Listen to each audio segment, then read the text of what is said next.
Hey everybody, my voice just kind of cracked on me. Hey everybody, welcome to another round of Canje Plays, and today I am super pumped and excited to play for you The Elder Scrolls Betrayal of the Second Era by Chip Theory Games. So, welcome, welcome. I see some really great people in the chat. Let me know if you can hear me.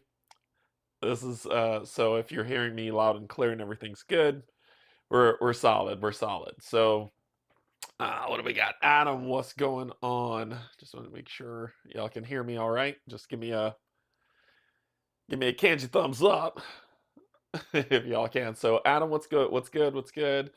So I've been watching unboxings. They actually have a tutorial book that teaches you, and then the 97-page rule book. Way to go, Chip Theory Games. Yes, there is a tutorial. Oh, you can hear me. Sweet. Yep. Awesome. There is a tutorial book that comes with this, but we're going to talk about that. And Yogi was, hey Yogi, what's going on? Is that separate to the jailbreak thing? No. Jailbreak is the tutorial. It takes you through about 4 days, and then drops you off for you to play through. Get to that too. So yeah. Hey Paul, what's going on? Good luck. Oh, you're gonna be playing some Tainted Grail, Kings of Ruin. Good luck to you, man. That's a pretty amazing game, so hopefully you'll enjoy it a lot. Steve, hello, hello. What's going on? Kate, I thank you, Kate, on your 2 days off, and I thank you so much for joining. Pickle, what's going on? Dale, hello, hello. C. Mitch, what's going on? Jess, hello, Jess. Dieter, what's going on? Hello from Austria. Hello, thank you for joining. Thank you so much. Let's see. Cynthia, what's going on? Wolfie, how's it going?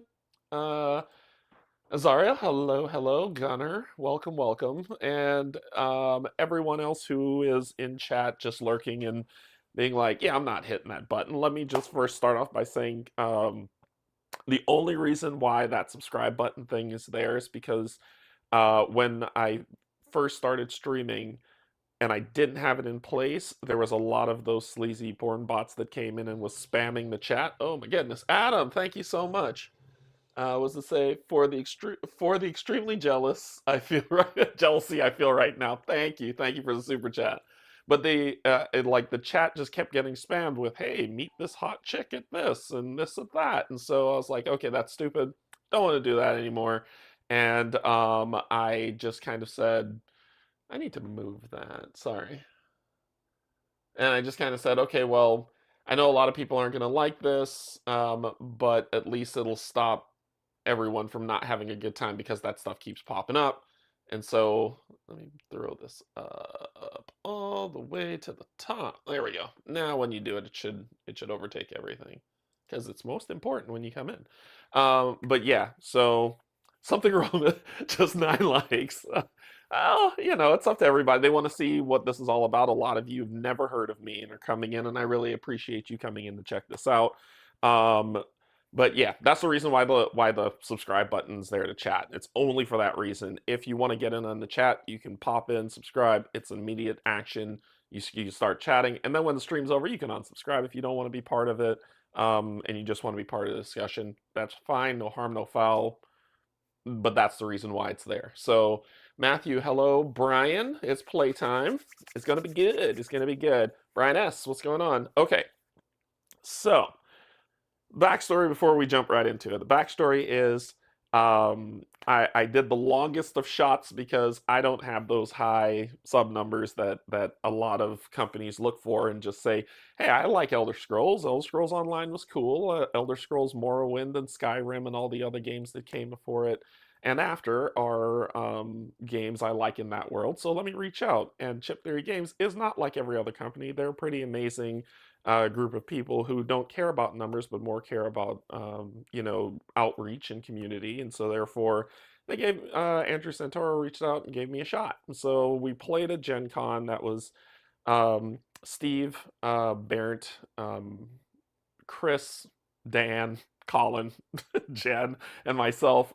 He previewed it for us after Gen Con, like about late at night, and so we played that game.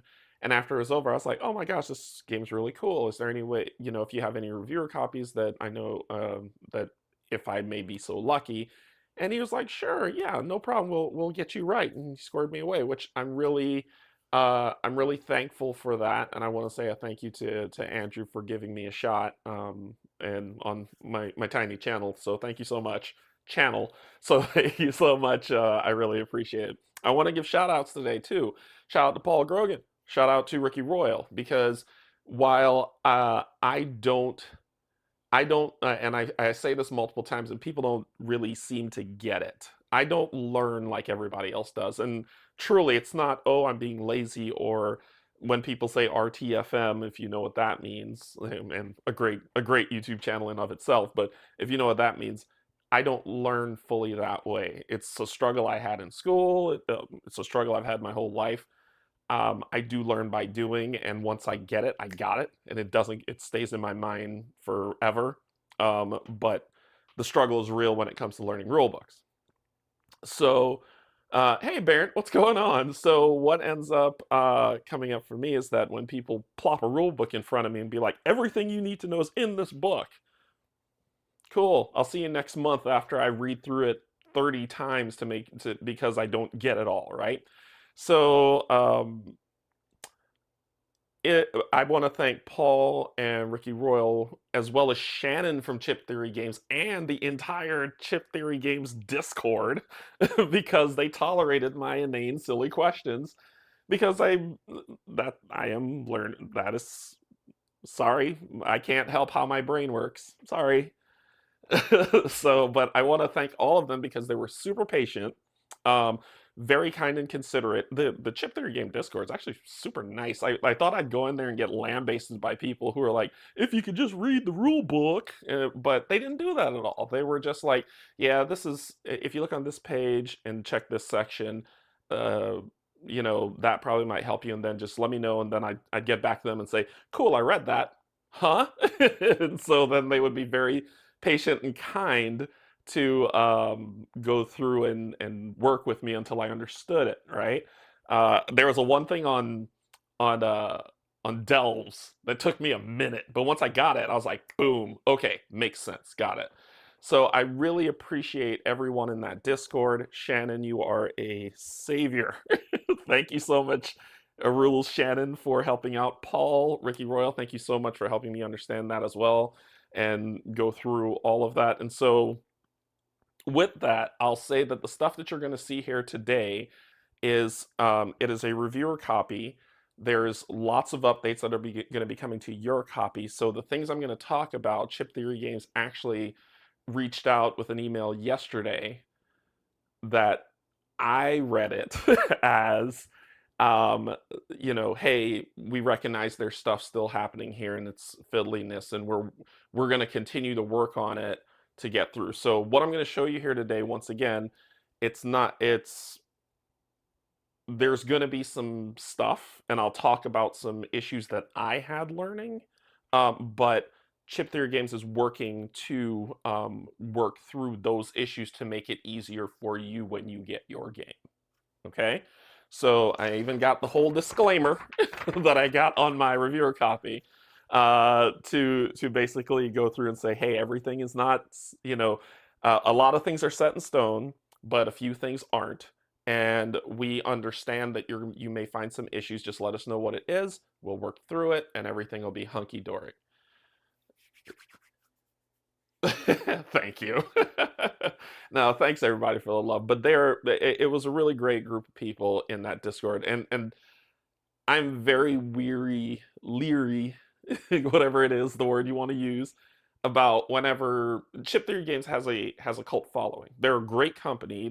They care about their games, and they love to get feedback and talk to the community and work through anything. They're not a typical big company that just kind of says, well, that's the way it is. Sorry, dude, bye, right?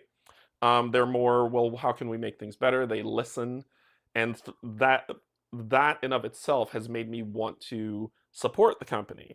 Now, I'm gonna. The trouble is, the trouble is that a lot of their games didn't hit for me. So I'm gonna let y'all know that off the bat, right? A lot of their games didn't hit for me. I'm not a MOBA fan, so Cloudspire didn't hit. I tried Too Many Bones, it didn't work. I tried Burn Cycle, it didn't work. Like, I tried them because I'm like, I want to support this company. They're really, really good. I love the way their company model is, but it wasn't anything that was working for me. Then Hoplomachus Victorum dropped, and I was like, yes, and I played this, and I loved it. I loved Hoplo Victorum. I played through one on stream, but 3 of the heroes on that game, and then they announced Elder Scrolls, and I was like, wait, Hoplomachus with the Elder Scroll theme?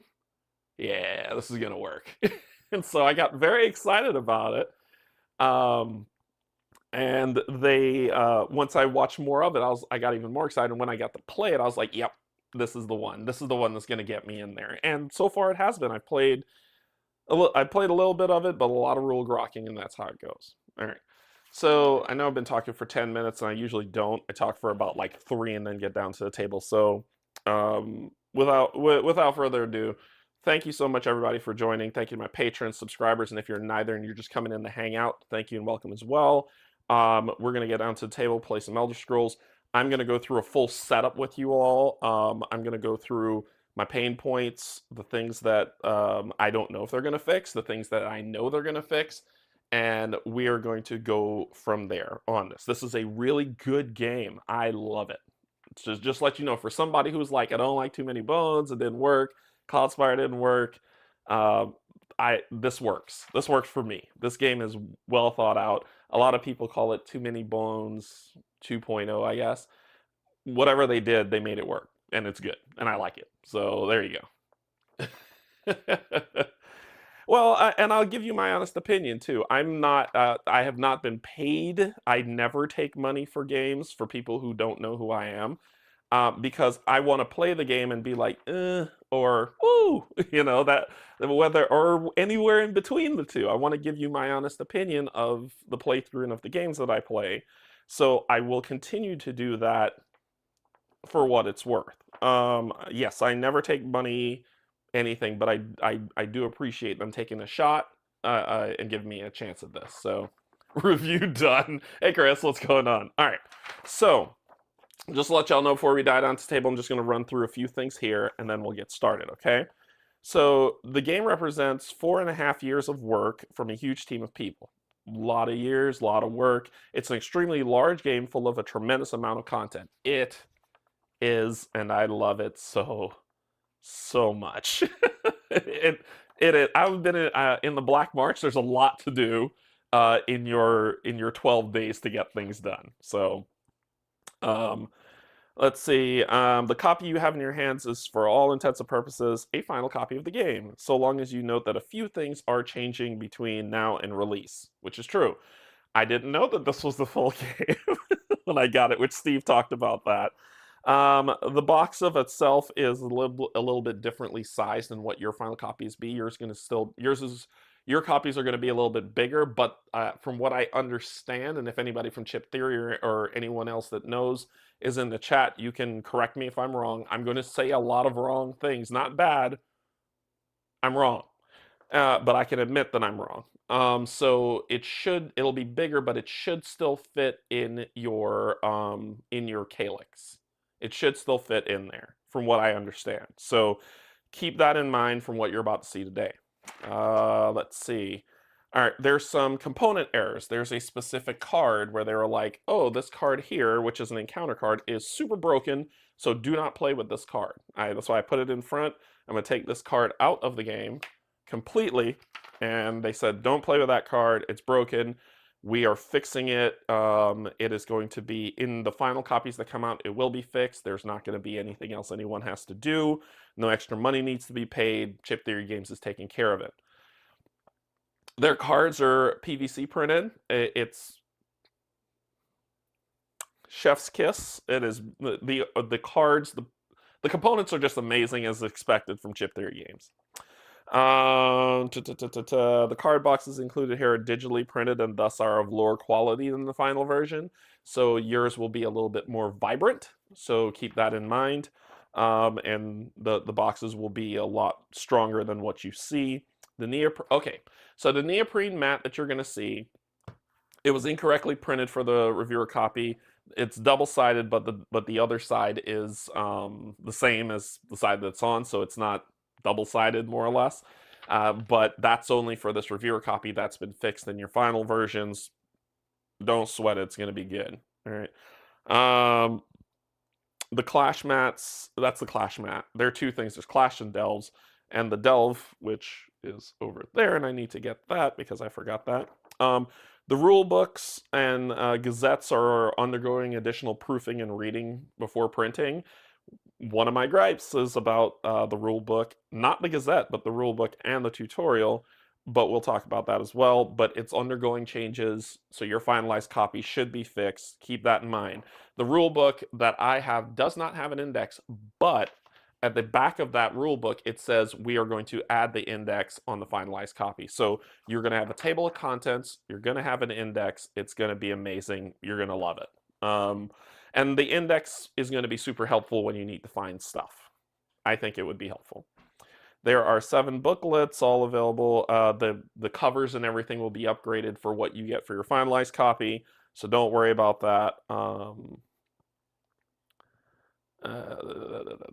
Is there anything else? There are a number of additional accessories and items we would have loved to include with this set, like the black smith pack, right? The metal sword stuff and all that, but this is a reviewer copy. It's not meant to be that. It'll be in your finalized copy. Some people got Valenwood. There wasn't, I didn't, so don't look for it on this stream, but look for it for other people who are going to preview this game later. But some reviewers got Valenwood. I didn't, and I'm okay with it. I have it on. I pledged the game fully now, and so therefore I will be getting Valenwood. I think that's it for what's on this paper to let you know. Yeah. All right. Let's get down on the table. Let's look at some stuff. Let's do some setup. Y'all here to see Elder Scrolls, right? Yes. Let's go to the table, and then I'll nerd out with you some more. So here we are with the table set, and you can just see the small space. I will be zooming in. I know this is super high up, but we will zoom in so that you can see components on the table as well. I went I initially, when the campaign went on, I got the gameplay bundle, and I was like, that's all I'm gonna get because I hope it's good. Pray for the best, plan for the worst. And so it turned out to be the best. And when I was reviewing, Andrew was like, hey, don't forget to get those health chips. Hey, don't forget to get that oversized play mat. Hey, don't forget to get those bags. And I'm weak. I'm a weak man. So I yep, I got all that. So I'm all in, right? Yeah. I got even the travel booklet thing. I even got that. So yeah, I'm all in. It's just their games were all weak. I was on the fence until playing a Gen Con. This was my biggest purchase during the con. Yeah, Chris. It's pretty amazing. Okay. So, a lot of stuff to review. Let's see. All right. So, when you start the game, you're going to get a tutorial guide and a rule book, right? All right. So, I want to make sure I'm giving my honest opinion of my experience. It is going to change.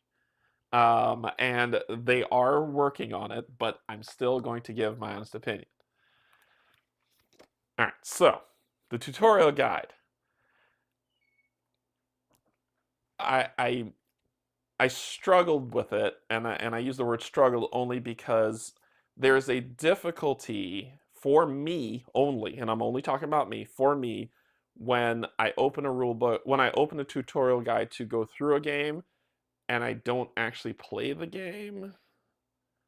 For instance, it'll be like, all right, take this character, take this skill, put this here, move here. All right, roll these dice. Don't even worry about rolling it. You got this. Okay, this person does this. This does that. And all I'm doing is like game mastering in terms of just moving things around. That's what this does. And I don't like it. Okay, I'm gonna be straight up. I don't like it. I don't like a game playing itself while I'm spectating. I prefer for 4 days. For 4 days, this happens. That was one of my grievances. But remember, they said they're working on it. They said they're working on it. So I'm just talking about my experience going through this process. Another thing that is very jarring for someone with, I don't even want to call it a learning disorder because that's not what it is. My brain is just wired differently. Um, yeah, I'm not going to call it a disorder. Another thing that I struggle with reading is jumping around. This does that a lot, and it became very hard for me to focus. My focus kept getting jarred and shifted, and it was tough. Yes, it's pre-scripted tutorial. It kept getting jarred and shifted. So, for instance, you're like, well, what the hell are you talking about? There's stuff in here like while it's walking you through, it'll tell you to go look at places in the rule book, and it'll do it a lot, right? Because all it's doing is just saying, do this, do this, do this, do this, do that. And if you want to know more about why you're doing this, go to this page in the rule book. Makes sense. And people learn that way, and it's fine. For me, it was a struggle because it was like, okay, I see. All right, I'm moving here. Okay. Oh, I got to go to page 59 in the rule book. Okay, go to page 59 in the rule book. All right, I understand that. Okay, back. Okay, where was I? Oh yeah, I was moving next to this guy. Okay. All right, I'm moving next to this guy. All right, I have to attack him. Go to page 42 in the rule book. Okay, in the rule book. Okay, well, I have to need line of sight. Well, let's go to page 75 in the rule book. Okay, line of sight. Okay, with line of sight, this lines up. But not if it's a delve. If you want to know about delve, go to page 23. All right, and then I come back here, and I'm like, what the hell was I doing? And that was how my brain was like struggling. And I think from when I got back from Gen Con, I cracked open this book and this rule book, and until I had to just yesterday stop and walk away, and then come back and work through it. But it took me that long to go through a lot of this so that I could present this to you today. And this was a thing that was happening for me a lot in this tutorial. But this, that I do not want to take away from this tutorial. Everything that you need to know about this game is covered in this rulebook. Everything. There's everything. Right? So there's a lot of content creators who skipped the tutorial, went straight to the rulebook, and then played the game, and didn't do Jailbreak, right? They were just like, I'm going to build my character, get out there and be somebody. So for me and for this playthrough today, I'm going to do a Canje version of Jailbreak with this tutorial, which means I'm going to actually play it and not let the game script me through the play. There are certain things that the game will script me to do, but there are certain things that I won't let it. I'm just going to play the game, and may the dice roll where they may, right?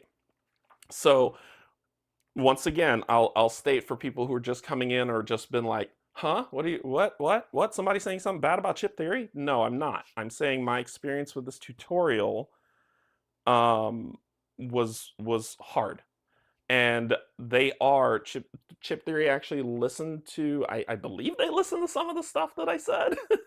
I don't want to, I'm nobody in this. I'm a zit on the butt of YouTube, right? And so therefore, I don't know if they are, if they listen to it, but my recommendation is don't pre-script this. Your story is really good for what you're doing for Jailbreak, and the ramp up to learn is really good, but don't pre-script it.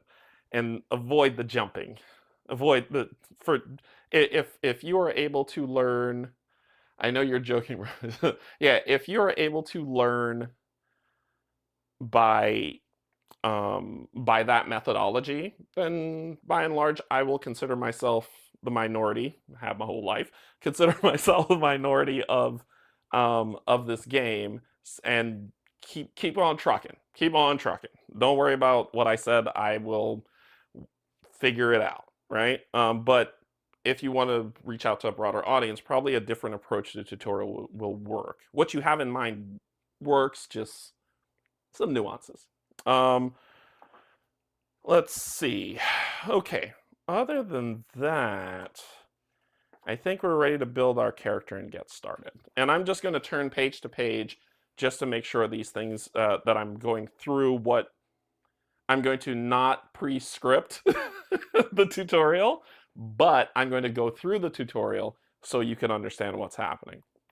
Another thing in this tutorial that kind of throws me on this, and I'm being honest, right? And I hate when people say that, so let me not say that, because when people say I'm being honest, it allows them to say the most vile crap, and they're coming across as, oh, I'm just being honest. No, I'm just explaining my experience, and my experience is that there is a jailbreak scenario that this tutorial is based off of, but the jailbreak is, where is it? Is in the rule book, which I don't get that. Yeah, see, index will be added. Yeah, here. So here's the jailbreak scenario that we're going to be playing through, and then we're going to do some extra stuff as well. We're going to do, first of all, I want to let y'all know, grab some drinks, whether it's a beer, wine, soda, water, whatever your proclivity is. Get some snacks.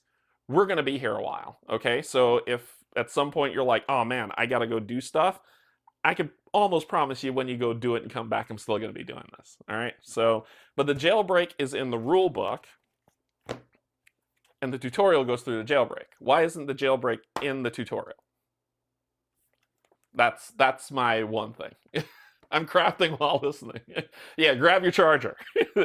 You're in for a long ride today. This is going to be one of my longer streams. And that's why I'm talking through everything slowly. I'm making sure that I cover all my thoughts. I will tell you a lot of things that I love. I will tell you some things that I'm not digging so much, and we're going to play it and have a good time. All right, so we're gonna build our characters. We're gonna take these books off the table. This though needs work. This needs work for me. Not for, if anybody else is like, yeah, I looked through it, it was simple as pie. Come on, Canje, what are you talking about, Derek? You're out of your mind. Okay, okay, then it's just me, and I'm weird, and I'm okay with that. I am weird. So but for me, this needs a little bit more love. So they need a third book called the Canje tutorial. But that's what I plan to do. I plan to unscript. It'll be semi-scripted. Semi-scripted. I will have the rulebook with me. For people who are rulebook aficionados who've gone through the rulebook, I look forward to your help and corrections in this. I will not, if you are looking for this to be a perfect textbook, genius level, no flaw, perfect, it's as if I made the game myself playthrough, you're at the wrong channel. I'm going to make mistakes. Get over it. But I'm also open to feedback. So if someone says, "Hey, you missed this," I'm going to listen. I'm watching chat. It's right over here, here, here. So I'm going to be listening. I'm going to be watching chat to be like, if you've messed that up, tell me. Tell me I messed up. The only thing that I'm not going to do is if someone, because I notice a lot of people do that, it's where they say, they just put stop or wait. No, there's a 6 to 10 second delay. I'm not going to sit here in silence for 6 to 10 seconds while you type out whatever you're typing out. Type out what the error is. I will look at it. I'll mention it. We'll roll it back. We'll talk about it. I'll look it up in the rule book. We'll solve it. I am open to feedback. I'm not a jerk. I promise you. Only to Steve. But I'm not a jerk. I can't believe you missed a rule. That's awesome. I can't believe you missed a rule on page 47, section 4, line 8. Unsubscribe. No! The problem is Derek might want to miss for the tenacity, so he will hit me. Derek mistakes are how we all learn. You're good. Yes, exactly. So, and as you see things popping up, I will pop it up. We'll talk about it. We'll look it up. We will pause play, talk about it, make sure everybody learns how to play, and you get the best experience possible for this. All right, let's go ahead and dig in. All right, so we've been going for a little while, and we're ready to dig in. So I'm flipping this book. Once again, I'm just using this as my reference for segments for us to play, right? As we unscript the scripted tutorial. So, table of contents, yeah. These are the components that we're going to need. No. Some of them, we're going to do the item cards, but the guild card that they want me to select, I'm not going to. I'm going to, that's the unscripted part. When we do some delves, that's unscripted. When we do peaceful encounters or conflict encounters, rando, that's going to be random. And any side quests we get are random. So when they're saying in this book, take these things out because this is what you're going to be doing, nope. I may die, but that is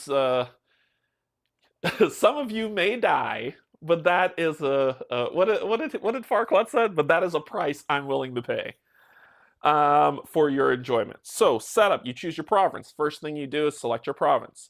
Black Marsh is recommended to start for new players. Now, a little bit of lore for people who are getting into this game. And did they do any lore here to start? They did not. I thought they did. It must have been in the rulebook. Must have been in... Look at this table of contents. It's incredible. I love it. Yes, they did in the rulebook. Not in the tutorial.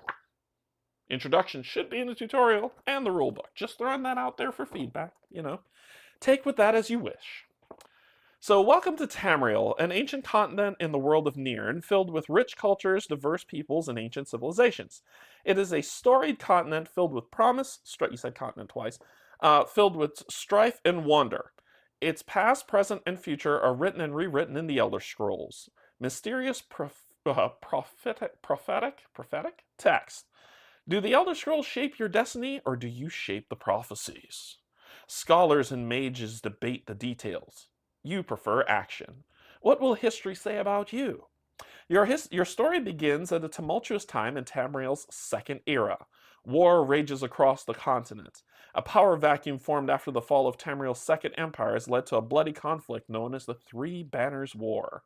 Three military alliances, the Ebonheart Pact, the Daggerfall Covenant, and the Aldmeri Dominion, vie for control of the Ruby Throne.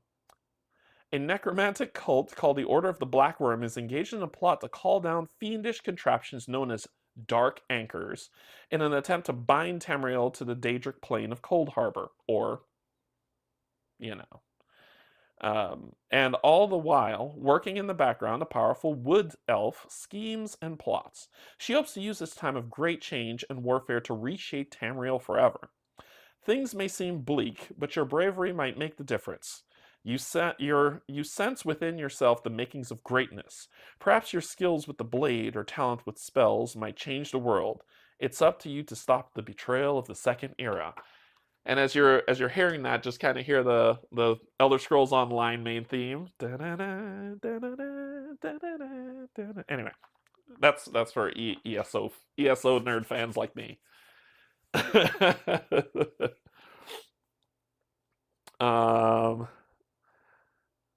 Let's see. Yes. So the dark anchors, if you want to see what a dark anchor looks like, look at the trailer for the core game of Elder Scrolls Online. You'll actually see one fall. And it's pretty cool when they do. So you get to see those. Okay. Let's do, so we choose our province. If you're starting your first game, pick Black Marsh. The Western Black Marsh, because the Eastern Black Marsh is part of the ESO lore that Bethesda, I don't think they've fully released the Eastern Black Marsh yet. So as you can see here, this section that's here, and I promised you zoom. So as you can see, this section here is kind of grayed out. So we'll be dealing with just the Western Black Marsh around the continent. All right, for people who are curious. So that's our province. When we do that, we are then going to grab all the things, and I got card cams for everyone. Card cams! So what we're going to do is we're going to grab all the ones that says BM in terms of, these are called peaceful encounters. So you're going to grab all the peaceful encounters with the I, with the BM, Black Marsh, one on them, and all the ones that are peaceful encounters that have the GE, which is for general. And you're going to mix these two together to form the Peaceful Conflict deck. So as you can see here, that's all these. And all the different regions have different cards, and you're going to mix the generals with those to play them out. They're two-sided, you do stuff, and then you read their outcome. If you play too many bones, you've seen this before. So we're going to shuffle these up because we want to die. We don't want the tutorial to keep us alive. There is one thing I will be doing from the tutorial that should be on there, so shuffle those up. Then you'll do the same thing for the conflict encounters, and if you can see here, the conflict encounters have that nice little conflict symbol that looks like that. Grab all the ones for the province that you're starting in, so Black Marsh, and all of the general ones, and shuffle those together. So if you have something, if you're in a different, like Skyrim, this will say, I think it's SK. Why, I don't know why it's not SR, but sure. But SK, which will be on here for you to do. Hey Jonesy, how's it going? Greetings, new to the channel, but I like what I've been seeing so far. Oh, thank you so much. Welcome, welcome. We are Oblivion. Oh, I gotta do it in the Oblivion voice. So if you've ever played any of the Elder Scroll games, the anchors that anchor Cold Harbor to this plane is the anchors to Cold Harbor sits in Oblivion, where a very evil, nasty person wants to, well, not even a person, more of a demigod, wants to kind of make things unfun for everyone. So lots of lore there. What you're also going to do, and this was the one thing that I did keep from the tutorial, is I took these cards out of the common loot deck, which is this. And for anyone who's played too many bones or trip lock, hey look, you got to do stuff to get loot, right? And you're going to shuffle these up. And funny enough, I don't have to sleeve these cards, but shuffling them is still hard. And you can riffle shuffle these and it's okay. I riffle shuffle these like all the time and they're not bent. So if I do that to these, will you all hate me if I riffle shuffle these? I've already done a different type of shuffle before stream, so you didn't have to see it. But also for everyone to know, I shuffle for shenanigans. So yeah.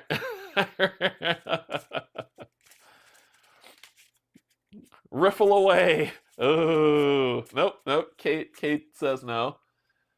Oh, Cynthia says yes. All right, it's happening. It's happening. Ready for the riffle shuffle? Here we go. We'll split these in half. And it's okay to do it with these cards because they're PVC. All right, you ready? Ready? Half the chat just left.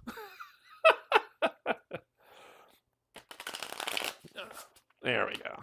So, shuffle them up. These are the uncommons. So these are all tingling up my spine. But look, they don't bend. It's okay. They don't bend. But these are all the uncommon items that you can find. It's just a massive deck of this stuff. Put those in there. And then these are the rare ones, right? I want to use proper term. Legendary. And these are legendary items.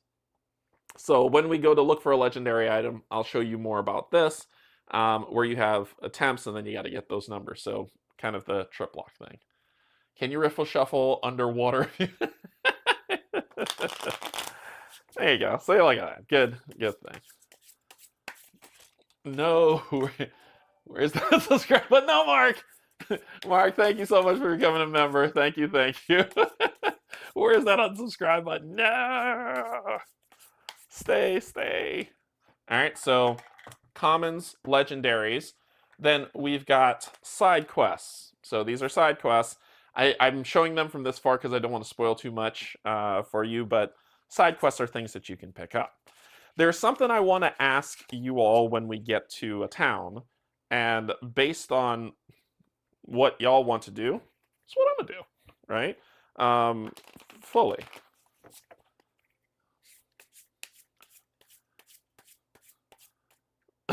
Riffle shuffle my regular cards come at me. There was something Colin told me when we were at Gen Con where he said like one of his buddies doesn't like cards. To him it's like it's just a game. I don't care. So he didn't sleeve his card and he was riffle shuffling and Colin's like, what are you doing? Don't do that. And the guy was like, oh yeah? And he took this. He's like, Mike, thank you so much. So for upping yours as well. Derek, thanks for all the hard work. Oh no, this is for being a member for 6 months. And let's see. The other one, Mark, was for being a member for 5 months. That shows up in the other side. I need to see that. So what he did, I'm cringing so hard at that sound. So what his friend did was like, oh yeah? Where do your kids eat? He's like, I'm just on here. He's like, yeah. He starts rubbing it on like the countertop because he doesn't care. And the whole time my brain was like, no.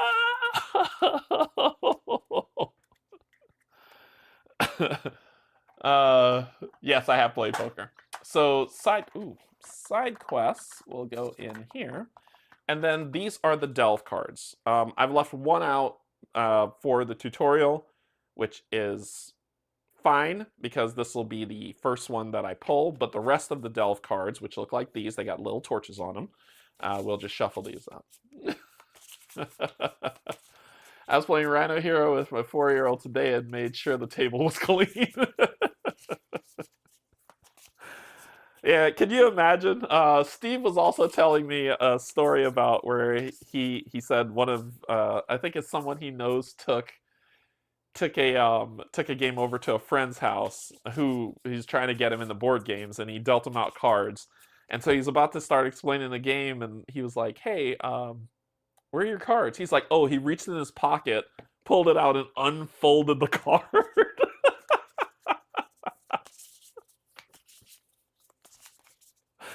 Ooh, oh, how friendships can end.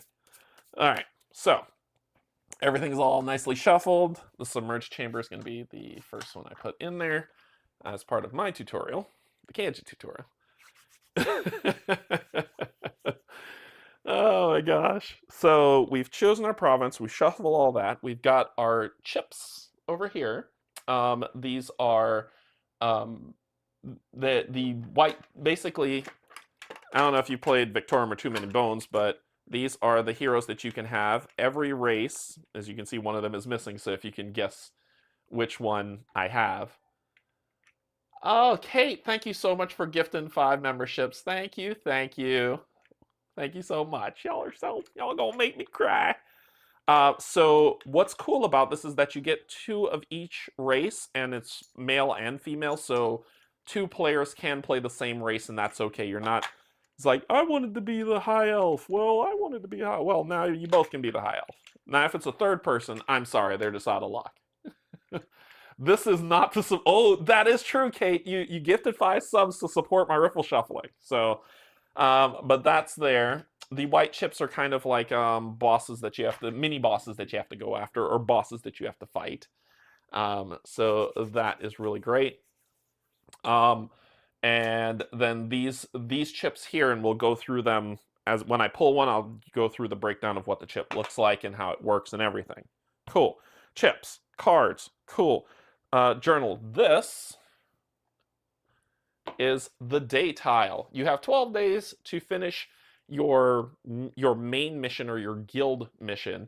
If you don't, you fail, start over from the beginning, enjoy your life. But you got 12 days to do it. So I think this is kind of still same on track for Too Many Bones. So you've got this little dial that you'll go through.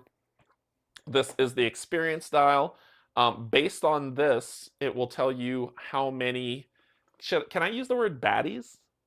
Or is that a Too Many Bones trademark? But how many baddies or enemies that are going to be in your enemy pool or baddie queue, right? So this will tell you based on this, whatever number this is on, times the number of players will tell you. And we'll get to that when we pull out enemies so you can see what's there. For Jailbreak, there is no day. So we're not going to use the day token, but we are going to use the experience token, set it to 1. And if you look, hey, look, it's magnetic. Woohoo! So, yeah, I mean, if I hit this hard enough, it'll fall, but at least I can turn it upside down. It's magnetic. And then you can see here at this piece here that there is a notch, and that's where you're going to set that day tile to 1. All right, so it's 1 experience. When I play my copy, they're going to be baddies. I'm just used to saying baddies.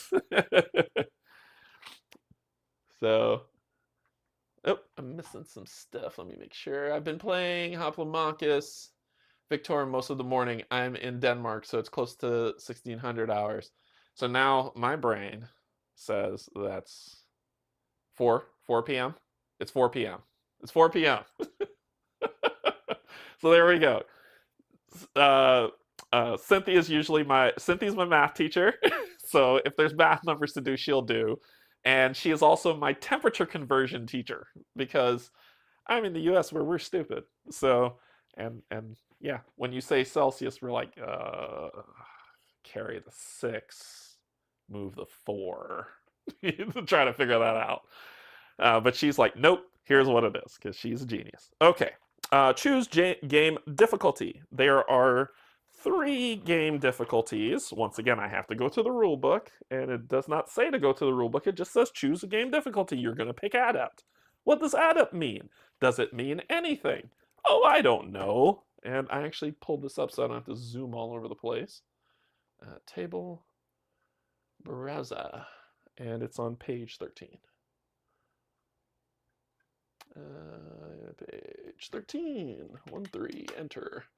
Okay, so you have to choose your game difficulty.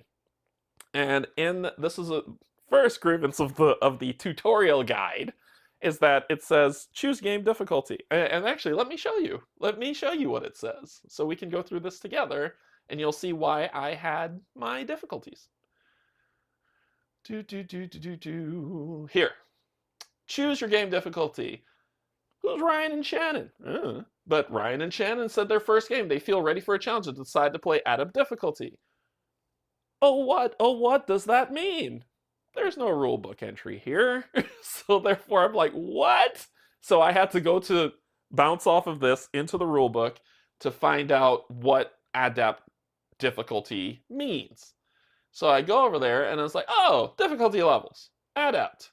This is average difficulty. Adventurers may remove 1 die from their cooldown track and heal for 1 HP during the adventurer's rest step at the end of each day. Now I know what it means. Like I said, everything you need to know about this game is in this rulebook. It's just not organized in the best way. For me. I gotta always say for me, because everybody else will say that that's not true. Do the premium chips have the white ones too? Yes. The premium chips do have the white ones as well. Yes, correct, sir.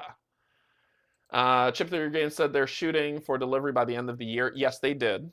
Does the tutorial book say start here, or does it say after you have glossed through the rule book, you can be guided here if you want? No. The tutorial book says that you will use it in conjunction with the rule book. What I'd prefer is that the tutorial stay standalone from the rulebook, giving some explanations to get you through a semi-scripted pathing through this game, and then you go to the rulebook afterwards to get expounded on more terms and terminologies and things like that. That would be my preference. It's not what it is presently. So we get to choose our difficulty. We can do Adventurer's Rest. This occurs during each game day end of day phase. Difficulty levels. Oh, sorry. Here are the 3 difficulty. Wait, what? I just noticed this. Difficulty levels, and then they talk about things that have nothing to do with difficulty levels before telling you the difficulty levels. What? Shouldn't this be up here and not part of this blue box? Anyway, sure. 3 difficulty levels. Once again, my brain, right? I'm sure someone else will look at this and say, nope, this makes perfect sense how they have it set up. It is flawless. Cool. My brain doesn't work that way. There are 3 difficulty levels. There's Apprentice. This is the easiest difficulty. Adventurers remove 2 dice from their cooldown track and heal for 2 HP during the adventurer's rest step at the end of each day. Quest steps also occasionally contain modified rules for Apprentice difficulty level. Cool. Can I get a page number for quest? Sure, whatever. The Adept, which is what they're playing, is the average. Remove 1 die and heal for 1 during the adventurer's rest. And then there's Expert for people who are amazing at everything and dice rolling. It says, this is the hardest difficulty. Adventurers gain 2 fatigue for additional engage actions taken in battle. Good gravy. To resolve their individual adventurer's rest steps, an adventurer must discard an item. Adventurers remove 1 die from their cooldown track and heal for 1 during the adventurer's rest step. Good biscuits. Wow, that's hard mode. That is hard mode. The difference, let's see, Yogi's got the difference between the difficulty levels, level effects, what happens in the 3 things they defined before them. You could box it out better. Yeah. So once again, this is all open to change. I don't want people to take this as, oh my god, this is what I'm getting. Nope. We all know Chip Theory Games is going to listen and make the necessary adjustments where they feel is necessary. This is just, I have to keep saying this is my play. This is how I perceive it, so that people don't think that, 1, I'm being critical, 2, I'm saying they're not going to listen, because that's not true. That is not true whatsoever, and I need to tell y'all to never believe that. Okay, so we choose our difficulty level. We're going to do Adept as well. So we will remove 1 die from their cooldown track and heal for 1 HP during the adventurer's rest step at the end of each day. However, that's not necessarily true, and you'll see why when we get into character creation.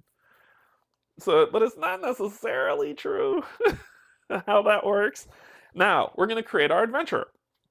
Yay!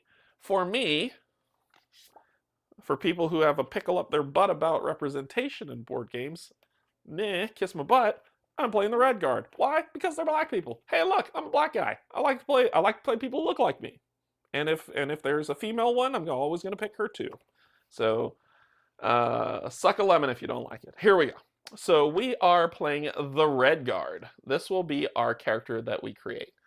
So there are, let's get to display, and I'll hide this before bringing her back.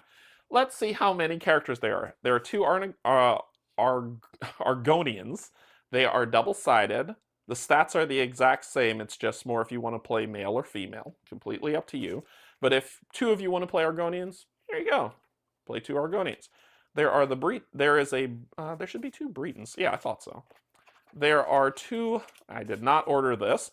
There are two Bretons, which are male and female. You get to choose whichever one you want. They are, God, Cynthia's gonna kill me. High elves. So two high elves, male and female on both sides, depending on what you want to pick. They are the two Nord, who, if the Nord are from Skyrim, for people who only know Skyrim, that's where you can pick these two. So there are two Nord. There's two Khajiits that you can use. These are the cat people. They didn't have the little panther guy. I would have loved to have the panther one. Anyway, there are the Imperials of High Rise. So there are the Imperials. You can tell I play the game, right? There are two Wood Elves, the two Red Guards. So I'm picking one Red Guard. Here's the other one for someone else who wants. And the abilities that are here don't change. It's just, you can play two of them. There are two Dark Elves, and there are two Orc, both male and female, all PvC. So lots of options. And remember, this doesn't include the Valenwood one, which adds more. And Jacob, hello, thank you for subscribing. And just keep in mind that as this game's going to be successful, I'm not worried about that. It's an amazing game. As the games build out, you're going to get more characters. So you're getting a lot of build options. And this is just core game. This doesn't include Valenwood. But you're getting a lot of build options and characters that you can use and play. But mine is going to be the Red Guard. I'm going to put this over here for now. All right, so let's take a look at our Red Guard. So this is our Red Guard that we're going to use. How many races was that? Sorry. Yep, question. There are 1, 2, 3, 4, 5, 6, 7, 8, 9, 10. 10 races. 10 races for you to pick. So to me, that's a lot, and I think that's cool. The gadget has the wares if you've got the coin. Exactly. So I'm be playing the Red Guard, which is wonderful. And each Red Guard comes with the same ability, but this is their ability, Adrenaline, blah, blah, blah. Every character comes with a different, every race comes with a different ability. The ability is the same on the or the two race cards, but they all get a different ability of some type. The Red Guard has Adrenaline Rush. Once per battle, during your turn, remove up to 3 fatigue or status dice from your cooldown track and heal for 1 HP for each die removed. If the total HP recovered exceeds your health stat, it is gained as bonus HP. Cool. Yay. So you'll see what cooldown and all that other stuff is as we get to it. We're taking our time through this. And you get a set of starting stats. Oh, this is awful. But I picked the Red Guard, so this is what I got to live with. All right. So as the Red Guard, I'm going to have 4 starting health, 3 stamina. Stamina determines if you're a ranged character, how far you can shoot. No, that's a lie. How far you can move. Yes, if you're a ranged character, how far you can shoot. And I believe that is it. 2 magic, so if I go into the I'm not going to be doing spells in this playthrough. I will pull the Rodney Smith of, I will leave you to discover spells on your own. I'm not building this character for spells at all. This is like, I want her to run in and start beating everything in the face. As Kim over at Claw Guild would say, I choose violence. So, 2 magic, 3 combat. So 3 combat, that is how many initial base dice that you're going to roll. So as we're doing the setup, I'll show you what that looks like. and then the cooldown is 1, which isn't great. It's not great. I can make it better, but it's not gonna be that good. Stamina. Oh, thank you. Let's pull that up. Thank you so much. This is what I love about chat. Y'all are amazing. I love y'all so much. Stamina also determines how many dice you can roll during an engagement, as long as you're not in a Magicka stance. Yes. So when you're going to attack someone, your stamina also tells you how many dice you're going to roll. Thank you. You are amazing. I love it. To clarify, all the races are available in the base game. None will be in any expansions. I thought there was some more pickle that were going to be in Valenwood. I thought there was some in Valenwood. I really did. I could be wrong. See, I've been wrong before. You summon Kim. And there she is, Rampage. Hey, Kim, what's going on? No races in Valenwood. Yeah, I thought there was. I guess I was wrong on that, so I apologize for the misnomer. Okay, so we've got our character. Let's do some zooming. I think it's here. And I need to move you out of the way. Okay, so with our character in hand, we're going to put it next to our board. Her, them, they, right? Next to our board. And then what we're going to do is we're going to take these lovely cubes that are here, and we're going to fit them in wherever we want. In any of these 8 slots here, you can put them anywhere. I can put health here. I can put my health here if I want. It doesn't matter in the slightest. So I'm going to put my health here because I'm crazy. But it says 4 health on it. But if you flip it over, you can upgrade yourself. You can gain more health, actually, if you want, by upgrades, which we'll talk about. But I'll put health here. Yeah. We're then going to talk about stamina. So stamina. And what's really cool about this game is that wherever you put them, you can create a push-pull mechanic, right, on yourself, where if I put stamina over here, then stamina will go to 3, which you'll see, but that means my health can't go too high, too high. So you have to determine how and like even the puzzle of this, of setting up your character, it becomes a puzzle in of itself, even at the beginning of the game, depending on what you want to build. Are you locked into that after you build that? No, you're not.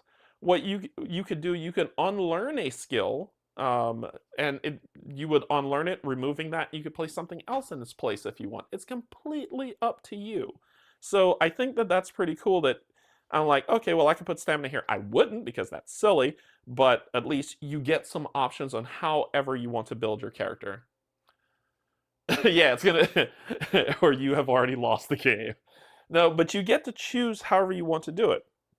For me, magic is not going to be high on my detail. Stamina and combat are. So I'm going to give stamina its own spot, and I will give combat its own spot. Magic of itself, meh. I'll just throw it up here for now, just for now, but it's not something I really care about. But what's cool is that it leaves an entire slot open for me later. Oh, that's okay, Adam. Yeah, thank you for joining. And I'll be here when you get back, I promise. But it leaves a slot open that if I want to learn something, I can. Shannon, let's see what we got here. Shannon suggested allowing players to swap around where they place their stat skills, at least in the first game, since it's so important but difficult to conceptualize before playing at least once. Yep. The character building is where I will have to do it a few times to get the feel for it. On how I want to build my character. And Raphael, I think you're absolutely right. When you first play this game, do what works for you, but play it, right? And this game is meant to be replayed multiple times. So when this comes in, just think about, all right, well, last time I did this, and so I want to build this other type of character. I want to build this. So the puzzle, and I think this is a huge win for chip theory, in my opinion, in terms of it almost, I'm not going to say it does because D&D people will get mad at me, but it almost feels like that versatility of D&D where you can actually figure out and push-pull on what you want to build the precise character you want for your game. And you can learn so many traits and skills, it completely doesn't matter. So this is going to be my build out. And what we're going to do is we're going to look at, when it comes to, we're going to grab this thing here. Toot, toot, toot. So we're going to grab this, and these what you're seeing here are just kind of, they will be better quality in what you have, but these are stamina, right? They match the color. So my stamina is 3, so boom, boom, boom. My magic is 2, so 2 on that side. My health is 4, but that's just there. That's base health, right? If I want to upgrade it, I could upgrade my health by paying 1 experience. So when you're coming from left to right, you go on you have to pay the experience in the white. So left to right, white. Right to left, black. So I would have to pay this experience going forward. So it's not, oh, if I want to raise my experience from 4, I got to pay 3. And what does this 1 mean? This means, no, I just need to pay 1 experience and my health goes up by 1. Then if I want to gain another experience, I pay another 1. Then if I want to go another experience, I have to pay 2 experience. That's here. 2 experience, and then if I run into a block, I run into a block. If not, I could unlearn these and keep going and raising my health. If I'm coming from this side and I'm like, okay, I care about magic and I want to raise my magic, then I already have this and this in this slot, so my first magic upgrade is going to cost 2 XP. Right? Cool. Yes. Yeah, did I miss that? Did I screw that up? I don't think there's flipping of tokens, Tim. I think you actually just add it here. I don't think you flip the token, but I could be wrong. If you know where that is in the rulebook, let me know. I do not believe you flip the tokens. I think the tokens are stuck here. The tokens are only for starting health, so you can't go above as far as you can go for your character. It's just locked at that. But these are the health ones, so if I upgrade health, I'll do that. And that'll let me know my health is 5, right? So, but I do not believe you flip these over. I think it's just for the races. But if I'm incorrect and you're like, nope, you're wrong, look in the rule book, this page, we'll pull up the rule book and we'll go through it. Yeah, find it, like I said, find it in the rule book. We'll go through it. I promise you it'll be all, I trust you, right? All right? We just trust but verify. Trust but verify. So our characters build. Then the next thing is combat. Cool. So then we're going to grab combat. So this is our combat. And if you look here, this is another thing about the rule book and the tutorial that's not in here, but I asked it in the CTG Discord, and Shannon explained why it's this way, and I'm like, okay. That's what my brain went to.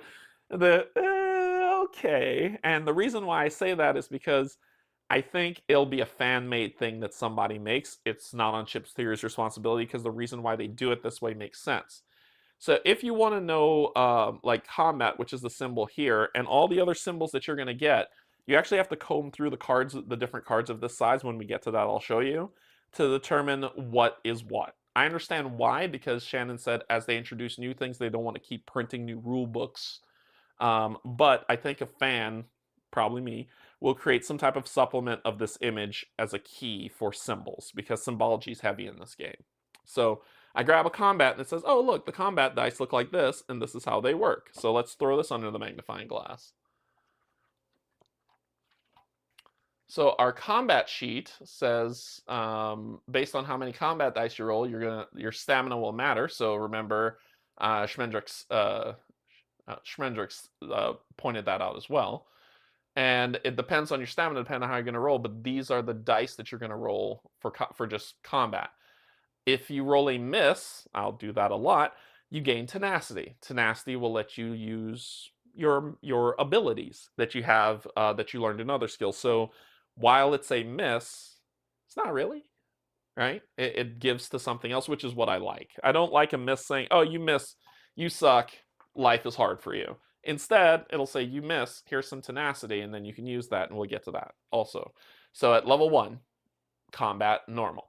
There's not any way to upgrade combat, to be honest, so I don't know why they said level 1. I don't know if that's necessary. So you'll take one of these combat cards, and you'll put this combat card next to here. And then because my combat is 3, I'm going to grab 3 of these dice, and let's put these onto the microscope. So these are the combat dice. So they are level 1 combat dice. That's that one that's there. This is 1 success or 1 hit or 1 whatever you want it to be.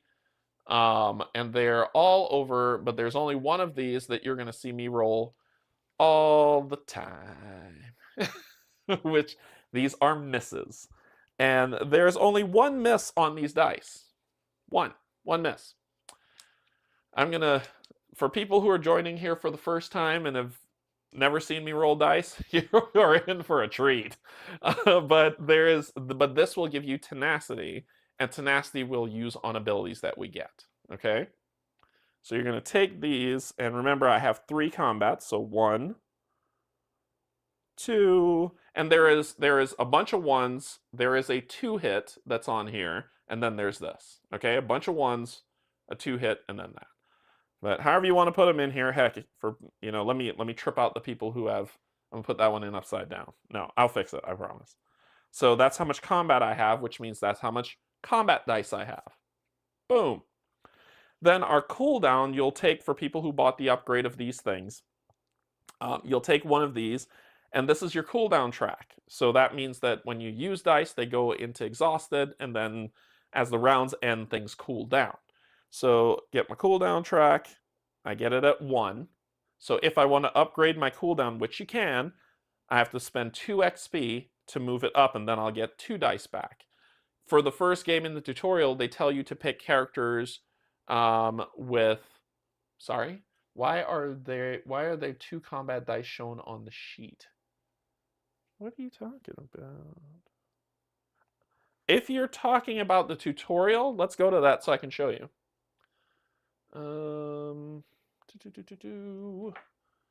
Tutorial. So here, right here, and let me zoom in some more. Right here, you see the combat on this one in the tutorial, Dark Elf, is 2. Then they get 2 combat dice. Does that make sense? So follow symbol to symbol. So the flame, weird, fire. I want to say yellow. I want to say yellow. Is 2, so they will only have 2 combat dice. And is that Ryan? Where's the other one? And Shannon's one, if you notice here, her flame yellow combat symbol is 1, so she only has 1 combat die. So keep that in mind. Dark Elf is 2, Argonian, I don't even know why I keep saying Argonian. Argonian is 1, so she has 1 combat die. For my Red Guard, I have 3. So I move my big old biscuit head out the way. I have 3, so I have 3 combat dice as Red Guard. Does that make sense? Hopefully that makes sense on why I have 3, but the tutorial shows 2. It's not explained in the tutorial. I'm just gonna toss that out to you, but it's in the rulebook. Everything you need to know is in the rulebook. Anyway, hopefully that. Ask questions. Do not. I don't want to hear, "I'm sorry for asking this," or "I'm not sure," or "Hey, no." Blur. Ask questions. We are here to learn together. Ask questions. I do that a lot. All right. So we've done this. All right. So we've put our cooldown here. We've got our combat dice. We've got our magic, and I've decided to put it over here. We've got our stamina that's set, and then we've got our starting health. There's 3 more slots left. This is another cool aspect of this game that I really like. Well, first of all, before we get there, this is our experience. You can have, now, check me on this, everyone. You can have unlimited amount of experience that you gain. However, at the end of the day, if you have not used that experience, all of it gets discarded down to 3. And then any excess will be set to tenacity. And that is a waste of experience only because you're going to gain tenacity through battle. So just know that at the end of the day, any experience you have over 3 will be lost or converted to tenacity. So basically, don't hang on to your experience. Use it if you got it. Yeah? We're going to start off with 0 experience, right? So this is our track. And then down here is our tenacity track. And we're going to set that at 0 as well. That's going to put that in here. For people who got the medal, it's going to be good. So spend your experience. Spend them if you got them. Joanna, let's pull you up as well. You can use the combat dice in defense stance, so the second row shows what the results are for that. Yes, that is correct. Definitely make the 6 recovery hard to get. Yeah. Okay, not sorry. What did you have for breakfast? Coffee, and a lot. I got a full thing of water because it's going to be a long stream. Can we use XP at any time, or do we need to go to the trainer? No, you can use XP at any time. Correct me, people. However, to learn a new skill, unlearn an old skill, you have to do that at the trainer. But using experience, you can use that at any time.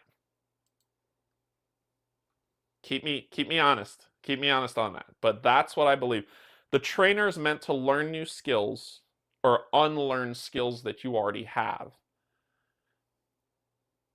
But you can use that XP. XP can thank you. XP can be spent during the rewards phase, which, as Chris says, it's after combat. So, see, I've been wrong before, and look at me being wrong again and telling you lies. I've lied to you for the last time. So then we've got this track here, which this is the one that I've been really saving that I really love. This is the stats track.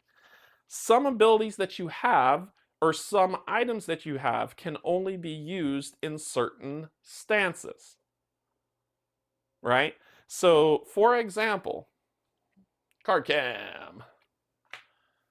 The steel maul that will so happenly appear in Lilith says that, oh look, it's a weapon, right? It's a hand weapon that you can use, but you have to be in this stance to use it. So you have to be in that stance to be able to use this weapon. It's not, oh, I'm going to go shield, I'm going to go magica stance and use a steel maul. You can't. You have to be in that stance. So this is cool because during every one of your turns, at the beginning of your turn, you get to shift stances. So you get to pick whichever stance you want. I'm going to pick that as my stance. Well, before we do that, actually, let me lay that out because I'm missing another piece for you to get there. But you get to pick whichever stance at the start of your turn. If you want to shift stances, you get to shift that stance, do that ability, end your turn. Your next turn, you get to shift your stance again. So if you're like, well, when I start a delve or when I start a clash, I'm going to want to range somebody, so I'm going to be an archer stance, ranger stance, right? Then I'll do that, shoot the arrow, use all my dice on that. They'll move a little bit closer. Okay, now they're within range. I'm going to switch to sword stance and fight them with a sword. And it's so cool. Anyway, I think that's cool. Yeah. Multiple times per turn. Holy crap. I know it's at the start of every turn. I didn't know that you could do it mid-turn. That's new to me. Yeah, so Battle Mage is valid. You can cast spells, shift stance, and fight. And I think that's I think that's amazing. Chef's kiss. Okay, we're not done yet because the tutorial, and here's another piece of the tutorial that, once again, it's underwork. It's underwork. This is just the Canje struggle, or the Derek struggle for people who was like, who the hell's Canje? This right here is the image that precedes setting up your character like I just did. This comes, not precedes, after. Precedes is before. Stupid mind. Anyway, after that, it shows this. This is an incorrect image. This image is meant to go with this one note at the end of the page that says, hey, if you don't want to do the jailbreak, pick whoever you want. This is what it's going to look like, right? So if you get your tutorial book and you see this, you're going to be so confused. Which I was confused on this for 10 minutes because I was like, no, that's not what that is. That's wrong. Where, how, who, what? And so I was very confused.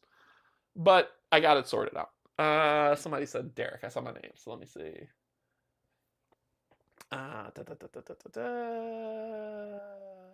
Redguard looks like an awesome character. Good choice, Derek. Oh, I love the Redguard. If I play any Elder Scrolls games, I play Redguard. They are amazing people. All right, so the next thing we have to do is we need to choose, and I need to find the proper terms because I will use terms that are dumb and not true, but they make sense. They're how my brain rationalizes it. Here's another thing about, oh, sorry, I promised y'all I would be honest about this. So here in the tutorial, this one, in the tutorial, it says, you set that up, which is what you just watched me do. And then it says, Ryan chooses Destruction Staff as his other starting skill line.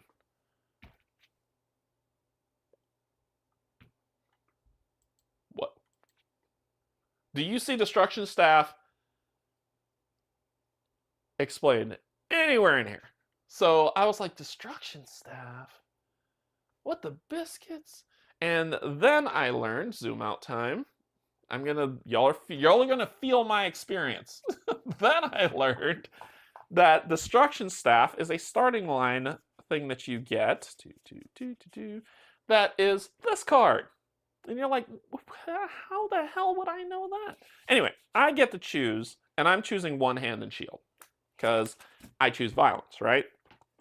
So this is my starting skill line, which means everybody who plays the game gets a starting skill line. We got to go to the cam for this. So the starting skill line, once again, is that symbol, right? Now, I want to ask I want to ask Chip Theory Games if there's any way for them to fix that. And let me tell you why I'm asking for them to fix that. Where is it? Where are you, little bastard? Come on, where are you? You're in here somewhere. Ah, here you are. Here's what I'm asking for the fix. That is the token for it. For me, those don't match up. So it took me about, no time at all, like 3 minutes, but it took me 3 minutes to match these two things. Once again, I'm not the smartest tool in the shed. I'm sure there are a lot of people who are out there who are way smarter than me. Easily match this, and it's not a big deal. But that's it. It should be green, not red. Yeah, if you were seeing green, I got nothing. I got a whole lot of nothing. If you were seeing green, I don't see green, but that could be my color blindness. I don't know. And yes, for people who don't know, I am colorblind. But I was able to match this symbol to this for what's there. So this is my starting skill line, and they're called skill lines because on the board you start forming a line set of things. So this is my starter skill line, and you get to, for your playthrough, this is once again, let's deviate from tutorial scripted to how I think you should approach the tutorial from my personal experience, or how I approached it, should I say. Pick whatever you want. It doesn't matter. It doesn't matter. There are, and let me hide this, pick what you want. There is, from starting skill lines, there is Destruction Staff, there is Bow, there is, and I promise you, Kate, there's no yellow in here, unless, once again, my color blindness is getting me. But you get to choose a starting skill line which matches a starting stance. So what do I mean by starting stance? This is a starting stance. You see that there? The other starting stances, let me pop those out so you can have at them.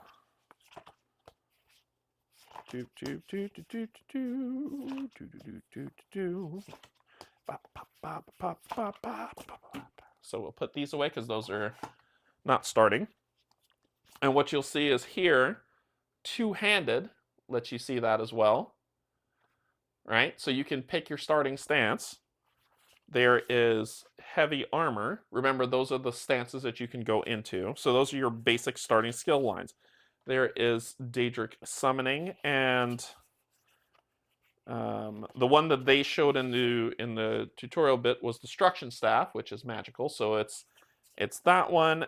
There is Bow that you can start with if you're going to start with the bow. So that is going to be your starting skill line. Follow? Cool. So this is what we're going to start with. That, we have to be in this stance to use that. So let's go ahead and grab this. I know people are typing. I'm going to read that in a second. I just want to grab this. And this gets slotted in one of our skill lines. Well, because I choose violence, I'm going to put it down here. And boom, there we go.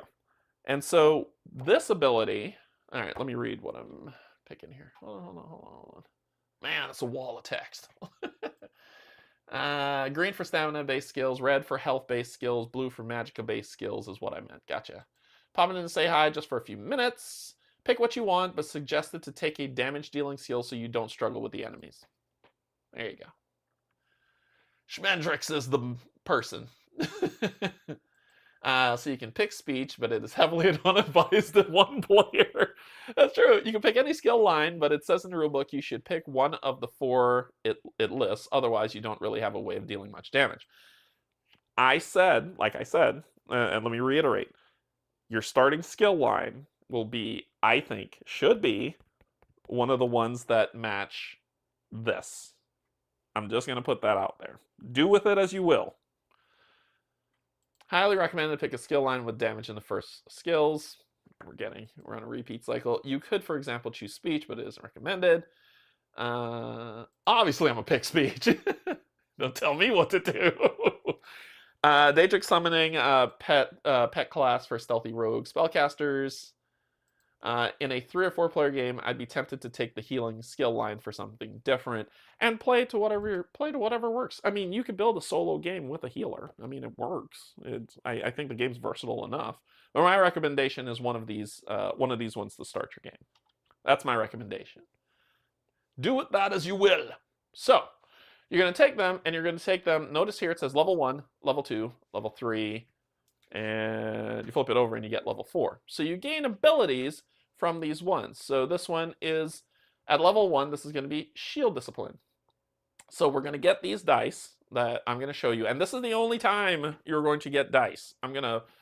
After I put the dice in here, I'm going to take a pause and I'm going to tell you a story.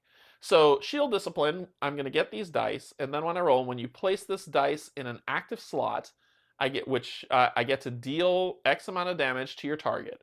When you are dealt damage by an enemy, you may exhaust this die to prevent that many damage. So these are the faces of this D6, right? These are the faces. So there is a 2, a 1, and then a miss, which is for tenacity. So we're gonna just go ahead and cover that combat up, just to have that there for reference, because my one-handed shield will do that. Excuse me. And then we are going to gain 2 dice. Now, what I don't follow... Cooldown track. I'm just reading really quick. Level 1 description. The thing that I don't follow, and maybe someone could point me to the rule books on this, is I get 2 dice. I don't know why.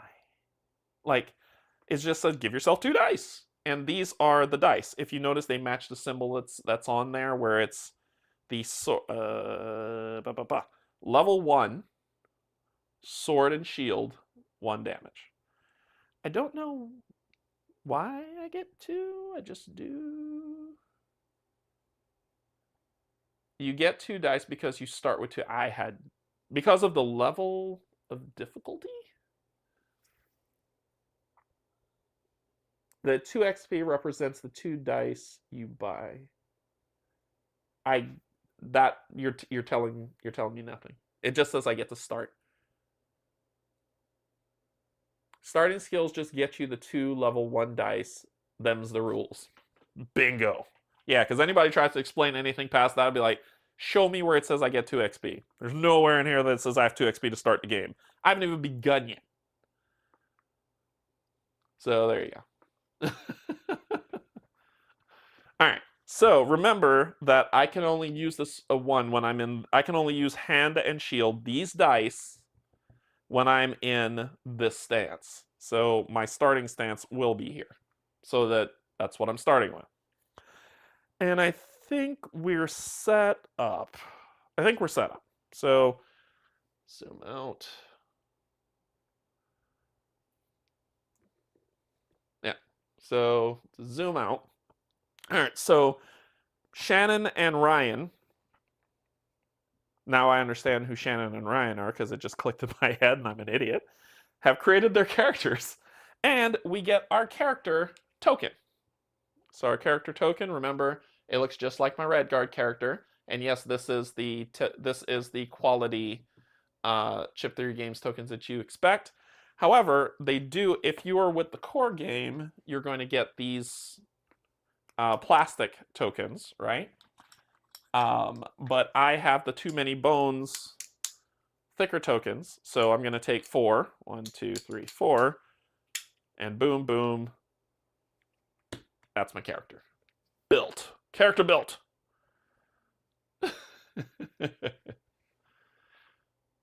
What? Step 4 of character creation is Manuik. What? Ryan places a peg. Step 4 of character creation to me. You gotta distinguish.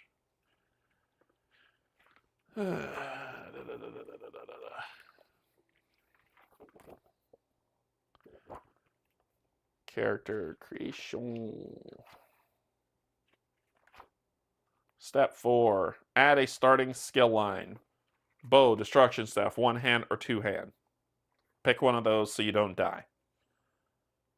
So, I don't know. Maybe that's a side conversation going on that I don't follow.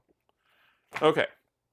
Because I saw, oh my god, which means maybe I missed something. All right, so if I missed something, let me know. I'm still checking. All right. Characters created. Once again, we're going through the Canje tutorial. Characters have been created the way I want to create them, not the way the game tells me, so I'm skipping like 3 pages.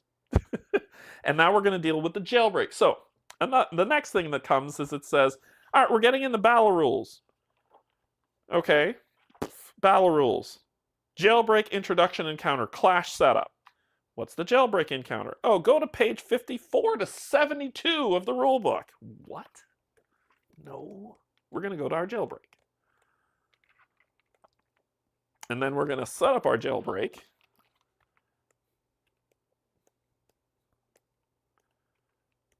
Y'all may think I'm downing this. I'm not. I'm just telling I'm really not. I'm just telling y'all my experience going through this. All right.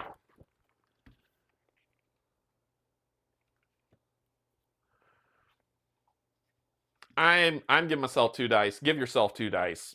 Let's move on. So let's go to jailbreak, which is on page 92. There we go. All right. So let's go to page 92.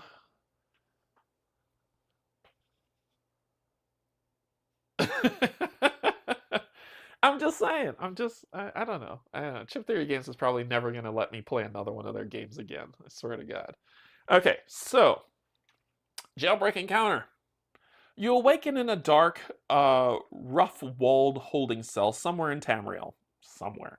You've been imprisoned for some charge or another, protesting your innocence in vain all the while. But it seems you're stuck here for the time being. As you resign yourself to some time cooling your heels behind bars, however, a weathered-looking Redguard approaches your cell, clutching a key in his hand. You sit up and take notice. You there, he says in a hoarse whisper. Listen, my name is Bodine. I represent a guild of like-minded individuals called the Outer Watch. We are small, preferring to remain behind the scenes, but we work for the betterment of communities all around Tamriel. We help people advocate for themselves, assist places that need it, expose political corruption, and more. You look at him blankly. You're in a jail cell after all, and you've never seen him before in your life. Right, he says, remembering himself. I'm here because the Watch believes you have potential. Too much to be locked away here for God knows how long, subject to the whims of corrupt jailers. Now you're really paying attention. I will let you out of here, he continues, flashing his key. What you do after is up to you. The Watch needs good help these days, as one of our number, a wood elf named Dislandra, has gone rogue. She's decided that the Watch was thinking too small. That, for justice to truly come to Tamriel, the only solution is to get rid of magic completely. She believes this will be the great leveler, keeping the magically powerful from preying on the weak. But how much would be lost in the process? We need help to stop her, as her resources are considerable, but we won't force anything on you. This is an unconditional release. His key turns in the lock and he's gone. You consider his words, but before you decide how to make your way in Tamriel, you must first escape. Derek is my foreteller. I wish there was foretell for this, but they don't need it. Okay, so this says, going back to the wall of text that I missed a couple things. Players can choose to start the game in classic Elder Scrolls tradition with their adventurers fighting to escape imprisonment, which we're going to do. This encounter introduces players to the battle rules and acts as the final step of adventure creation, which it is. The achievements of the adventurers in this battle then determine their available class options. For a more structured approach to learning the rules through encounters, you can follow the extended example in the separate tutorial guide. Why isn't this in the tutorial guide? Anyway, as you play this battle, reference the following sections in the rulebook. You can reference pages 18 to 22 for adventure and mat stat skills, pages 54 for battle rules, or pages 68 to 70 for cache and lock picking are explained. That should be in the tutorial guide. Anyway, let's do our battle setup. I have agreements with rulebooks. Anyway, so let's pull these out. We'll put these over here. And we're doing the jailbreak. So let us get down to that. So let's get into the stuff that matters. So it gets placed during the turn when he attacks and then moved to cooldown when he gets attacked. Oh, I missed the Derek. Gonna go get it. So we're setting up.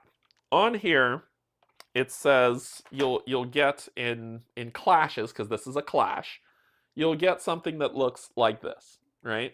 And on here, it's saying when you determine your baddie queue, enemy pool, I don't want Bethesda to hate me, you'll place the first one here, the second one here, the third one here, and the fourth one here, and then you'll place a loot one here, right?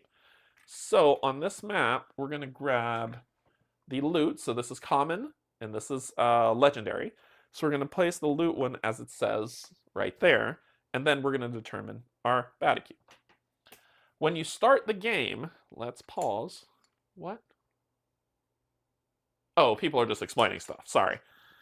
When you start the game, for your tutorial, how you usually build your bag is you grab all the level 1s and level 5s. They're double-sided, right?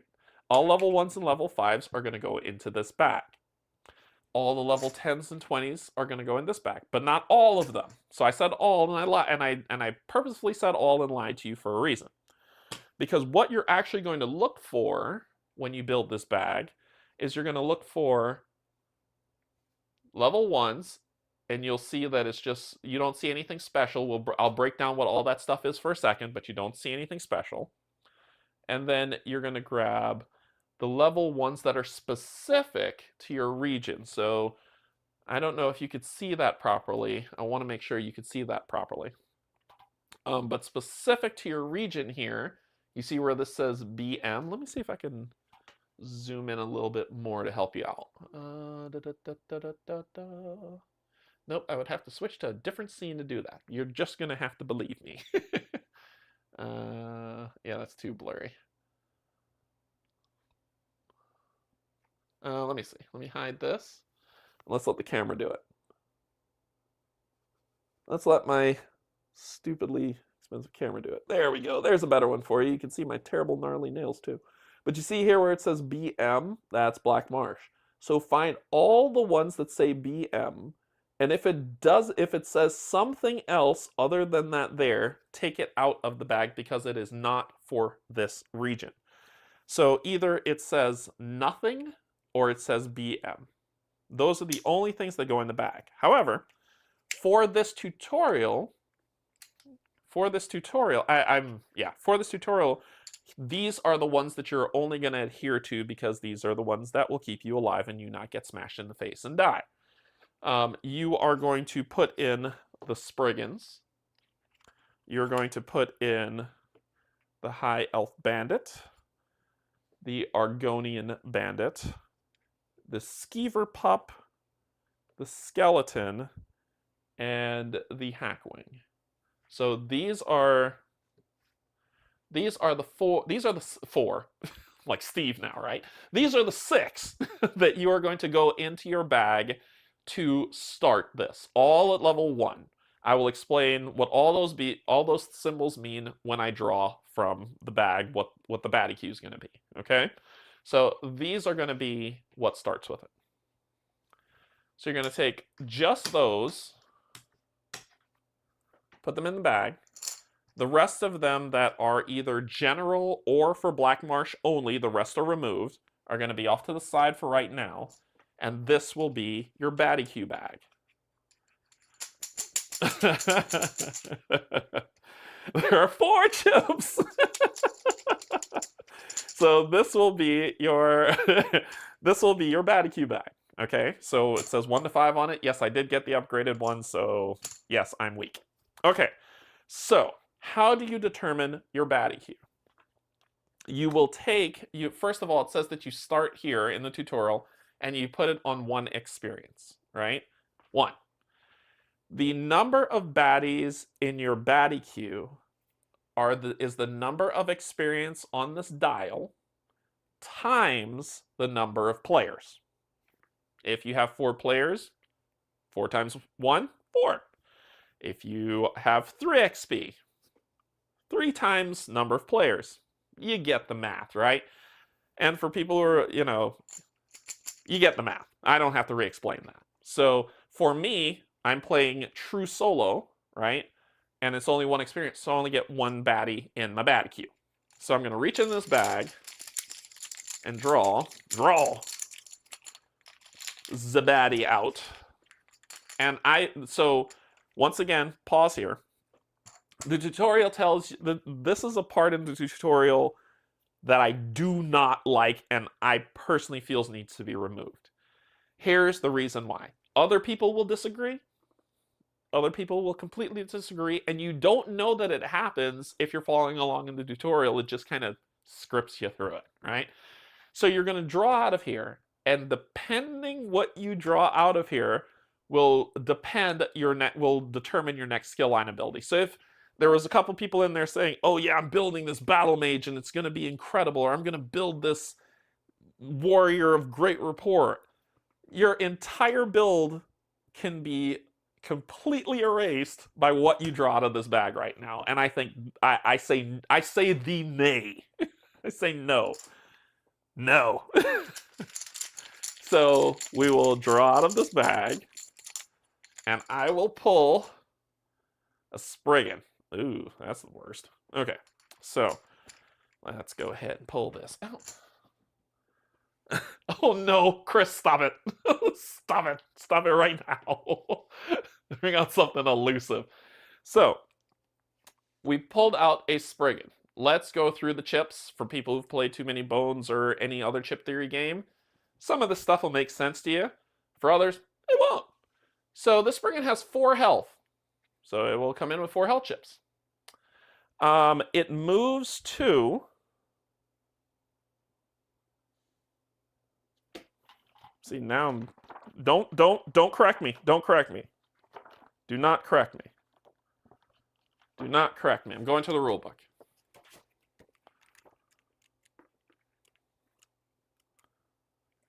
Da-da-da-da-da. Thank you. Page 55. Like I said, everything you need is in the rule book. Page 55. All right, so this is its 6. This is its health, so how much health it has. This is its range. So this is its range to hit you. Okay? So basically, the value determines the enemy's engage range, which is the maximum distance at which it can engage an opposing unit. I knew I had that wrong. That's why I said, don't tell me. Let me go to the book. This symbol here, which is its combat, which is 11. This is priority. Nope, that's a lie. This is 10. This is its target. That's a lie too. Why are you not saying what this is? 11. That's not what that is. The unit, the number of units engaged. See, that's not what that is either. So the rulebook screwed up. The rulebook screwed up on that. This is its shield. This is its shield. So to start knocking off damage on it here, this is how much it does. It has, this is its combat dice. Thank you. It does not say that in the rule. Oh, number 8. Good lord. Combat dice. This is the number of enemy combat dice the enemy rolls during its turn and then resolves against each target. The combined value rolled on all enemy combat dice is the amount of damage dealt to each target. Didn't think it could be 0. Yeah, I'm on page 55. Page 55 does the entire anatomy. So, but this is its defense. That is this. 9 is not its defense. That's a 1. What do you mean 9? 9 defense. Where are you seeing that? That's a 1. 8 and 9 for combat and defense. Yeah, the circles are terrible for indicating things. Oh, you're talking about on here. Yes. Yeah, sorry, I got you, Kate. I got you. So this is how many dice it would roll, which is 0. And this is its defense, which is 1. So that means that whenever I roll attacks against this creature, I need to take off 4 health, but he has 1 shield, so it's going to take 1 off. All right, so then we go to, we're not down there yet. We still got to do this. So this is number 4. This is the type of creature it is, which is a Daedra creature. So this is a Daedra creature, level 1. This over here says that it's targets. So if you notice on here, this is super tiny, but it's going to attack the strongest 2 characters within range. Strongest 2 characters within range.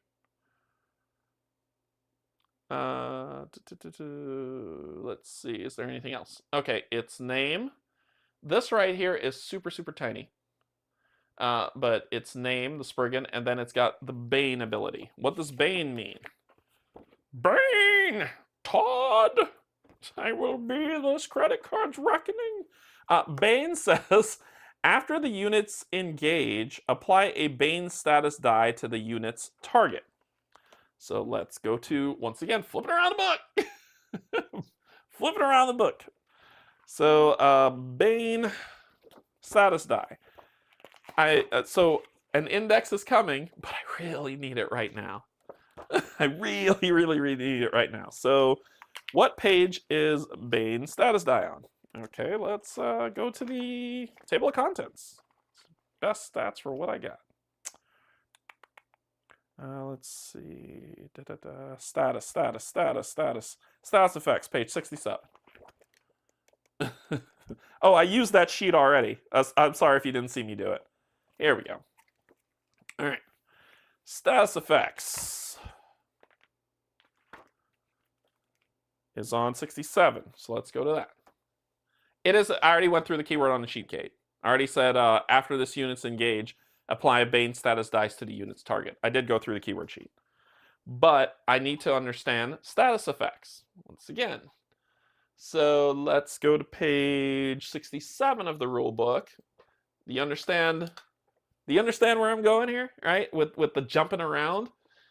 All right, so 67. Status effects are temporary conditions that units can gain during any kind of encounter.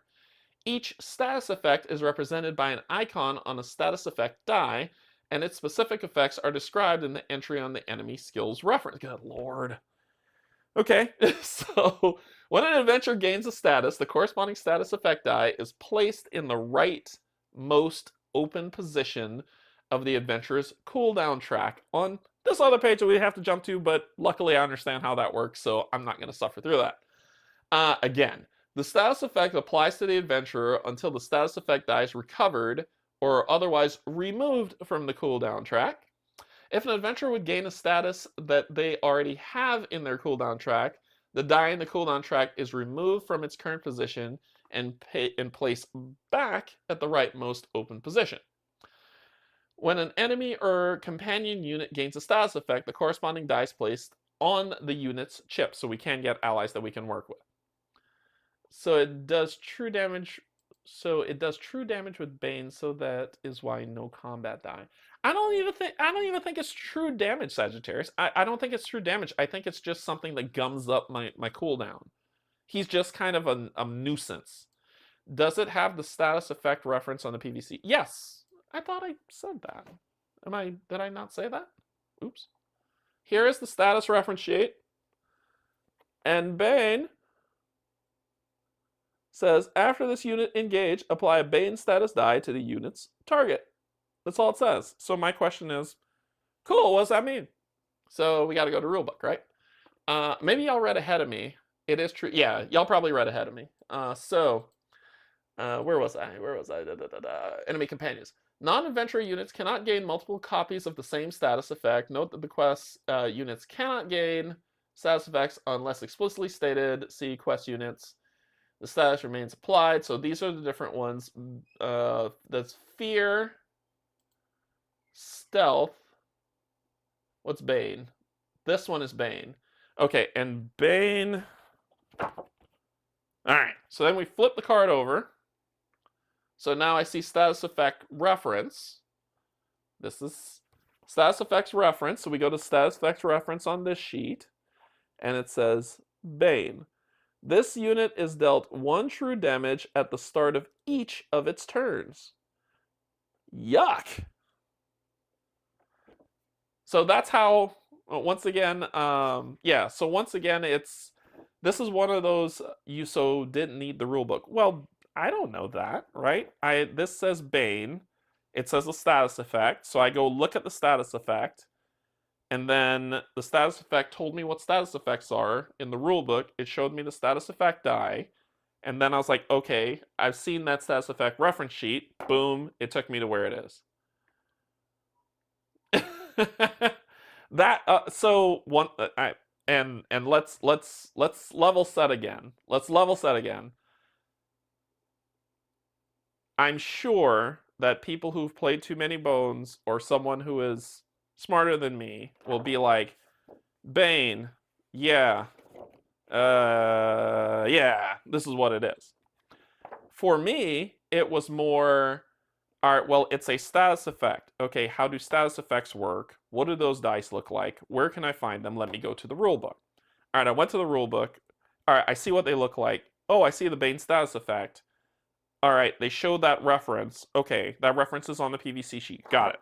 Okay, boom, here it is. And from there on, I know where it is. This is the ABCs of me. So that's, and I'm sure people who are way smarter than me can intuit that. But anyway, so he's gonna Bane me until I'm dead. Awesome. Well, he has 4 health. So 1, 2, 3, 4. Yeah, that is correct. So even though he has no attack dice, which I wish he did, he's going to Bane me to death. And he will appear... Lord. Where did I put that page? I have to go all the way back here to find it. I really do hope that this playthrough helps people and you don't have to go through... Or you probably would never go through what I go through. So this will be, you will go here. So according to this, the first enemy in the baddie queue goes there, second there, third there, fourth there, but we only got 1 enemy, so it's going to go there. All right, so this is where they're going to be. Then I get to deploy. This map sheet that I'm going to pull here is the starting entry. It's the starting entry. It's got the starting entry thing. And the characters get to start anywhere they want on here. So we're going to start right here because I'm stored and bored. Okay, so we're going to start there. And then we're ready to fight. We're ready to play the game after almost 2 hours of me doing setup. We're going to take the round counter die, set it to 1. If it goes to 6, you start taking true damage until you're dead. So we're going to put that in the spot there as round 1, fight. And then I get to go first. So there's stuff here. If you want to see what this is, and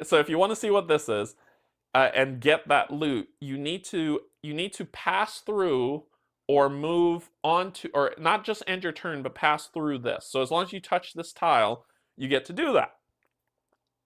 Here's the interesting thing is when you do that, time stops. And then you do a lock picking check. And then time starts back and you keep playing. It's a free thing to do. It's just what you get to do. So let's go ahead. Let's determine movement. My movement is determined by my stamina. So 1, 2, 3. If I was an archer, my movement would be determined by my stamina or my range, right? But this is my movement. I get 3 movement. On your turn, you get to move. You get some options. 1, and is that? See if it's on here so I can tell you. Turn breakdown. Perfect. So at the start, you do your cooldown. So if you have any dice at the start of your turn that are here, anything up to your cooldown number, you get that die back, right? Or if it's a light fatigue, which are, come on. Combat's actually very straightforward. That was not the confusing part of any of this. Combat was very straightforward. These are light fatigue. All it's doing is just gumming up your cooldown, right? So it's like, oh, that sucks. I get to do that instead of getting a die. It's a light fatigue. Once a light fatigue is removed, it is placed back on the board. These lovely things are called over fatigue. These don't go away unless you go to an inn to rest. That's the only time you get rid of these things. These things stay. So basically, when I get to a cooldown where I'm saying, okay, it's time to pop off over fatigue, all I would do is pop this off and place it at the back of the queue. And then it'll make its way back to block up, pop it off, put it back in the queue. And you keep having to do that unless you go to an inn to get rid of it and rest. Okay? So those are the 2 other than the dice that you can get. And then, of course, you're about to see me get kind of lambasted by this Bane. So, or by this Spriggan. So let's do our thing. So on your turn, you can move up to your stamina, right? So up to 3. You can do an engage.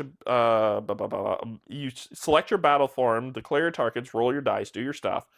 If you do not engage with an enemy, you can move again. So keep that in mind. That means that right now I can do 1, 2, 3. I'm engaged with the enemy. But if I do 1, 2, 3, then I'm not engaged with anyone. I could actually do 1, 2. Time stops. I do my thing, and then I can do 3 to end back here. If I want to, right?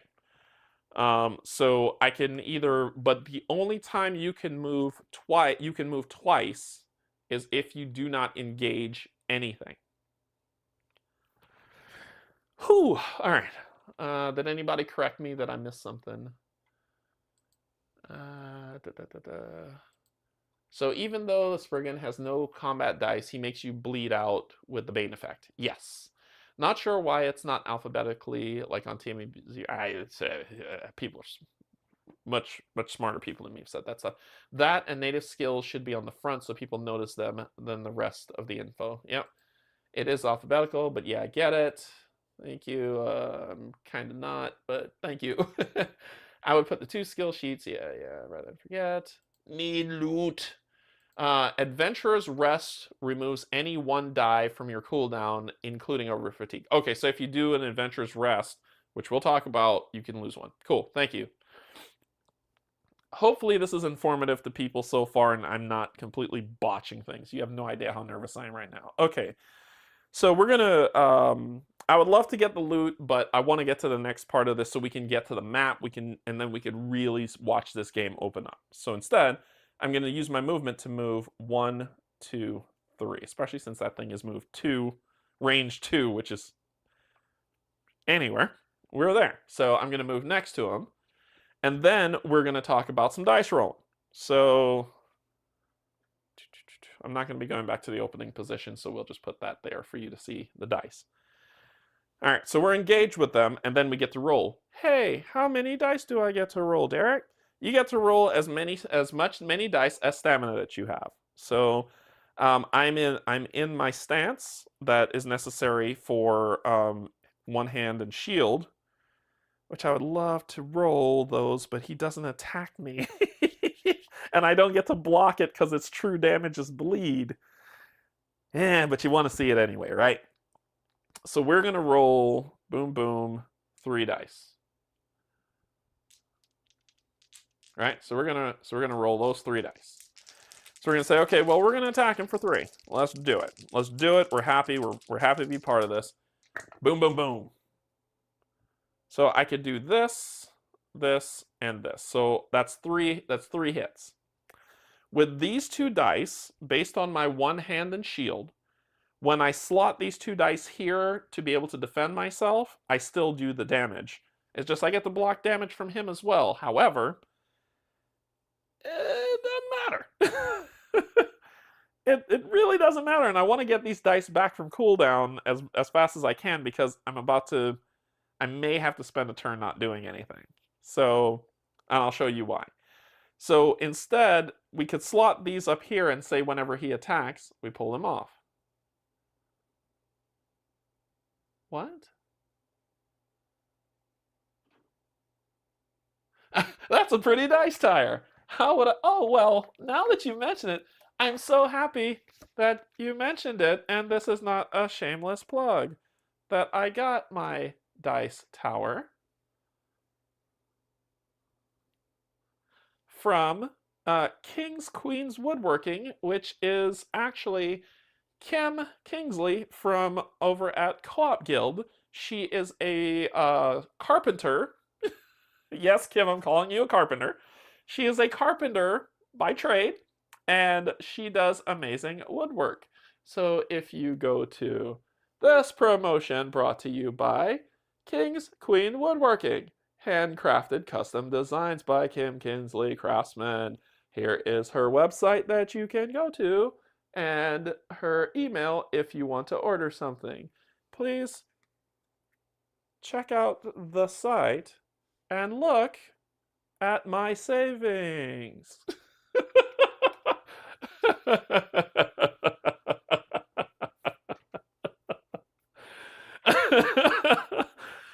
This is why I take no money. I'm not an actor. I don't do terrible commercials. Anyway.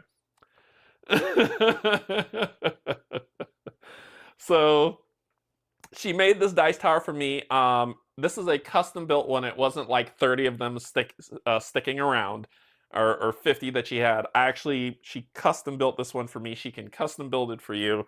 Check out her stuff. She is amazing, and she is a carpenter.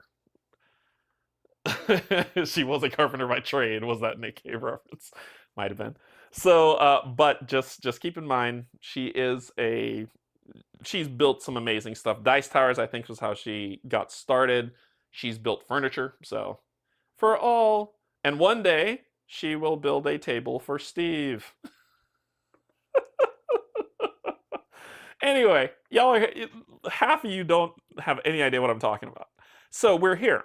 I can slot these here if it was an enemy that was going to attack me, but I want to get those dice back, so I'm choosing not to slot those there, so I'm going to hit him for 3. Chad Fox, just watched the Co-op Guild recap. Great stuff. What is wrong with Arkham, the card game? Never played it, but was...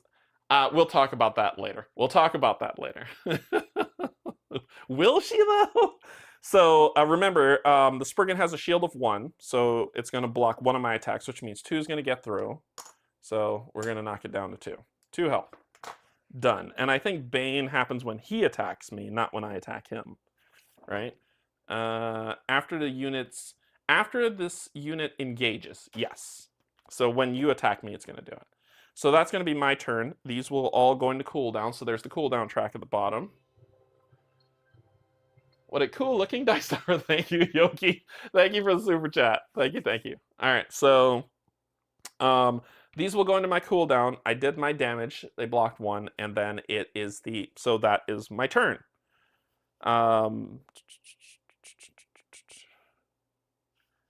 Yes, that is my turn.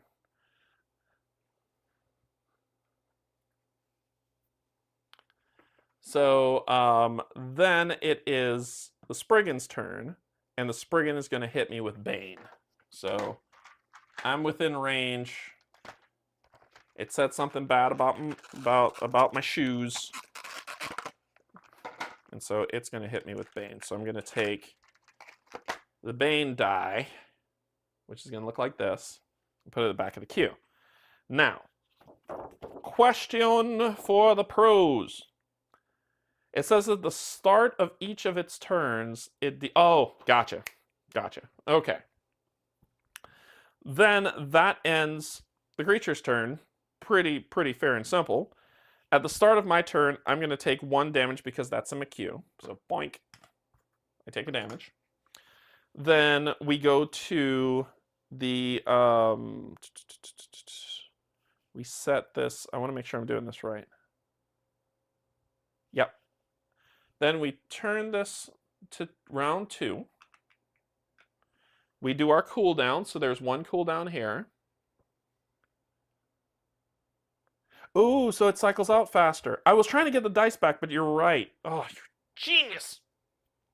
Genius. So I'll take, that's right. So the puzzle of it, thank you, Schmendrix, for saying that. This is why people are smarter than me. Round 2. Cooldown. I get this die back. This slides over. And then it is my turn. So my turn, I can move. I mean, I'll just swing out this way right here real quick. And then I'm going to attack with 3 dice.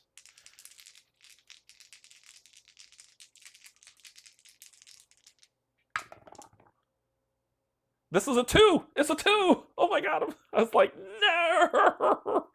All right, so we have that, right? I don't know if you could see this. That's a 2. I was scared for a second and thought I was doomed. And what you see is I rolled the 2, which was enough. Thank goodness. So that is 2 plus 1, 3, and then a miss. This miss gives me 1 tenacity, and this would throw it in the cooldown, and that is the 3, which would be block 1 and then 2, and this creature's dead.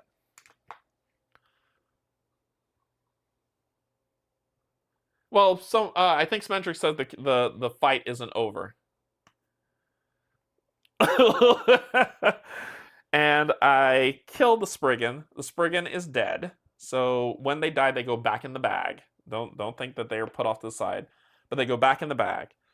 And then after I kill it, I'm going to, I shouldn't have moved before I killed it. Let's say I killed it and then move, and I land there. When I land there, remember I shuffled. I don't want to mess with these.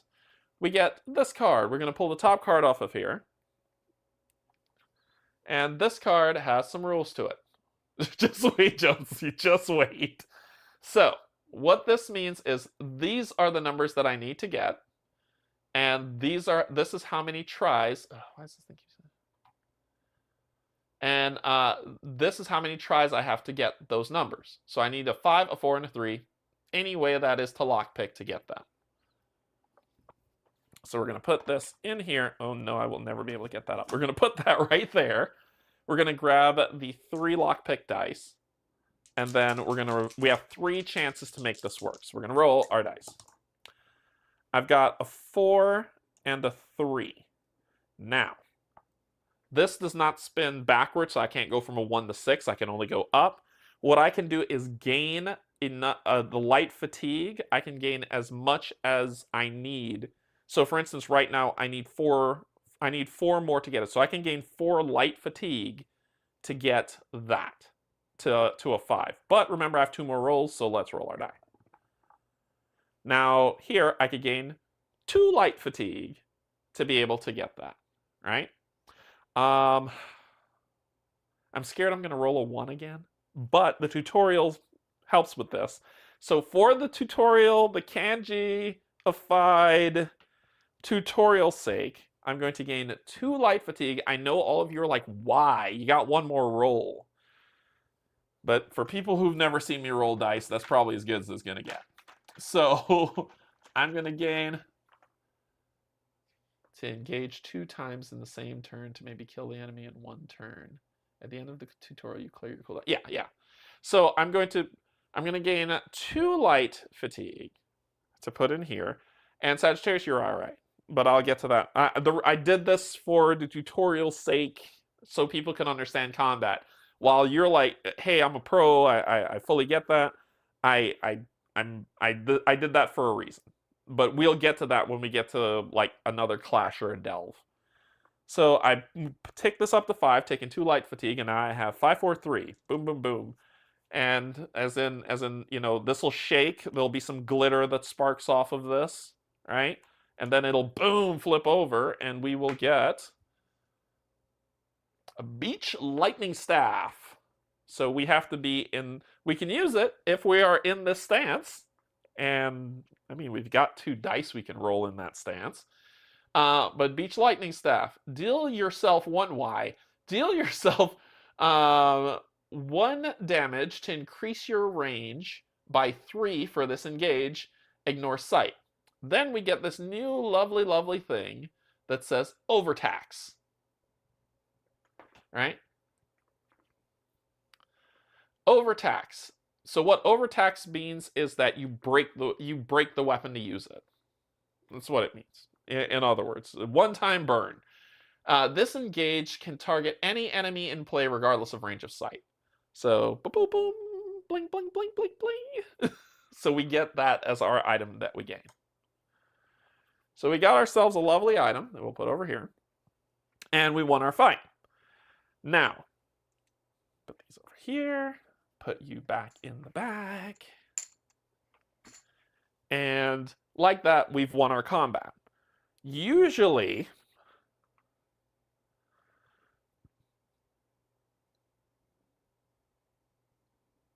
yeah, there's a different way I could have done it. Yeah, Sagittarius, you're not wrong. Like I said, I did the combat range encounter so people could see combat. We'll do more. Trust me. Trust me. I've got 2 parts of a plan. All right, so after we kill you, lockpick, we did the lockpick. Cleanup. Each player places their adventurer chip back on board. This, we got that guy.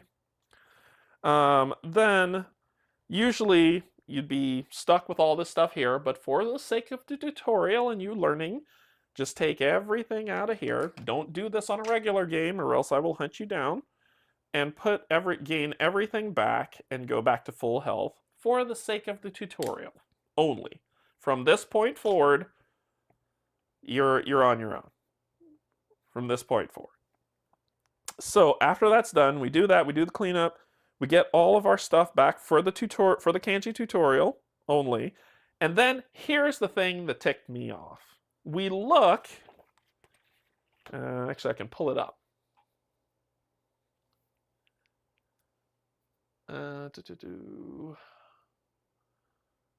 Tutorial. Nope, not tutorial. Rulebook. What page is that on? 92? 92. 92. Enter. Oh, you're going to be that guy. 92. Enter. Okay. So, after you've done all of that and you've read through, you check out this achievement list. Oh. Was it a Spriggan that you defeated? Oh, cool. You get to check that off. Did you escape first? Sure. You got to get all the way to the other side of the map. Did you take the first turn? Yeah, I did that. And did you take damage at range 2? I could have done that as well. But based on what you selected, look at this. So now the Sorcerer, Arcanist, Archibald, Scout, Nightblade, Warden, Necromancer, Spellmancer, Burglar, Rogue are locked off. I can't get them. I can't get them. But I could become a Pilgrim or Templar. I could become a Dragon Knight. I could pick Archer if I want. And this, as soon as I read this, I was like, nope. I want to pick and build however I want. So now the other classes become available to you. And you get to pick which one you want from the Jailbreak. My recommendation, don't do that. Unless you want to vary your game like crazy. So now you get to pick whichever one you want. It doesn't matter. I am going to pick... Actually, I'm pulling from the wrong sheet, aren't I? Yep, I'm pulling from the wrong sheet. Sorry. Then these things come out. So then you get to pick from these, which you get to use tenacity to use their abilities. There is the Archer, the Templar, Spell Sword, flip this over, the Knight, the Warden. I'm flipping them over, the Nightblade, the Necromancer, Sorcerer, Healer, if you want to be a healer, the Rogue, which remember Kate was saying yellow. So the Rogue, the Pilgrim, the Scout, Chris's favorite, the Bard, the Acrobat, and then the one I'm going to pick, which is the Dragon Knight. So 1, 2, 3, 4, 5, 6, 7, 8, 9, 10, 11, 12, 13, 14, 15. 15 different classes that you get to pick from. There are not 2 of them, so 2 people can't be an archer unless you're going to buy 2 of the game. There's only 1. Sorry, there can be only 1. So these are the ones that you get to pick for your class, right? I'm going to pick the Dragon Knight because I choose violence. And we are going to come over here and show you our Dragon Knight. So our Dragon Knight is a novice. Now, how do you level up from novice? Simple. So I upgrade this when I end the battle with 1 HP.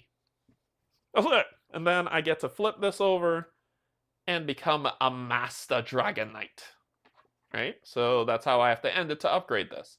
Also, I get a new ability.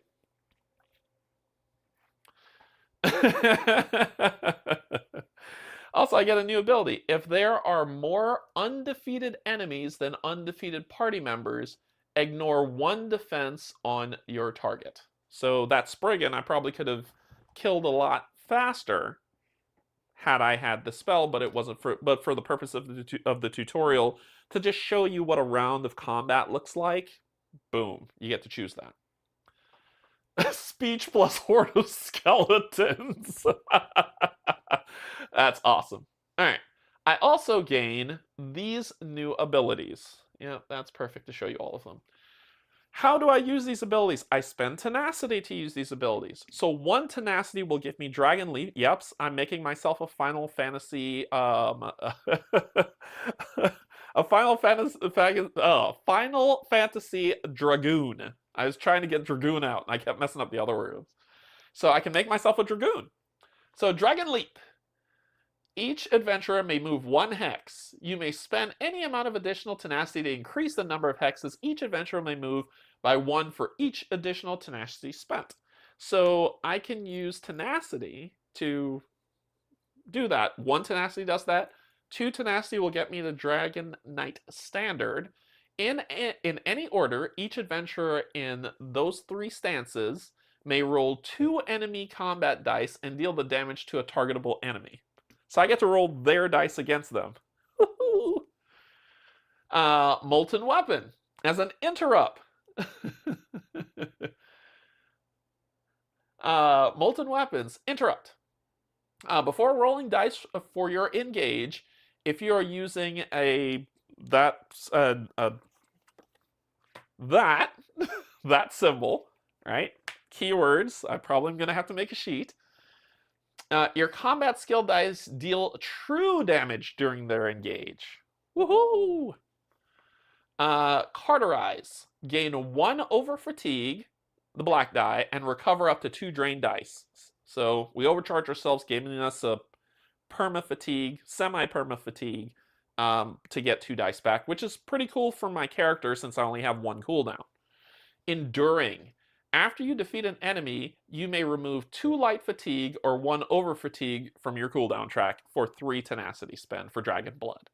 So these are my novice abilities, and when this occurs, I immediately upgrade to gain some new abilities. So cool! I don't know. I love this. I think this chip theory games, you make me happy. So there we go. So I'm now a Dragon Knight. I'm a Redguard Dragoon. What is a drained die? In your cooldown. Drained dies in your cooldown. And this is light fatigue. The black ones are over fatigue, but it's in your cooldown. Now, we are also, let me move this off the board. We're also going to, now that combat's over, we'll take the rest of the 1 to 5 chips, and it's all going in the bag. And remember, it's either the generics or only for your province. That's going in the bag. Cool, cool, cool. What else are we doing? See, I'm just scanning this real quick. Yeah, they pick their stuff, they do their thing, they're all happy, and they smell like fish. Okay. Then, because we finished page 61. Page 61.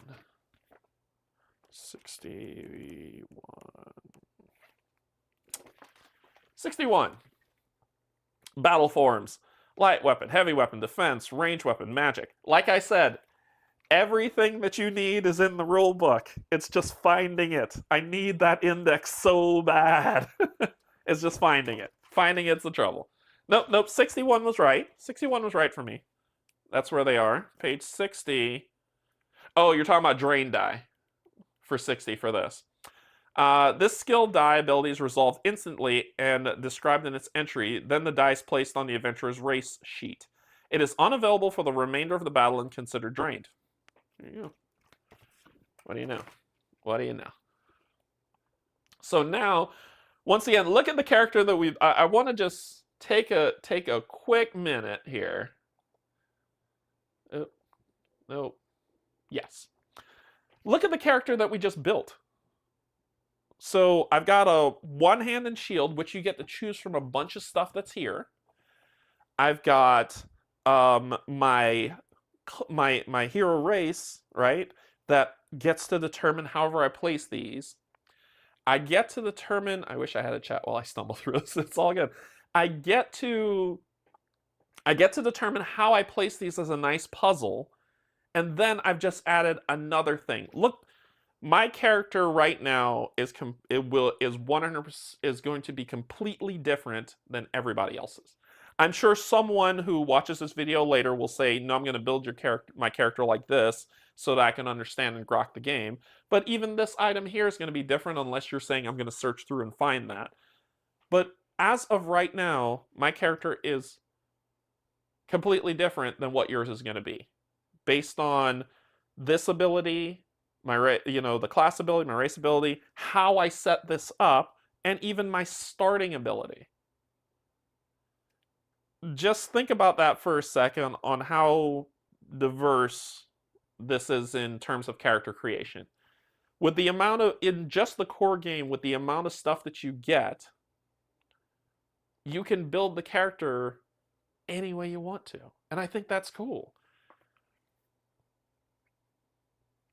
Oh, sure. Why not? I don't care. Boom, boom, boom. Gone. Okay, so, but you get to build the character any way you want. And I think that that's just freaking cool. That's just me. So we're going to, the first thing, so now that we're going to, I'm just going to set this back to the die shape. I know that's the 6 and that's not what you're going to do, but that'll help me for myself. We're going to raise the experience because we finished the jailbreak, because we just finished jailbreak and we're ready to get into the game. But we're going to raise the experience level to 2. So now I'm going to be drawing 2 baddies for the enemy pool. And I don't think we do the day yet. We don't do... Yeah, leave their day dial unset. Yes, we don't do the day die. Then we do an adventurous rest where we get all our stuff back. And now we begin. We've gotten through there. Dragonite was a choice for take the first turn. Am I missing something? So we need to find something powerful that drains dice, as our class can make us use them multiple times. There's a really cool class that Barrett used on our playthrough where Barrett wanted to fail. He wanted to fail dice rolls because it lets him pull health from himself and inflict that as damage on the enemy. So the more he failed, the stronger he was, which I thought was pretty cool. Okay. Where were we? Remember, we're going through this tutorial. Make sure y'all understand how this plays. So you've seen a clash. That's what this was. This was a clash. Now we are getting into our day. We're starting. We are starting in Lillimeth, which is over here, which is right here, Lillimeth. For the purposes, so we're going to take our people token and we're going to place it on Lillimeth. Because the tutorial says, hey, what type of day is that going to be? It tells you what day it's going to be, so we're going to take this lovely book symbol, and that's the day one, right? Place it on the overland map on the sunny. Yes. So it's going to be a sunny day. What is the differences between these three? Let's pause here and talk about it.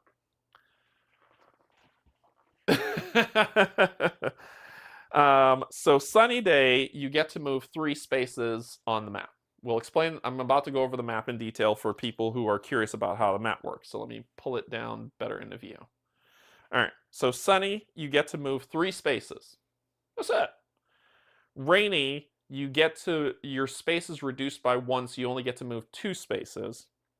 And flooded means that when an enemy, and this is me running off of pure memory here, when you engage an enemy, they get to go first. So let me look that up and make sure I just didn't lie to y'all completely. But I believe that's what those mean. But let me look it up. And I'm going to probably get a drink of water after that because I'm like, this is why I need an index. Weather. Weather, right? Weather. If someone knows the page number of weather, just post it in chat. 35.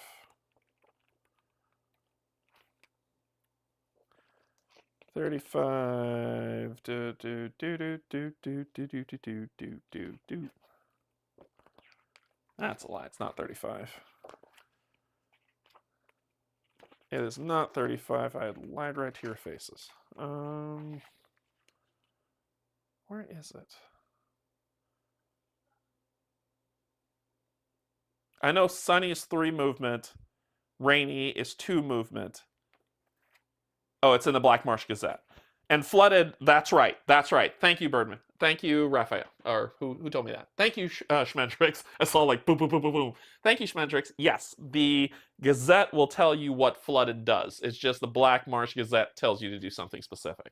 Yep. Thank you. The Gazette will tell you what flooded does. Looking forward to CTG releasing a new class, Dragonborn, with speech perk. Vusroda! I gotta throw everything off the table when I say that. Yes, the flooded will be determined by the Gazette. Sunny is 3 movement. Rainy is 2 movement. Boom. Thank you so much. Okay, so where were we on the map? So that's what this means. We're going to start off with Sunny. We're starting at Lillimeth. And then before we go to the Gazette book, these here are what's called peaceful encounters. So we'll pull a card from the peaceful encounter, resolve it. People who played Hoplomachus, you get it. These are called conflict encounters. You're probably going to do a lot of clashes when you get here. Probably. Most likely, right? So these are probably clash regions. This thing here, it's called a unstable location. And what that means is that you're going to grab a die. There will be a dice used for this phase. So the die itself, you will roll this die, and the die will determine what you will deal with. You'll either deal with a conflict, a peaceful, you'll find a caravan or town. Oh, look, that's a town I found there. And I think that's all that's on here. So it's 3 peaceful, 3 conflict. That's a lie. That would be 6. It's 2 peaceful, math, 3 conflict, 2 peaceful, and 1 town is what you're going to do. Okay? So, a couple questions to answer. Can you move through combat? So let's say I'm here. One of the questions that we had was, and the reason why I say this, and people are going to be like, what? Because the rule book states, and this was something that that when I mentioned it to Shannon, she said, oh yeah, you're right, I'm going to put it in the FAQ. The rule book states when you move into a zone, a peaceful or conflict zone, the situation happens. When you move in, which means that if I have 3 movement and I'm here, and I want to move to this unstable slot, when I go 1, 2, 3, when I hit here, I'm supposed to trigger a conflict encounter. That is not the case. That is not true. What is true is wherever you end your turn. So just keep that in mind. There was a lot of discussion about this, right? I know Paul Grogan was kind of saying, well, I think that means where you end your turn. And me saying, I've been wrong. I mean, I've been wrong about a lot of rules. But this one here says when you move into the space, it happens. Not end your turn on that space. And it became like, well, you're right. Well, however it's read, we're not sure. So we asked on the wonderful Chip Theory Games Discord, and Shannon was like, oh, you're right. That could be very confusing. I'm going to put that on the FAQ and fix it. Yeah, page 34. I remember searching that because I was like, I think somebody was saying overland encounter. These are triggered when the player moves into a hex with a landmark. Thanks for doing this. Really appreciate it. No problem. No problem. If it's helpful to anybody learning this game, it's great. But that's the piece right there that threw me. These are triggered when the party moves into a hex with a landmark, right? Immediately, first word. But that is untrue. So when you end your turn is when it happens. And that is confirmed by Chip Theory. That's not me making it up. So it's going to be in the FAQ for you all to see, right? For you all to verify that that's what's happening. So if I'm here and I want to move to this unstable space, I can do 1, 2, 3, and then wherever you end your turn is when you trigger that event to happen. All right, so that's what it all is. If you stop on one of these spaces that is empty, nothing happens. You don't draw a peaceful encounter, you don't draw a conflict encounter, you don't roll the unstable die, you don't take a town action. It's what's considered a waste of a day. The only thing that happens at the end of that day, depending on if you're what difficulty level you're playing on, is if you're playing an adept, you will heal 1 health and recover 1 die, and then set the weather, and the day continues.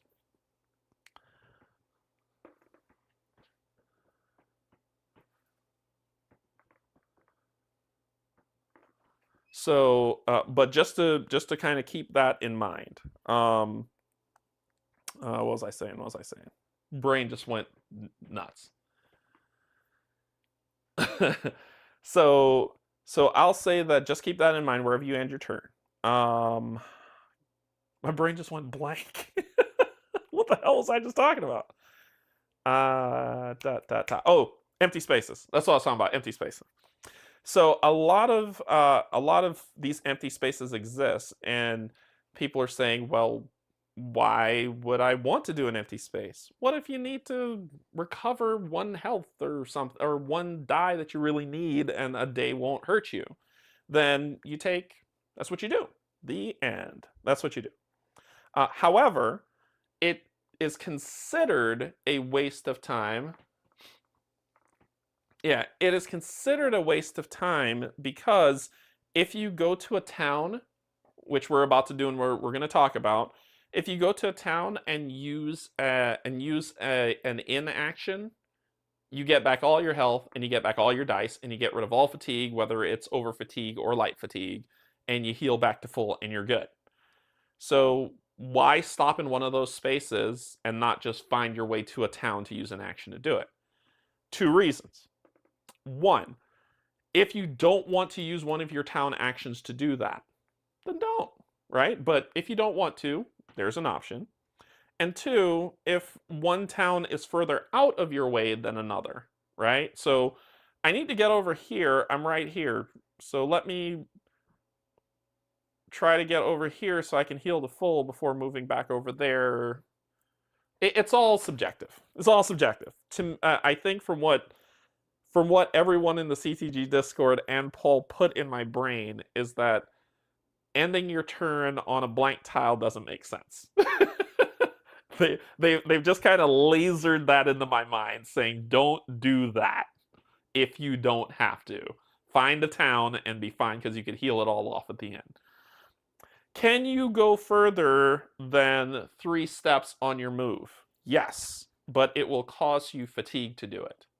So for how much ever further you want to do, you have to take fatigue to do it. Yeah, and gaining XP is the big thing in this game. Leveling up is the big thing. You've got 12 days to get your job done, right? Before you move on. Okay, that should explain this map, right? And there are tons of these maps. I mean, flip this over. There's the Morrowind map. So there's tons of these maps, and this one even has a dig and excavation track. So for this playthrough, the map is not, it's just pivotal for movement, but for other playthroughs and other provinces, there's more to do with it. I need to drink some water, sorry. Whew, been talking for like 2 hours. Okay. All right, so let's see, where are we? Boom, finish that. I explained the map. Everybody's good on the map. If I missed anything on the map, I'm sure someone will be like, you missed this. You can only move up to 3 extra spaces, I believe, so you can't just take... Right. You can't fill up your fatigue movement to get to the end game. But you will have to take fatigue to do it, is the point I'm making. Zoom. Center. Okay. So, we get to the first day. We've just done everything. Nope, we don't yet. We need to determine our starting quest. A quest. What is your quest? So, another very cool thing of this. I'm gonna say this is pretty chill of you, CTG. I like this. These are the guilds of the game. There's the Undaunted Guild, the Mages Guild, the Psychic Order, Eyes of the Queen, Fighters Guild, Thieves Guild, Outer Watch, the Dark Brotherhood, and the Circle of Champions. When you grab your Gazette, because we're going to be breaking that out right now, and let's make some room for you, Sir Gazette. Let's make some room for you. You deserve respect. So, you're going to grab Western Black Marsh Gazette. And what we're going to do is we need to determine our main quest. This is the thing that you need to... This is your main quest. This is your objective. This is what you're trying to do to say you're done with the Black Marsh, right? You can do one of 2 things. You can shuffle these up and pick whichever one you want. Or should I say, shuffle up and pick the first one, being that's what we're going to do. Or you can read them and pick the one that you want to play. The tutorial tells you to take Undaunted. Another shift from this is me saying, no, you're not the boss of me. You're not my real dad. I'm going to pick whatever I want. Paul had a quest that required him to end his turn on a blank hex to advance the quest. Yeah. So I'm going to pick whatever I want. So I'm going to pick the Fighters Guild because I choose violence, right? The rest of these, that's your main mission. You're going to get the Fighters Guild. The Fighters Guild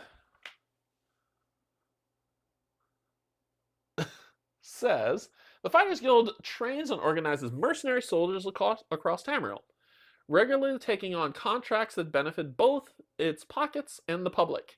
Its large roster is endlessly busy with providing security, hunting monsters, and more. The party focuses on a wide variety of battle-heavy quests. Kim would be so proud. The violence is how fighters show love. Exactly. Now, when this becomes your guild that you're doing your work for, you can flip it over and you can see what your guild hall, what your guild bonus is that you can use. So for the Fighters Guild, at the Guild Hall Sparring, for your Guild Kiosk Town action, spend 1 saved XP to train any words, people, somebody who knows symbols better than me until I make that darn sheet. That is some action that causes someone will post it in chat and I will go back and say what it is. But basically, train any one of those type skill lines from the training bag. So you get to choose, so you get to train one from the training bag, and we'll talk about, that's not Thief. That is not Thief. But you'll get to see what those look like. This is the reason why I was saying, they were like, hey, you got to look on these cards to see what that is. Here, let me see if I can find it. What is it? It's a weird sword, dude.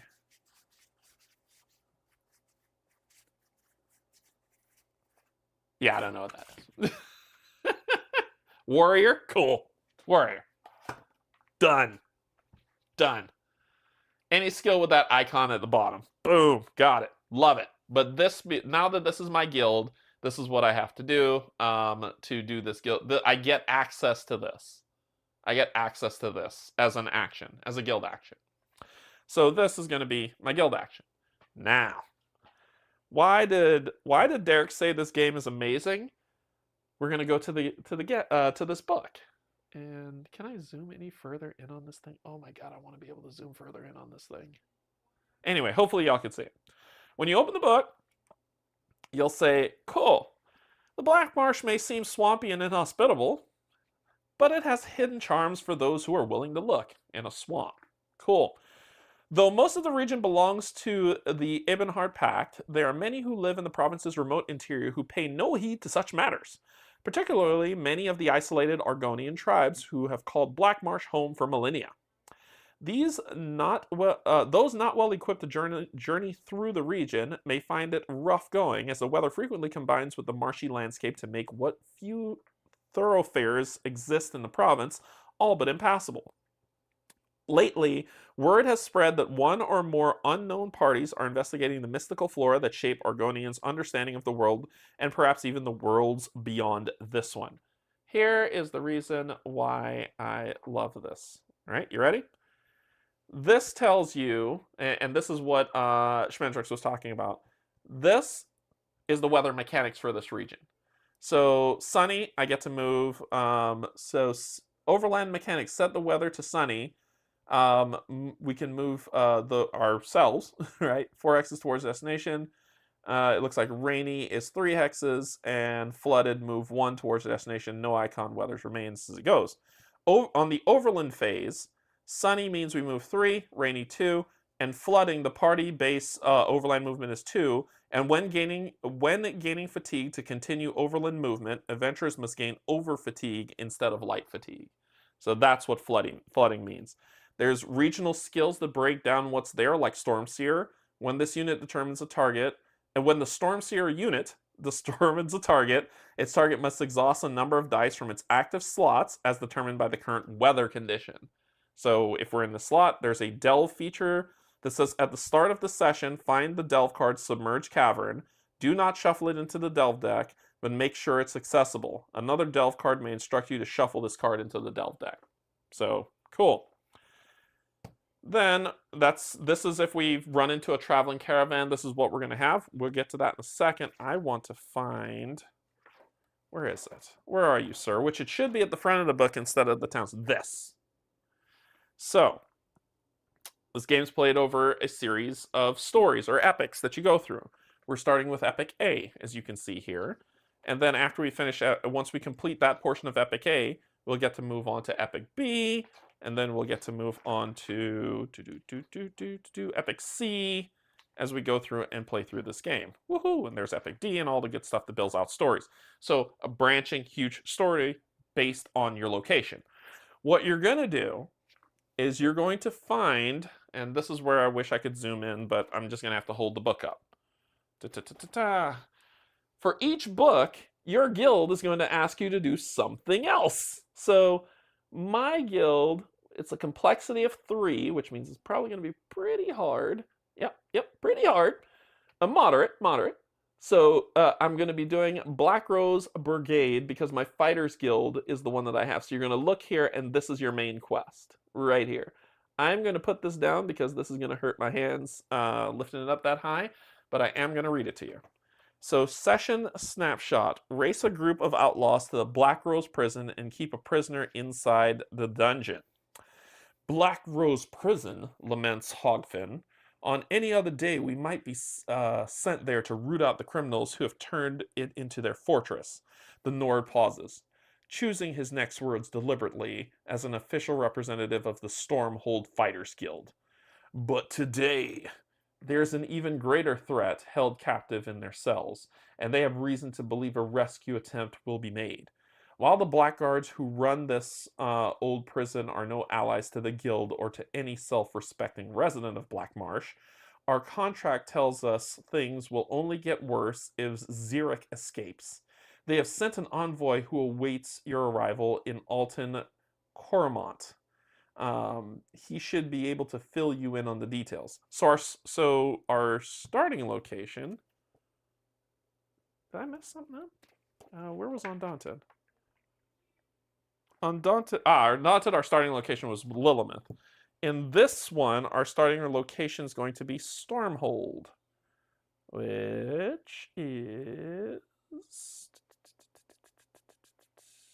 Stormhold all the way at the top of the map. So this is where we're starting in Stormhold. Our special instructions is set aside the quest unit Xeric. So we will come over here to our special quest units. And we will find... And this reminded me of something that I need to put... I'm going to take a quick break, drink some water, and put out for you all, for the 62 of you that are here. Thank you. So we're going to take our Xeric token, set this aside, so this is going to be a problem that we're going to have to deal with. And that is Xeric. Pause. Today, and I sent it to my patrons first, so please forgive me. So let me grab this because I'm going to post it in chat. Today, during the stream and or after, I will be doing a giveaway. What is in this giveaway, you ask? Well, I'm going to be giving away the Gen Con exclusive special alt art for one of the people that are on there, right?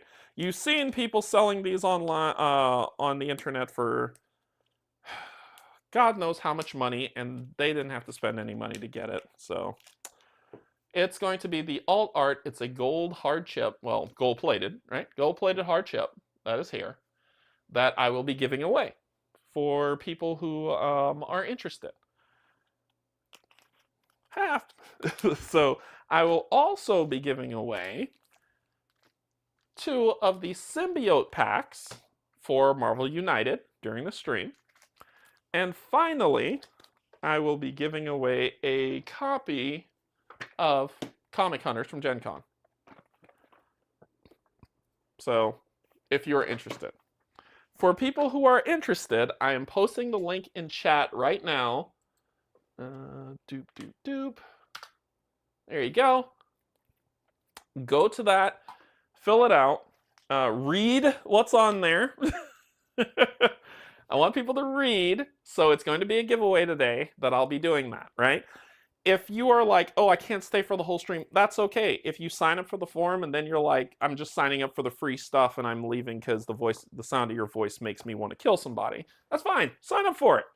If you win, I'll send you an email, and you have 10 days, not business days, 10 days to say, yes, I'm getting it, and then pay shipping.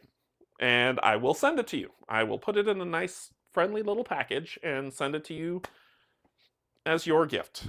Because scalpers suck. So, there you go. So, I just posted the form in the chat. let's see. Let's see. What can I do? Let me do something real quick here. I'm going to put it in the description right now, too. Because I'm sure people who are in and out of the chat, I don't want them to miss it. Come on. Come on, you bastard. Where are you? Live. I'm live here. And Control V. Okay. Save. All right. So if you refresh now, it's also in the chat. It's also in the description. So there you go. It is free in there. It is the only money you got to pay for what you want, and this is what it looks like as compared to the chip, right? I can put them side by side so you can see. But the only money you need to pay is shipping, and then this thing is yours. I will ship it to you anywhere in the world. It's actually heavier than these chips, and these are the chips that come with them, but if you want to see them side by side, actually, let me find the chip that it's replacing. That's probably a better one to do. Because as soon as I saw her chip, I was like, oh, the giveaway. So there you go. Yeah, there you go. Alt art. So it's alt art for the character.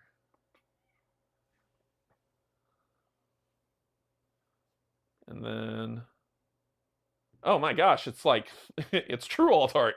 So it's Enrage Deslandra and Empowered Deslandra. So there you go. Alt art for the character that you can get for your chip. So there you go. There you go. There you go. There you go.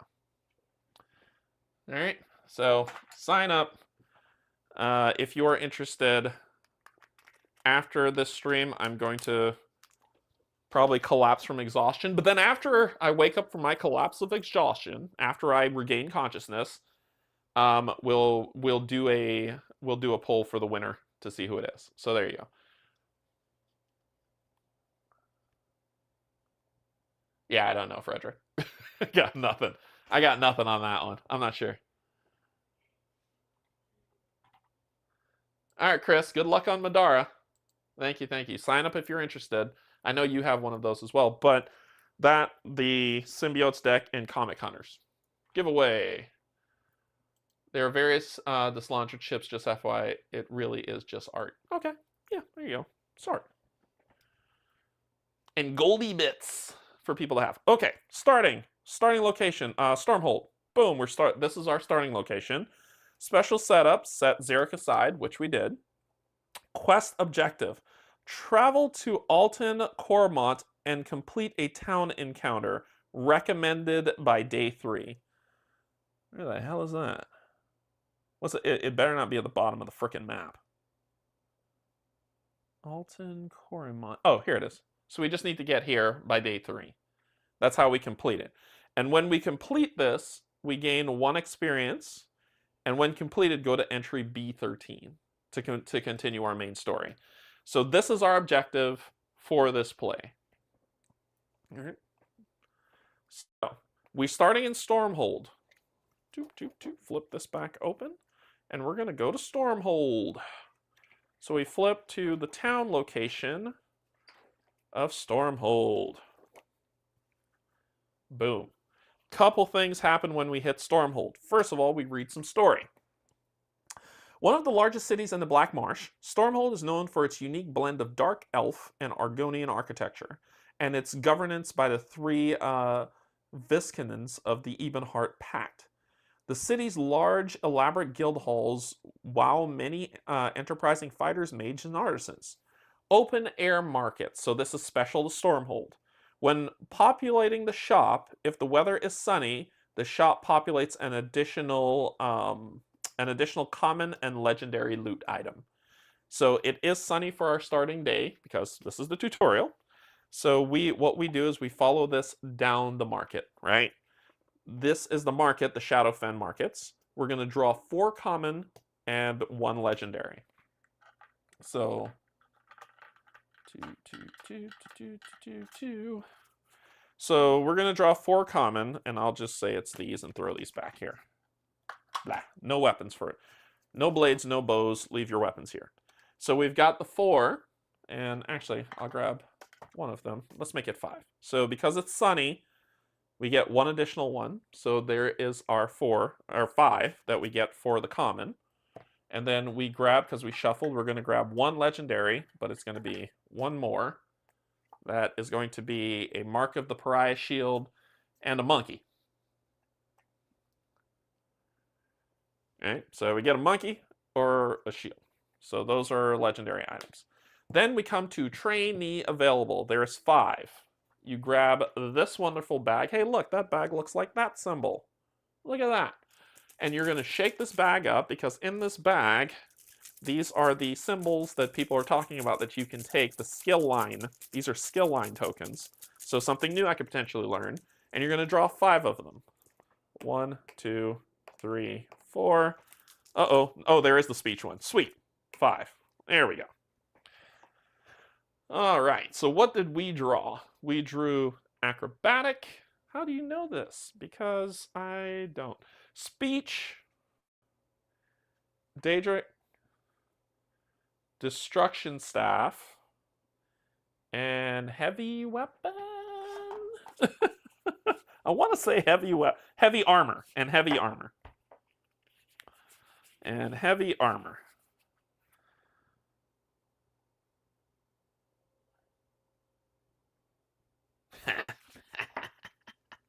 I like this. Okay.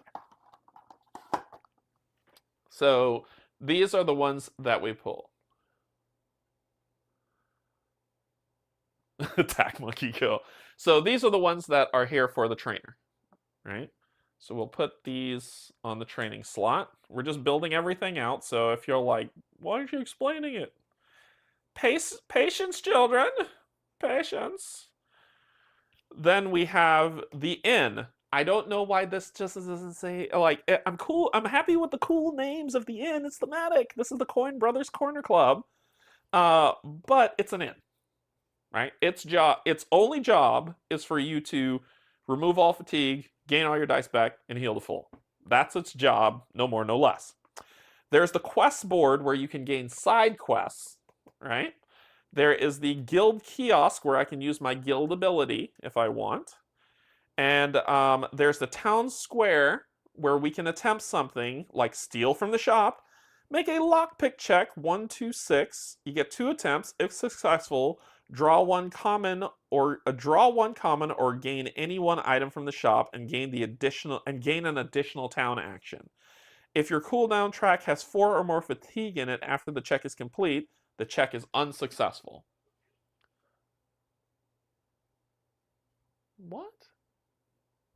Okay. Alright. Let's deal with you. Sorry, dude. That shit don't work in my chat. Ban.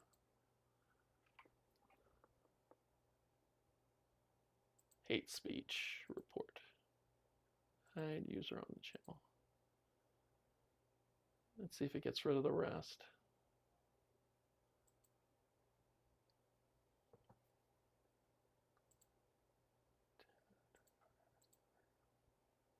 There we go. There we go. It's how it goes, man. I live with that stuff my whole life. So I think if that's how that person professes to live their life, that's on them, right? I've been called that. I've been called so many other things my whole life. So I lived in North Florida, so there you go. But yeah, so reported and kicked. Yeah, so there you go. Let's see.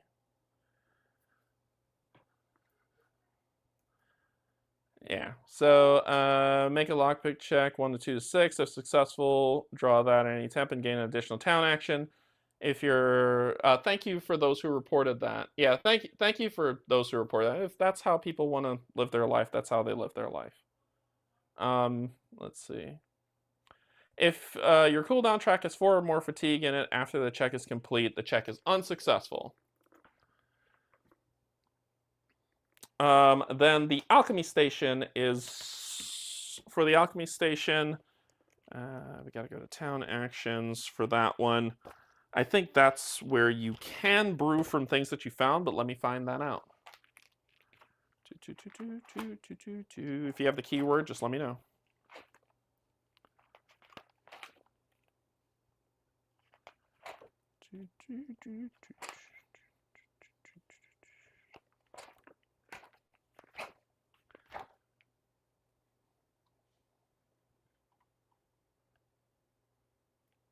Cool. Okay.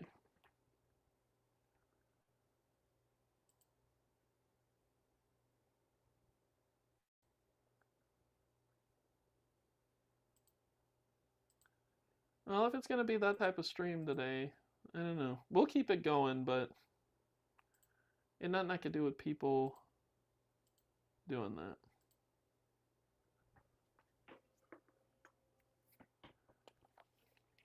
Let's see.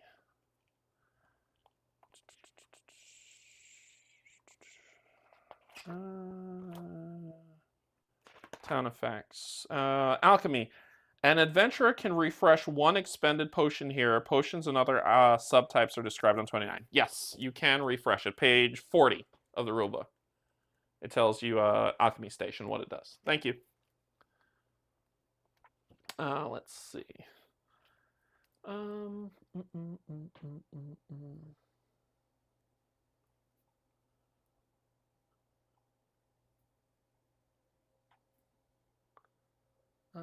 Where are we? You know, the stuff I get, the stuff like that, I'll just say really quick and then we'll get back to the game. The stuff like that, when I see that, and then I see like other content creators posting stuff like, it doesn't exist. You know, we're making it up. The world's a better, you know, nobody's like that. And then you see stuff like that. I see this, I've seen this my whole life, right? But when you see stuff like that, you're like, okay, so it's either you choose not to notice it, or I don't know what. But you know, they're gonna call me that. They're gonna say bad things. I'm sure they go on to other people's streams and they say bad things as well. Thank you so much, Cynthia, for gifting 5 memberships. I appreciate it. But they'll say horrible things like that, and yeah, I can't. I think my there's 2 parts of that happen for me, right? You know, you tell people to rise above it, and you do rise above it. The problem is though that it cuts a little, right? So right now I can sit here and be like, oh, I don't care if that's how they choose to live their life, and I do believe in that. But at the same time, that stuff hurts, right? And I think that coming into a chat where you don't know somebody or you don't know anything about them and then just throwing up a bunch of stuff because you want, oh, shocker value and bad things, it's how it works. The biggest problem of it though is that those same people hide behind the internet and hide behind their cowardice to just be able to throw that vitriol out there. They would not say it in front of my face, 1, and 2, I guarantee if someone called someone they knew a terrible slur, right?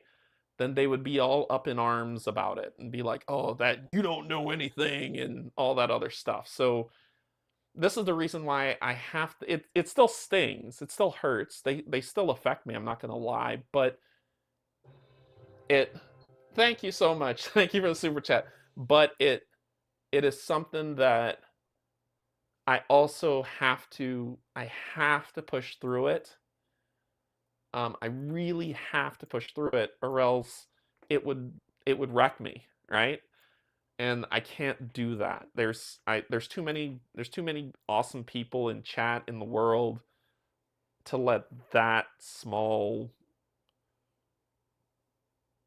microcosm happen. I had talked. I'm gonna get it. I don't want to get on a tirade. We're playing a game. We're playing a game. I don't want to get on a tirade. It's just more. I had talked to a few friends about some of this stuff and how people on the internet. Yeah. So, buddy, this is the internet. Sometimes you have to ignore people. Don't let them hurt you. Well, I think that's the thing, though. It's not that they. I don't know how to put it. I don't know how to put it. So I'll just say this, and then we'll get back to playing the game. I don't know how to put it. It's just more. they don't hurt me. It hurts. If that makes sense. They don't get through this armor, but it still hurts. Anyway, back to the game. Let's see.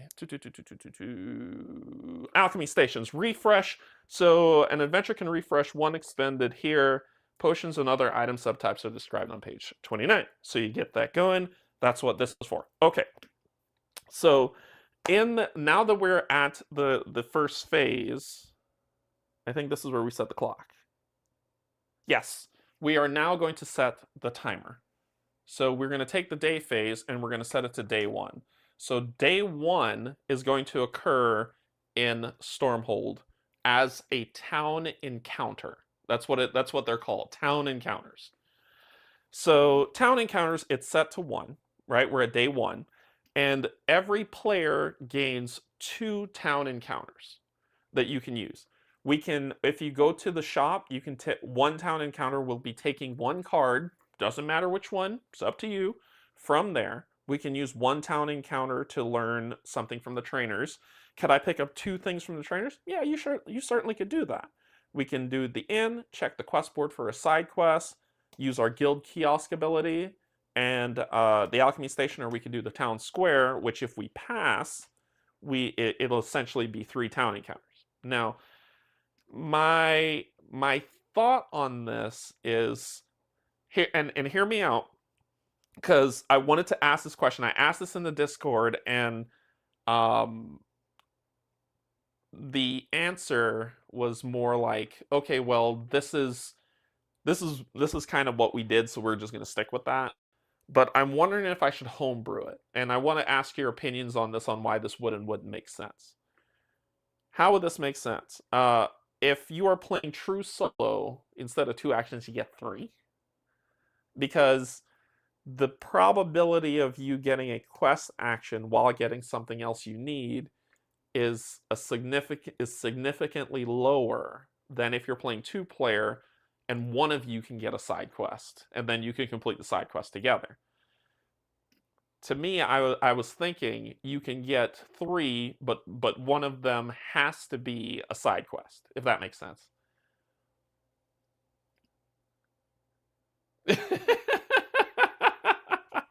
I love you too, Brian. So, but that's kind of what it shakes out to, right?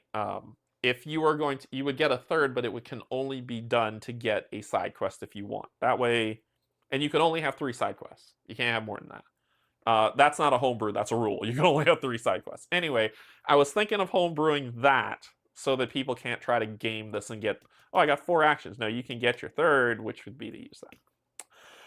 But I have two town encounter actions that I could do right now to deal with this. I think because someone else, I mean, it's your game, you do you. Personally, I wouldn't homebrew anything unless this experience is a problem. And I get that. That's why I said I'm going to stick with 2. This is a tutorial playthrough, so I'm sticking with the rules as written. I'm just shifting the tutorial, but there you go.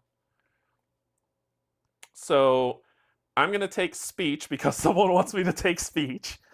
And we are going to put speech here. So I'm going to take speech as my first town action. And scroll through here, and we gain the speech sheet. Oh, 4. Sorry, 4. Yeah, 4 side quests. Sorry, I thought it was 3. 4. So we gain speech. Let's take a look at speech. So speech says, speech die all have numbers which indicate the strength of their effects. When multiple dice of the same skills are rolled together, their numbers are combined, increasing an effect's strength. So this is the speech one. So when we do get it, it'll be at level 1. And you're like, wait, what do you mean when we do get it? So we gain this, but if you notice, we gain no dice. Is there any advantage of playing solo one-handed that would weigh up for that disadvantage? Nope. Yogi said it perfectly. Nope. A well-versed one-handed And Shield Warrior regularly quotes poetry as they take it. That's the thing. I start quoting as I start beating things to death. So we gain the speech ability, but we don't gain any dice. This took me a minute to understand, honestly, because I could before I was like, oh, okay, well I gain speech. Well, at least I gain a die that I can roll.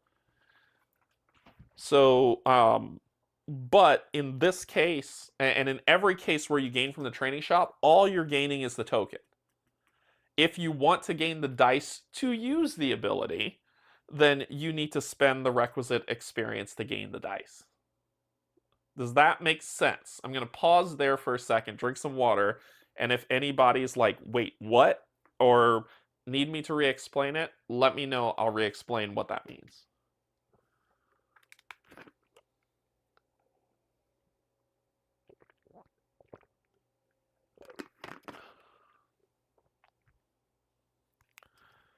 And this isn't me more quoting poetry. It's like, I'm gonna kill you, and then doing that. Can you start with baby speak? Wow, wow, gaga. No, but seriously. So I gain the ability, but I don't gain any dice for it. So therefore, that's where I'm slotting that ability presently, which is fine because I only want one more of these dice at max. Or I could go this way to get speech. This thing, I don't know. I'm gonna be like stupidly strong with it with the one-handed shield. So that was my first town action. My second town action, I really, really would love a side quest, but we're playing rules as written here, right? So we're not going to do that. Instead, let's take a look. I can get a monkey, and it says, anytime you would take damage, you may choose to place that many HP chips on this animal. Instead, once there are at least 6 HP chips on it, discard it. And then, boop, it's gone. So it's a damage soak for 6. This I can get, and I'm doing that without showing you deep on it. So this is what it looks like. Animal cruelty. There's a dog in here, and I will never choose to pick that dog because Brian would destroy me. The multiple player thing has been brought up a bunch of times. You're also more likely to find a skill that's useful for someone's build since there's up to 4 builds available to improve the skill. It has 6 health. It does have 6 health. It's stronger than me. They've been adamant that balance-wise, it's okay. So I'll take their word for it. Yeah, and that's what they said to me, that it should be fine. So I'm just gonna follow rules as written, and when we continue play, if I feel different, then we'll house rule it. I think like Schmendrick says, it's your game. Do what you want. So we've got a shield. But I have to be in this stance to use that shield. It says you may roll combat dice. You may re-roll combat dice. This engage as if they were magical abilities. Yeah, not bad. Of course, you know the good old steel maul that we showed before with overtax. And hey, look, another pet. That's the pale frost elk that has 4 health on it. There's a potion for Stinkhorn Tonic. So expend, apply a Bane status to an adjacent. Ooh. Mooha. Mooha. I actually don't mind that one. There is the old Aldmary Orphan Gruel. Discard this item, then remove up to 3 fatigue from your cooldown track. Or each adventure removes 1 fatigue from their cooldown track. And then we've got Bravo Melon Salad. Discard this item, then gain 3 tenacity, or each adventurer gains a tenacity, which I think is pretty good. I think that the random nature of it is good for replayability, and then you can just choose to pick from your own game to get. Yeah, exactly. Now made with real orphans. Are they made with real orphans?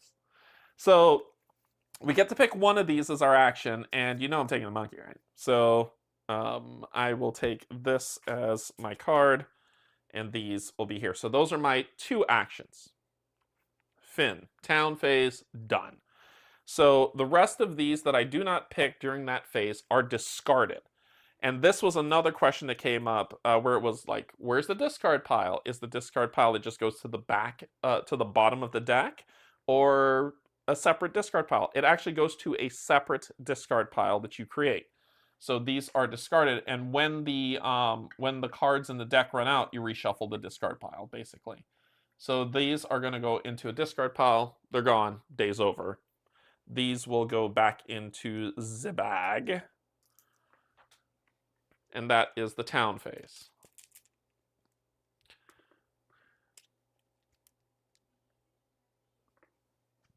Yeah, that's fair.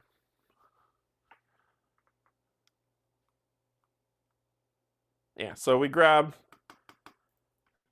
that. That's our pet. We're gonna call him Raisins.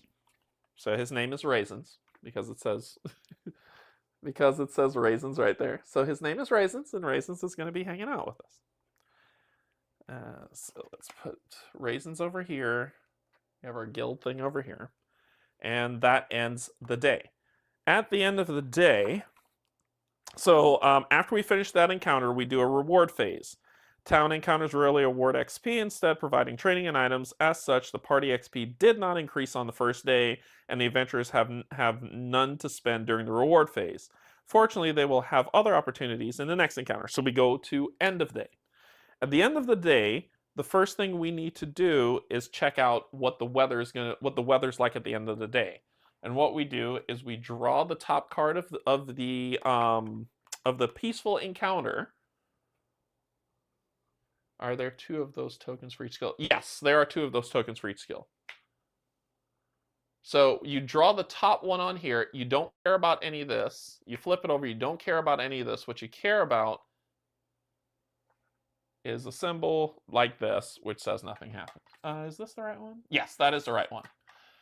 So when you see a symbol like this, nothing happens, I don't believe. What you could potentially run into is another symbol like this, where it tells you that the weather's shifting. But here, nothing's going down. So that is the weather effect for the day, right? So this card goes to the back. Or you could discard it. Whatever you want to do. I don't care. Then after you do that, you check if there's a province effect. There isn't, because we didn't do any moving, so we didn't have to deal with it. And then our day ends. So what do we do at that point? We tick the day counter to day 2, and a new day begins. So on this new day, on this wonderfully wonderful new day, we get to determine where we're going to move, right? So remember, we have to get here within 3 days. Honestly, it's a sunny day. We can move 3 spaces and get there immediately to continue the story. But y'all want to see something fun, don't you? Let's go to the Forsaken Hamlet, and let's do this before we continue the story. We'll do this on the, well, it says 3 days, right? We're on day 2. So day 3 will end up here, which will be fine. Because day 1 was the town phase. Day 2 we could do something else, and then day 3 we can get there.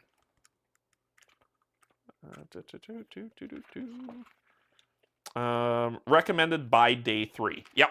So we're gonna dork around for a day before we get there. So day 2, we can move 3 spaces because of the rules of Black Marsh, and it's gonna be 1, 2, 3, ending at the Forsaken Hamlet. This could be awful. So we're gonna grab this, which is a peaceful encounter, because that's where we ended our turn, on a peaceful encounter. And then we're going to deal with whatever this thing says. Lord only knows. As you prepare to bed down for the night, you're approached by an exceptionally pale high elf with a milky eye. Yeah, no. She is clutching a small bottle of liquid stopped with a large cork, which she holds out to you. Are you in need of a bargaining chip in these blackest of marshes? She asks. I'm offering his sap at a reduced rate. At reduced rates. It should be at a reduced rate. My supplier gets me samples at a discount, and I pass on the savings to fine adventurers like you. Can we go to the world's largest ball of yarn? Tomorrow. So you weren't born yesterday. This hiss sap seems about as real as a treasure map to the eye of Argonia. However, even a fake can be valuable in the right hands. flip this over. And this says, we either take the offer, so kind of break down a card here. If we do this top action, we'll gain 1 XP. Too many Bones fans, y'all know this. Or if we do this other action, we'll gain 1 XP. And those actions are described. You know, I ran into those like 2 seconds ago. I ran across that like literally 2 seconds ago. On the page number, this is, like I said, this is my experience with the book. Everyone else's experience will vary. And here we go. It's peaceful. Choices are resolved by following the card's instructions. So on these outcomes, there are 3 types. It's on page 37 of the rulebook. There are clashes, which is overland battle maps, delves, which we'll get to. I promise you to do a delve before the stream ends. And then a peaceful, which means we resolve the outcome. So it says if we take the effect, select 1 adventure to keep this card as the following item, counterfeit his sap. During a town encounter with the shop, you may discard this item from your party to make a social check. It's a good thing I've got speech, but it's not going to help much. So here's the thing. Basically what that's saying is that we've got crap and we're trying to con the shop into buying the crap from us, right? And that symbol that you see, which is here, is the number of players plus 2 is the check. So since it's 1 player, 3 successes is needed for it to be the check. Here's the other thing that I asked about social checks. Social checks can only be done via tenacity or the speech die. If you got neither, you can't do it. There's no other way to do it other than that. Spend tenacity for successes, or do a speech check, and or do a speech check. Those are the only ways to do social checks, which I don't like because it cuts out, unless you take speech or you luck out more or less to gain more tenacity and don't use your abilities, you're kind of stuck. I thought the symbols with the headphones, I thought the symbol was headphones and I was so confused. Yeah, they're a number of players. So if I take this, that'll happen. If unsuccessful, an adventurer must discard 1. No, I'm not getting rid of raisins. Get out of there. What do you look like? Some kind of sap? You graciously decline the offer, but browse for other wares. Choose 1 adventurous to draw a common item. Hey, I'm doing the bottom one. So immediately I gain 1 XP. So I will gain 1 experience point. And I believe, please, people tell me, 7. This indicates the XP of the party gained successfully completing a choice. The party, yes, the XP dial increases by this amount, which makes the game harder. So because we get 1 XP, we do gain 1 experience point, but we also got to mark this up from 2 to 3. So now 3 baddies are coming out when we fight them. But we gain an item. We gain a common item. We get to draw a common item, and that's our thing. So we will draw the top common item. And this will be grilled hare. Discard this item, then gain 1 light fatigue, heal for 2 HP, and gain 1 tenacity. So we get some more stuff. All right, raisins, you get some more stuff with you. Cool. So that was that adventure that happened. We go to the reward phase. We gain the 1 XP. I just kind of mix it all together, but the reward phase is for upgrading. So we gain 1 XP. Cool. You know, I can use during the rewards phase, I can now use this XP to gain my first speech token if I want. I can gain some more health if I want. Remember, 1 XP. But what I'm really gunning for is to raise this cooldown to get 2 XP. So if I can get 1 more XP, awesome pepper. So if I can gain 1 more XP, I'm going to raise this cooldown track from 1 to 2. And that's going to make me a little bit more viable, right? A little bit more healthy to do that. So instead, I'm just going to bank this one. Remember, I can hold on to a max of 3. I'm just waiting to get 1 more to do this. I would like to raise an awareness that the monkey will eat the meat. The discount from our race? We don't have a discount. You mean the ability, the adrenaline rush ability? What are you talking about? Discount from our race? Our red guard only has an adrenaline rush ability that can help me get rid of stuff, but I don't. Yogi, can you be more? Is that just the warrior skill?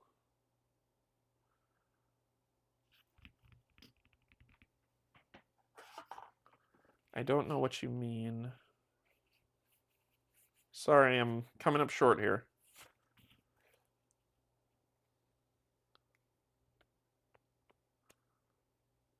The guild card. This? That one, you mean?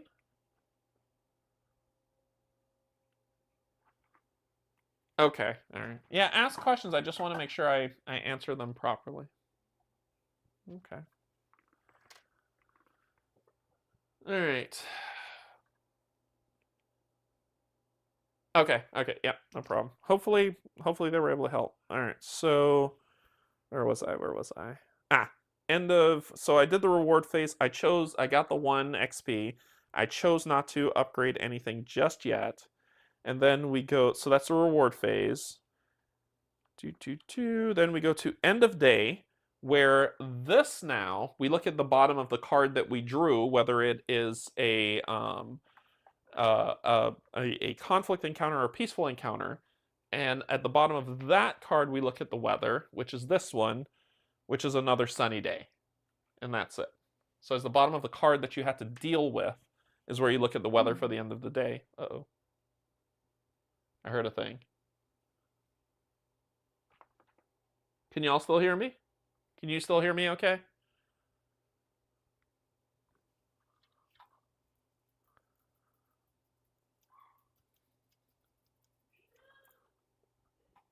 Something just happened. Okay, cool. So then at the end of, so that was the reward phase, and then we do the end of day where we tick to 3 and we're good. Now we're on day 3. Start of day 3. We're going to move over to the Alton Cormont where we need to stop there to end the story. So let's go back and see what our trigger is. Travel to and complete a town encounter. So we need to do the town encounter for Alton Cormont. So let's go to Alton Cormont as we move into that town and stop there.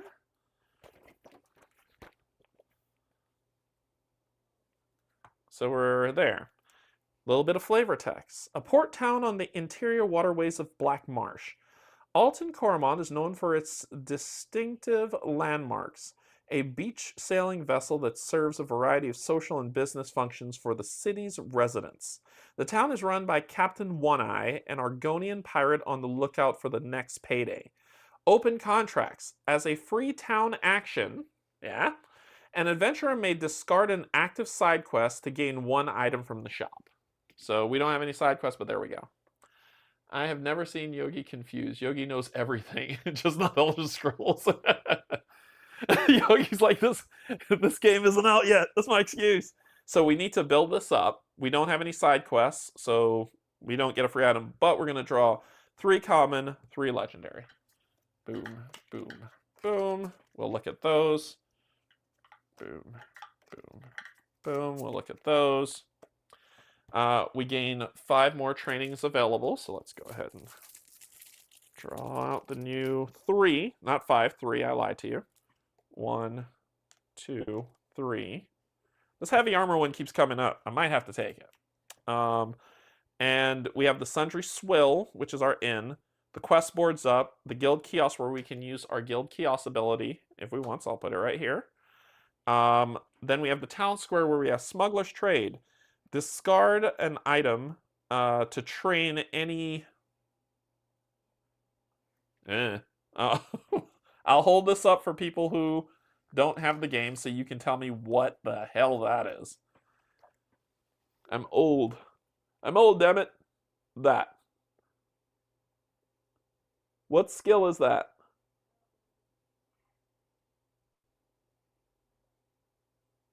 I have no clue.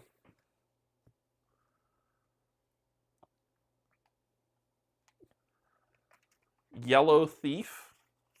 Sure. Let's do that. Yellow rogue, thief type skill. Now that's thief. So speech. All right. So that's where we are. I'm not getting rid of any items. I could to train up some, but I'm not trying to be sneaky. I'm allowed beat 'em up type, which is good for me. Jonesy wants to know our gold kiosk ability again. There you go. So while I decide what we're gonna do, read on. Warrior discount at kiosk. For each guild kiosk town action, spend 1 saved XP to train any skill type from the trainer bag. Any warrior type skill from the trainer bag.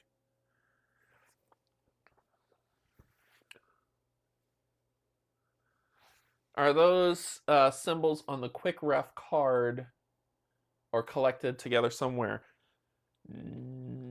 I want to say no. I want to say no only because when I asked about if symbology and stuff like that was gathered somewhere, I was told that if there are, as new things come out, they don't want to reprint rule books, so you have to reference the cards that they're on themselves. That's what I was told. Yeah.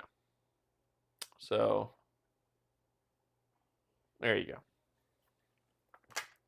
Okay.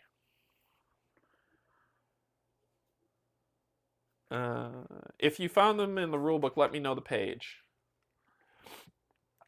Yeah, well, Kate's saying that they're in the rulebook, so everything you need's in the rulebook. I'll continue saying that. I just need an index. I can't do this. I just need an index.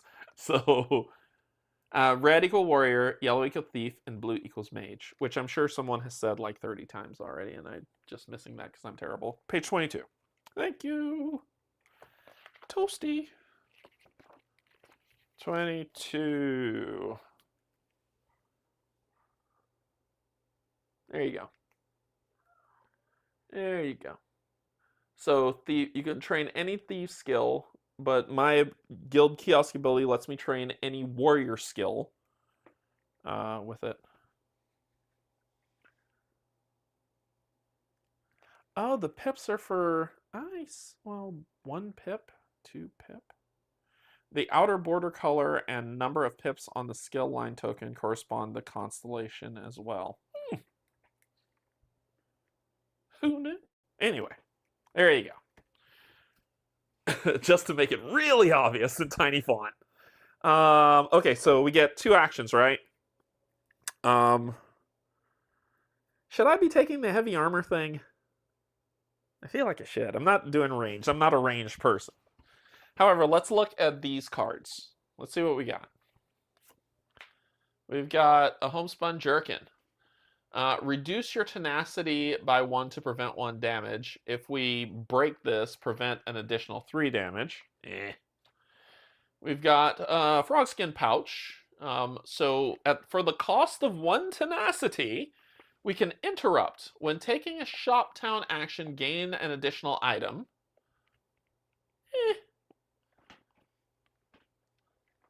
I can train to die with the kiosk if I do it? Okay. I'll check it out. No, I'm going to check it out because I'm thinking about taking it. You need to use one of those actions to complete your quest mission. Okay. You do not have a great spot for heavy armor until you get rid of your magic. Okay. So, High King's nose warmer? Spend 1 tenacity. Another adventure gains 1 tenacity. This ability may be used multiple times per turn. This is a horrible item for solo play. Right? Yep. So no good. No good, no good. Let's take a look at our epic 2 items. I'm just looking at them. I haven't made a decision yet. Velothi Farseer's Charm. Keepsake. I'm not sure what the level is, but there it is. But it's so fashionable. Exactly. As a non-native, the frequent use of the word kiosk here sounds weird to me. Oh, how should I be saying it? Am I saying it wrong? I thought it was kiosk. Am I saying it wrong, Gunner? Let me know. Let me know. I want to say it properly. So Viloth Farseer's Charm. When deploying a random level 5 or level 10 enemy, you may draw 2. Then choose 1 to deploy and 1 to return to the encounter bag. If you are a scout or ranger, this item may be used even if it is in your pack. Okay, not bad, not bad. We have the Alliance Spell Draw. Expend. So Kate had me with the page with the keyword for expend. She said it was a page that this... Anyway, I've talked my ear off here on my thoughts. Let me shut up and find where that is, or someone can tell me what page that's on.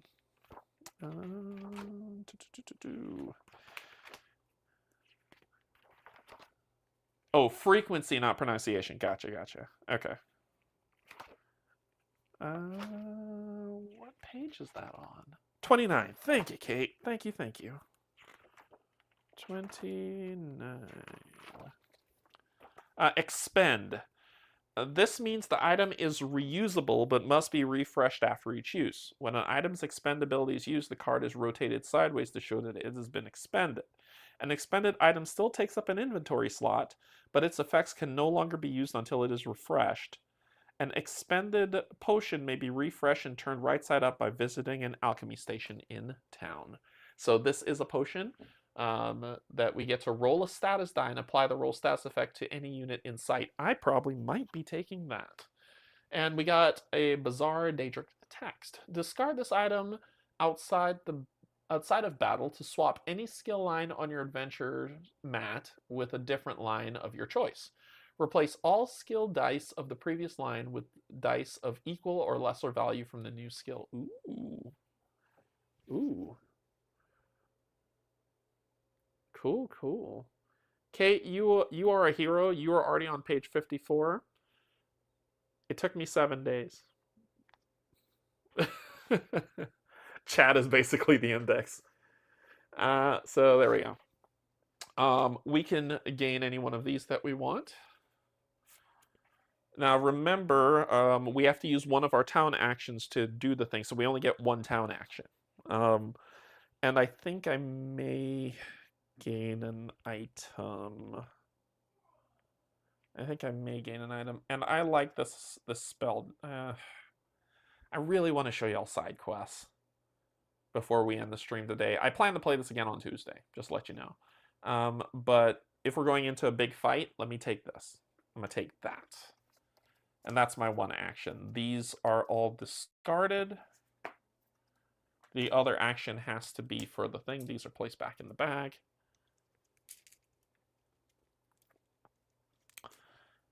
And according to the smart minds of the chat,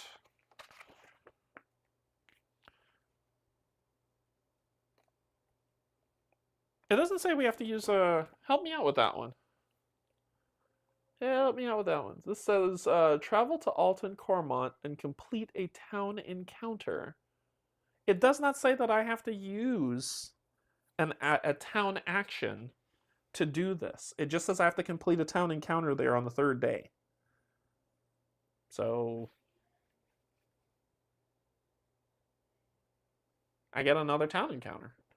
Let me gain a side quest. Because I want to show you all side quests. These quests are typically chosen at town quest board. Side quests are optional. Each side quest has its own requirement. The party completes its side quest at the end of the encounter phase, in which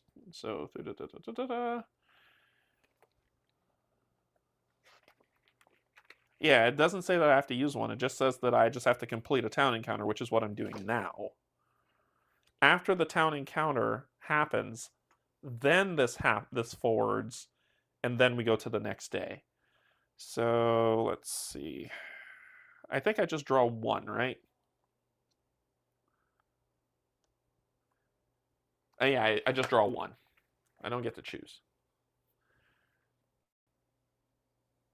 So I'm going to draw the top side quest, so off the quest board, and let's see what it is. Vaulting through the sky.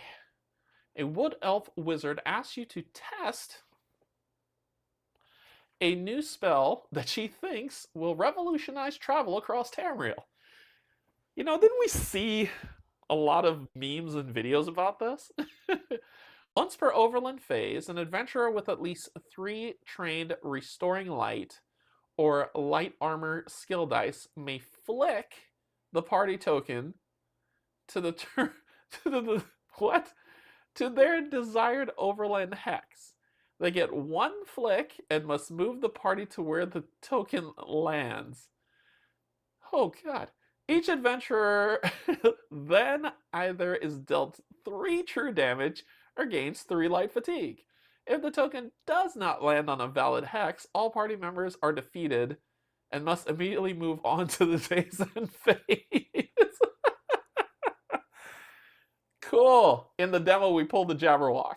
While the marker goes back to its original hex. This just became a dexterity game. Any effects that would normally alter base overland movement on the overland map are ignored during this flick. During the next town encounter, after having tested the spell at least once, complete the quest and gain 1 XP during the day's reward phase. You may test the spell up to 3 times before completing this quest. Seriously. Woo! Alright, well, I don't have Restoring Light, because it says an adventurer with at least 3 trained Restoring Light or Light Armor skill. I don't have either of those. So it's a side quest. I have it, but I can't really do it. But because of the township, I may be able to trade it in to get something else. Isn't that what happens if you get hit by a giant in Skyrim? Yeah, no temptation. Oh, I so would do that yawn if I could. If it was something accomplishable. Oh yeah, we were gonna do that today. All right, so we gain 1 XP for this, which is at the rewards phase. We have not gotten there yet. So we gain our rewards at the rewards phase. So when completed, go to entry B13. So we're going to B13.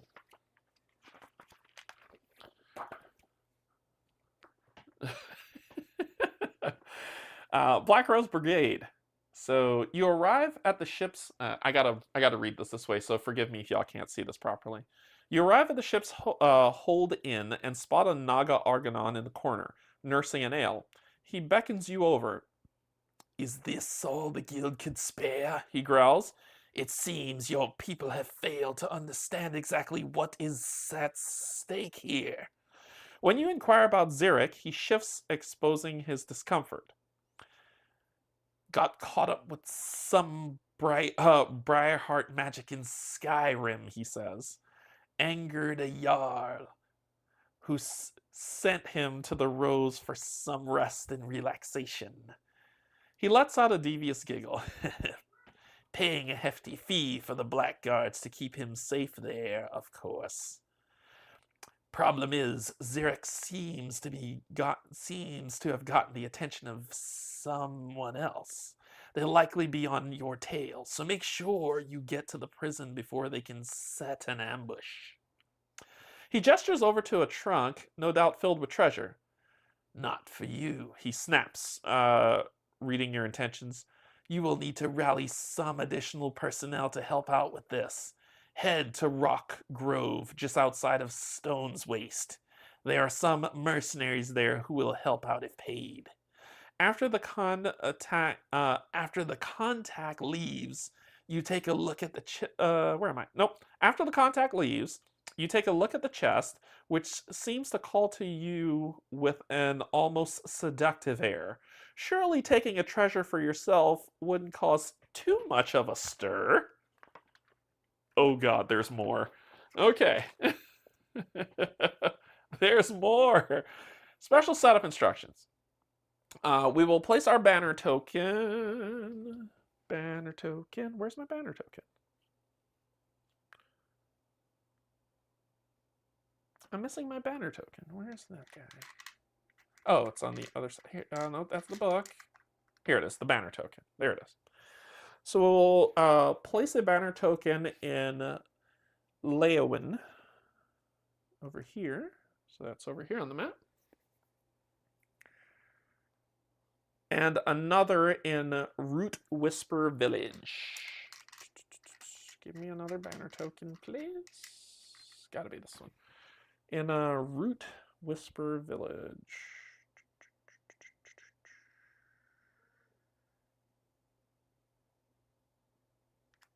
Right there.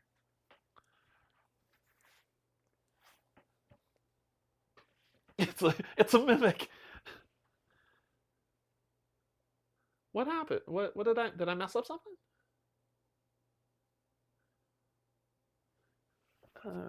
Sorry, let me put on my jacket and then I'll swing through. Give me one sec. Give me 1 sec.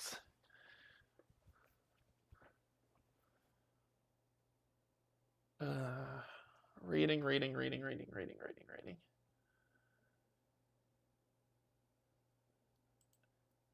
In a CTG stream, I saw them draw 2 side quests and pick one. Are you sure you didn't? I was supposed to pick 2. I was supposed to pick 2. I'll just say I picked this one, but you're absolutely right. I should have picked 2. My mistake. I am sorry. Yeah, that's my mistake. Or meet the Bosmer Mage in Morrowind just outside of. Yeah, you draw 2 and pick 1. Yep, you're right. I just have to go back and read that. Sorry. Something happened. Back. How's it going? We've made it to day 3. All right. Cool. Okay. Yes, you are correct. Okay. So where are we? Place one of those tokens in Lilwyn and another in Root Whisper Village. These represent the mysterious pursuers.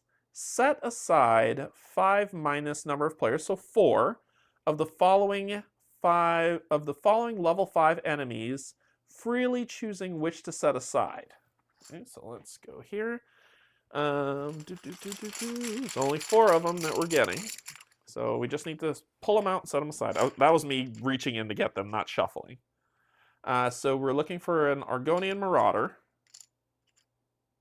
That's an Orc Marauder. Nope, not you. Dark Elf Marauder. Just looking for Marauders at this point. Marauder. I need a High Elf and an Argonian. High Elf Marauder.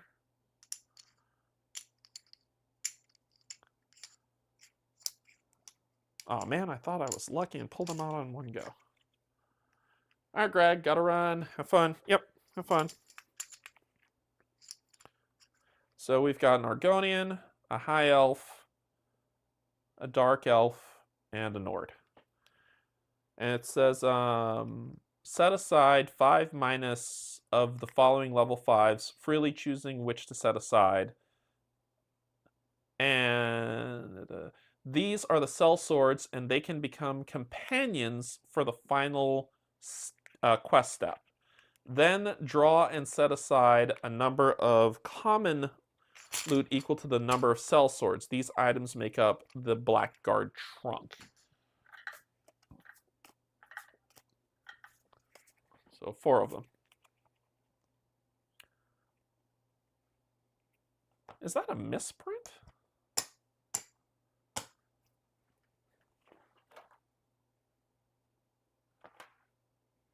I don't know if that seems off. These represent the items that make up, that makes up the trunk that I'm staring at. Okay, gotcha. Quest objective. Travel to the Black Rose Prison. Down here. So let's put, this is where we have to go, to Black Rose Prison. A lot of things to do. This game just opened up. Okay. Travel to Black Rose Prison and proceed to quest step C14 for that day's encounter. Recommended by day 12 initiates the end of the quest. So we've got So we've got 12 days to get here. Basically, well, we've got till day 12, sorry, to get here. Okay. So we're gonna have to hotfoot it. Prior to completing this quest step, if you initiate a town encounter in Stone Waste, you may take a free group town action during that encounter to recruit the sellsword. After taking this town action, recruit a number of sellswords equal to the number of items in the Blackguard trunk. These sellswords will become companions controlled by the party during the final quest step. You may also make a social check. If successful, you may recruit all remaining sellswords even if you have 0 items in the Blackguard trunk. However, any sellswords that are recruited through the social check are flipped to their level 1 side. Then, after resolving this town action, return any non-recruited sellswords to their enemy bag and remove the mysterious pursuers from the overland map. Did I miss something? I feel like I'm missing something. My brain is not picking up something. Ongoing step effects. During any adventure's rest step, any adventurers may gain any number of items from the Blackguard trunk and may also add any of their own items to the trunk. Oh, a little push-pull there to make sure that we can get as much people as we can. The number of hexes the mysterious pursuers move is outlined in the Overland Mechanics section. Okay, page number, please. The pursuer's destination is the party token. What? The pursuer's destination is the party token, and they always take the shortest path to get there. If there are multiple paths that are equidistant, you may choose. The pursuers move one at a time in order of your choice. The pursuers in the party token may occupy the same hex. When a pursuer moves into the hex occupied by the party token, it stops moving. Any remaining pursuer movement, including that of, is skipped. At the start of a day in which the party token occupies the same hex as the pursuer, or if the party token moves into a hex with a pursuer, the overland phase immediately ends and you must initiate the following clash for that day's encounter, which this is the clash. Okay. Help me, chat, understand what's happening. So, we've got one at Leowin, which is one of those symbols. So place one there and one here. These represent the mysterious pursuers. Period. Page 46. Okay. We'll pull that up. So these are the mysterious pursuers. These two. Gotcha. Then set aside these tokens, freely choosing which ones to set aside, period. These are the sellswords, and they can become companions for the final quest step. Then draw and set aside a number of common loot equal to the number of sellswords. These items are what's in the trunk. Got it. Okay. Then let's go to the rule book and go to page 46. Okay, and pull that up. 46. All right, so NPC overland movement. Some province mechanics or quests add NPC tokens to the overland map. See overland map tokens. Oh my god. NPC tokens are typically instructed to move in a specific direction or towards a specific feature on the map. When a token moves, it must move a number of adjacent hexes as specified along the shortest route available. Let me keep reading. It will use its full movement unless it is able to reach its instructed destination using less movement. If there are multiple possible routes, the party chooses which route that token will take. If there are no eligible routes for an NPC token to move when instructed, it does not move. If the token is instructed to move in a specific direction and there is no adjacent hexes in that direction, such as the edge of the map, the token ends its movement.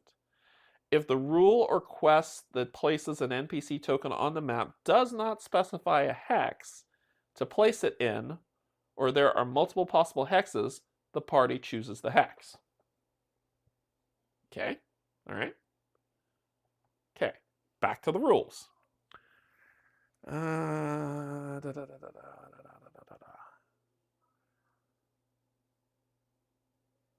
The number of hexes the mysterious pursuers move is outlined in the Overland Mechanics section.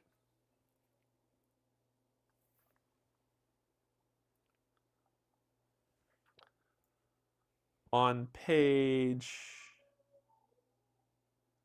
Nope, no page number listed.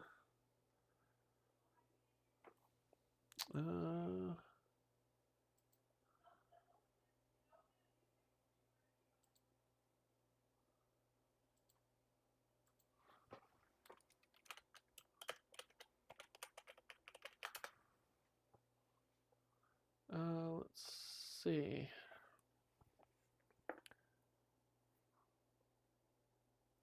Am I missing something? Like, am I missing something?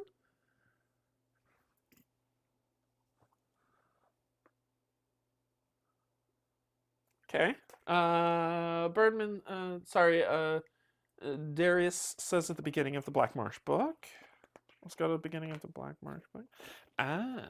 Thank you. Overland Mechanics.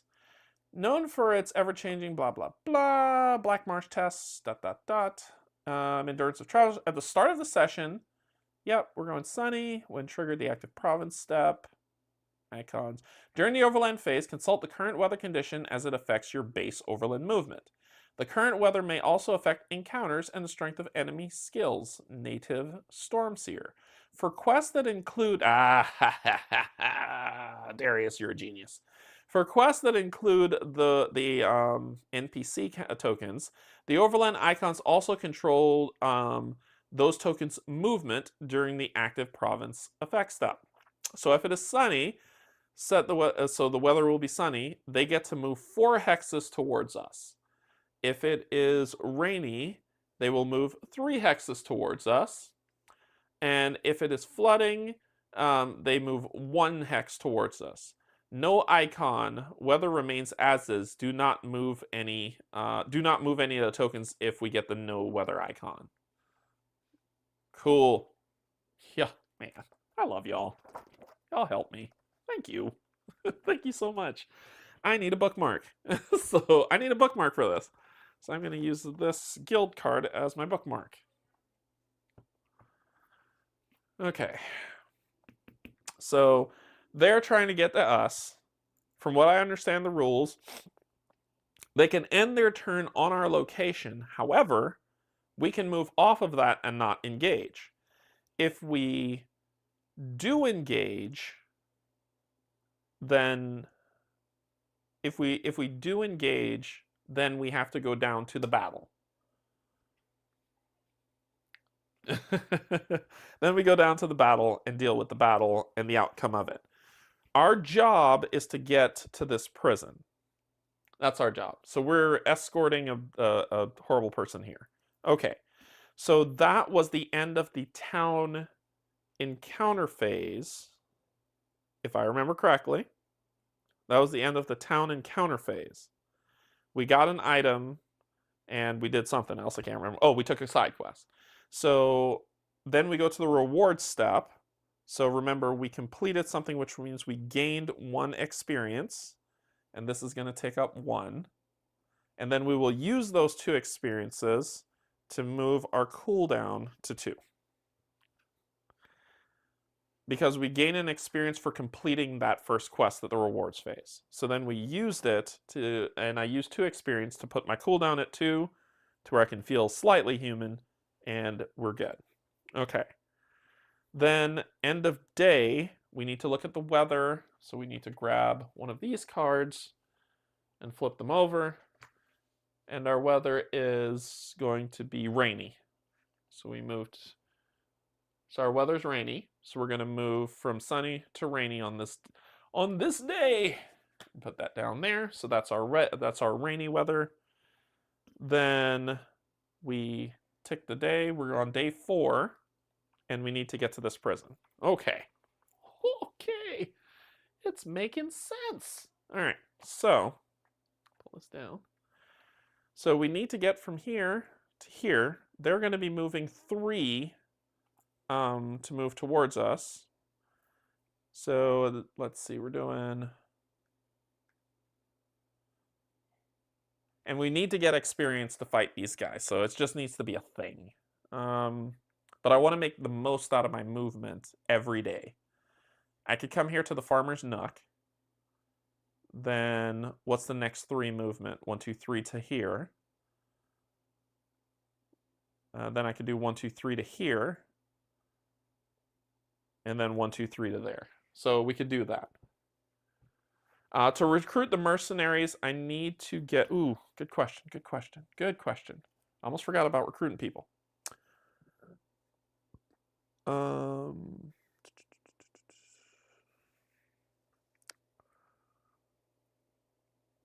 The Stone Waste. I need to do a town encounter at the Stone Waste, which is here. So let's put a scroll here to say that's where we recruit people. Yeah? I know that's not what it's meant for, but it'll keep us in our memory so I know how to do that. So we can do, so let's make the best use of our day, right? So if we're moving, they're going to move 3. They're not going to get to us. So how can we make the best use of our day? We can do 1. I just saw it just now. This is 2, which sucks. I want to move the furthest I can move from here for 3. Where did I see that? I was like 3, 3, 3, and I forgot that was. 1, 2, we could go to this town. 3, nothing. 1, 2, 3, nothing. Oh, it's rainy. I only get to move 2. It's rainy. On rainy days, based on... Sorry, I'm telling y'all false information again. On rainy days, my movement is 2. So I can only move 2 today. Yeah, I can only move 2 today. So if I can only move 2 today, we can move here to the Murkwater to get a potential fight, a clash. Or here, YOLO. Which one do y'all want me to do? Do you want me to YOLO roll the die, or do you want me to go to a peaceful encounter?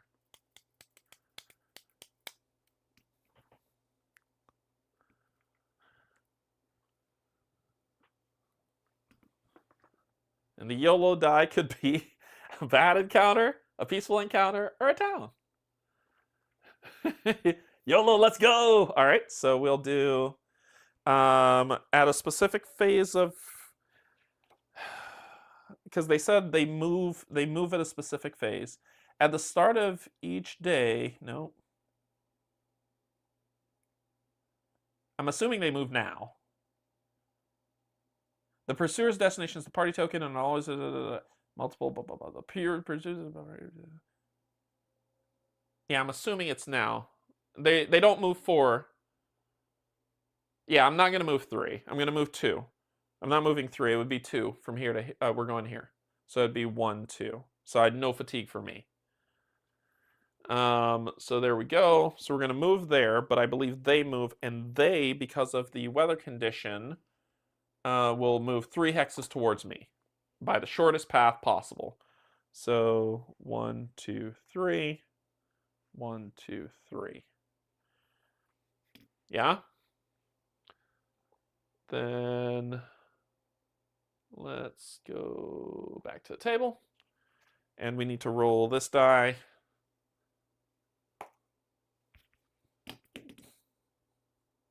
I hate you all. Let's do it. Of course I love y'all. Let's see what it is. Y'all knew what I was going to roll. Captive audience. Hey, Scabra.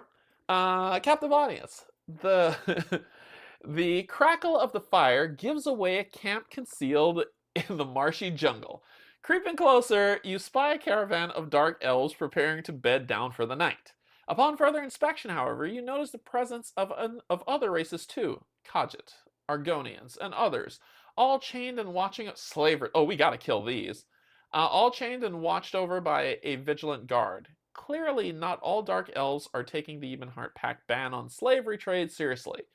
A situation you'd like to rectify immediately. You are daggum right on that. Here we go. We're going into a clash.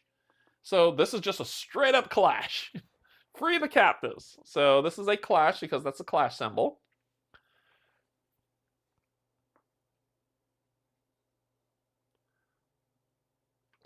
Yes, and lots of yummy experience that we can use to get some more dice. So you're right. Let's do this. Add. Oh no. Add a level 5 Dark Elf Marauder to the enemy pool and deploy it first. If the weather is rainy, which it is, or flooding, each adventurer drains one of. Oh, come on! Drains one available skill die. If it is flooding, each adventurer also gains one over fatigue. The caches are shackled prisoners. After an adventurer succeeds as a lockpick check on a prisoner, they discard the gain item and instead deal 2 true damage to each enemy. Oh, ooh. Caches are not discarded when a lockpick check is failed. Ooh. Ooh. All right. Okay, so battle objective: conquer. Oh, that's if you're a 3+. If you're playing with more than 3 players, you remove a cache. So we've got 3 caches and lots of enemies to deal with. Let's get that. Let's get that on the board. Okay, so we need a Dark Elf Marauder. I don't think there's more than one, and I think the Dark Elf Marauder is part of this. Yeah, it's set aside. So what does that mean? Is there somewhere in the rulebook where it says if it's set aside, then bunk? Stop Ewing. The Dark Elf Marauder is set aside. It's not in the bag. There's only an orc, and that's it. That's the only Marauder that's in the bag. Oh, level 5 one. So what does the rulebook say happens? And I'm knocking stuff around like a crazy person. We can close this because we're now flying solo. Rule book people who are smarter than me, where are is there something in the rules about that?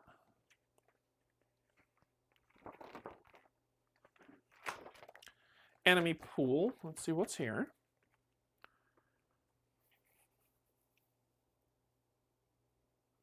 This is a clash. All battles using. Yeah, I know how the enemy pool works. Some encounters, but is there something where you can't pull a chip that's required? The question is the Dark Elf Marauder is set aside outside of the bag.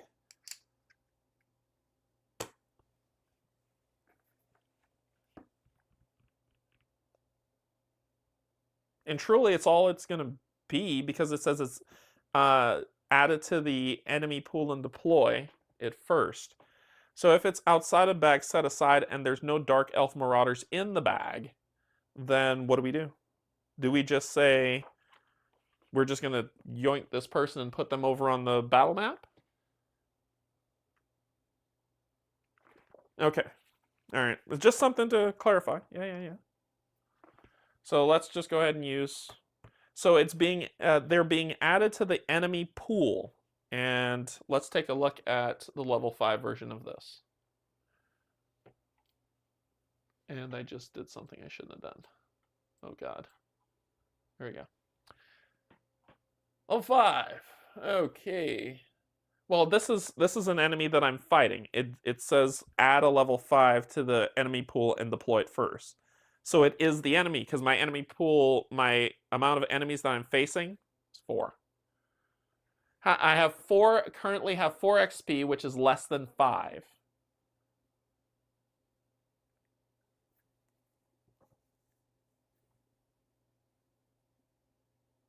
So I think this is the only thing that's going to come out, honestly. Yeah, I have less than 5. But I think this is the only thing that's going to come out because the rules of the clash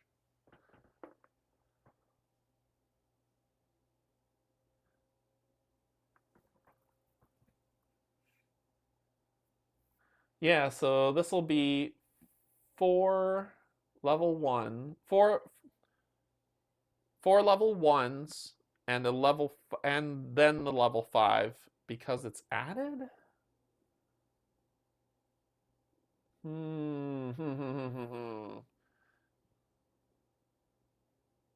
Yeah, that's what I'm thinking. It's just the level 5, right? Instead of 4 level 1s? Because it's being added to the enemy pool. Not added to the enemy queue, but the pool. And the pool's number is determined because it's too much.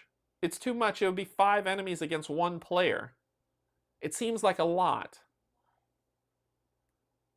Like I would get decimated.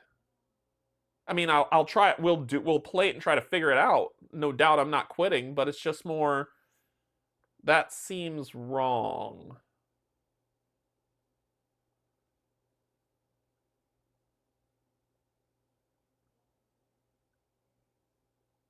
Well, Uncle Joe, the card's right there for checking out. Yeah.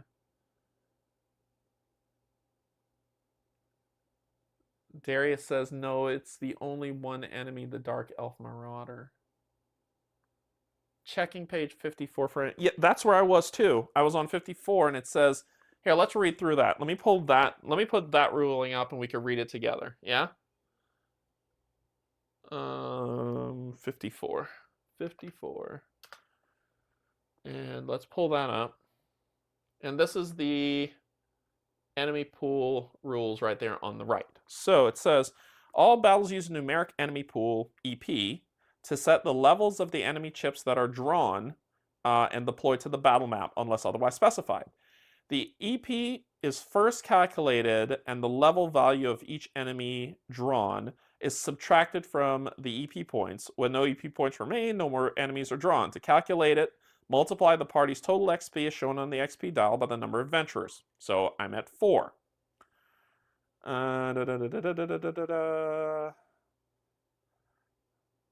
The EP must be spent as efficiently as possible regardless of battle mode so that each enemy drawn has the highest possible level. It is not necessary to fill all possible enemy hexes. For example, the party has 2 adventurers and the XP dial is set to 4. So the EP is 8. In a clash battle, the party would draw a level 5 enemy followed by 3 level 1s. Makes sense. Any points remaining in the EP after all enemy hexes are occupied are not used. Enemies must be drawn one at a time from the bag that matches their level and then deployed with their correct level side face up. Enemies are deployed differently in each mode of battle following the rules of the... I'm reading, so I'll check it. I'll get there. I'm reading. Enemies are deployed differently in each mode of battle following the rules of for that mode, clash, setup, blah. Some battles specify that a certain type of enemy or a specific named enemy must be drawn. If a drawn chip does not meet the requirements, set it aside and redraw until you find the chip you're looking for. After all enemies are deployed, return the set aside enemies to the bag. If not enough units of specific type are available to draw, return the set aside chips to their bag and continue drawing random enemies as normal until all required enemies are deployed. Some encounters name specific enemies that are added to the enemy pool and deployed. These enemy levels are not subtracted from the EP value, and they must be deployed even if the level exceeds... Thank you, somebody, for subscribing. It exceeds the remaining EP value. If the specified enemy is not available, draw a random enemy of the matching level instead. If this is a quest unit, draw a level to good lord, level 20 enemy in its place. No. If the battle is part of a session's final quest step, including a calculated EP value, calculate EP normally, it's down here, sorry. The quest step specifies that you use the end of session. Okay. Cool. So let's hide this. Let's go back to this. And according to the last bullet, which probably everybody was telling me that. Just above the important note. Last paragraph. Thank you. Yes, that one. Lockpick's crazy. So do you draw a random level 5 in this case instead of using... Yes, that is correct. Because the Marauder is set aside and not in the bag. Because it says If the specified enemy is not available, draw a random enemy of the matching level instead. So yes, I would draw a different level 5er. So, my god, look at this. This is why I upgraded the bags. Pull this one out. It's probably something awful. Let's see what we got. A wood elf marauder that has dodge and vine snare. And way more health than I would prefer. Okay, so this is going to be our horrible one with more health. Yay! 5 health, 1 range, will roll 3 dice, and has 1 shield. It is a humanoid, and it will attack me and myself. 2 characters, the weakest ones. It has dodge. Dodge says, when this unit is engaged by an opposing unit, prevent damage dealt to this unit equal to the number of rolled skill dice that do not deal damage. Yay! And then it has vine snare. So if I miss, I'm screwed. After this unit's engage, its target must drain 1 available skill die. Woohoo! That's 5 health. All right. Cool. 2, 3, 4, 5. So 5 health, and it deploys first. Okay, we need to set up the board. So let me move this over here. These are over here. I'll put these over here. Set you to 1. Then you get this is going to deploy. Move you up a little bit, move you down a little bit. The map says it goes like so. And then this, you are going to be over here. Let's move you up. And you deploy like so. There we go. Now you get deployed on 1 slot, which is here.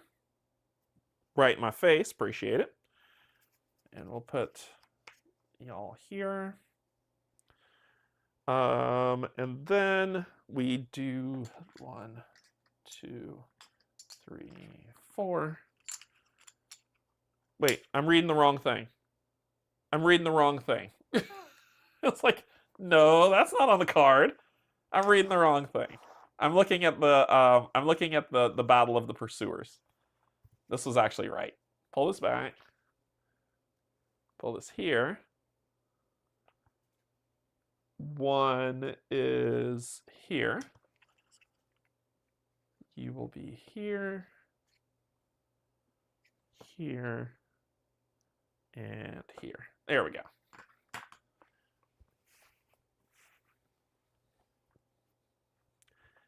Can I do that without a bow? Birdman?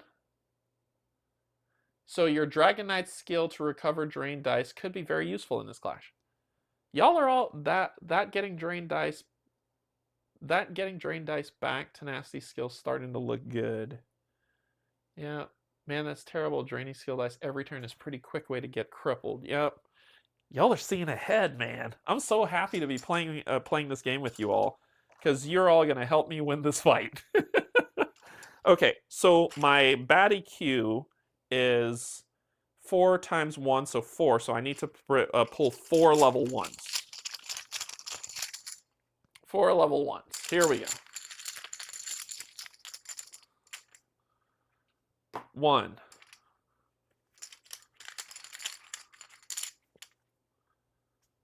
2. Seems pretty 3. Oh, Jesus, what does that mean? Man, isn't that like... That's actually working out pretty thematic. So those are our 4 level 1s. Let's take them one at a time as I place them on the board. We've got a bog dog with 5 health, 1 range, roll 1 die, no shield. It is a beast, and it will attack 2 of the weakest players within range, and it gets Bane. Well, we all know what Bane is, right? So 1, 2, 3, 4, 5. And you will deploy out to the number 2 slot. Let me move this up. See, number 2. So you're here. Then we've got the Red Guard Bandit. How dare you betray the people? So 5 health, 1 range, 1 die, 1 shield. Red Guard Bandit, and has steal. After this playthrough, when we get into the next, I'm homebrewing that. I'm just gonna let y'all know, like straight up, because it says when this unit determines a target, roll 1d6. If the result is greater than or equal to the target's current health, the target discards a non-food item from a ready slot. So I could lose the monkey? No. I'm saying I could do that, but if I kill him, I get it back. So it's just shut off. 4, 5.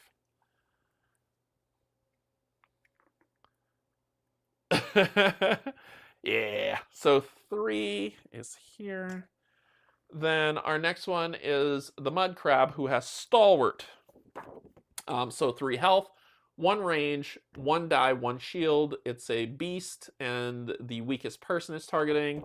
And it has Stalwart. Stalwart says, this unit cannot lose more than 1 HP in a single turn. Oh my gosh, this is like Aeon's End. Like that, like any creature with a shield in Aeon's End. So we're going 4 with 3 health. And then we have the puppers, the wolf here, 4 health, 1 range, 2 dice, no shields, beast, weakest person, wolf with repose, 2. Repose says each turn, the first time the enemy is dealt damage by an adjacent opposing unit, this unit will then deal that number of damage that's on there, so 2 damage back, so long as it was not defeated, and it has 4 health.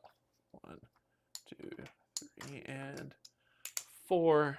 4 health, and this is going on 5, right? 5. Okay. Cool. So I can hide this, and you can see the board fully set up. Okay. So we'll put that there. I get to determine where I'm going to deploy out. I'm just putting it there right there until I make up my mind.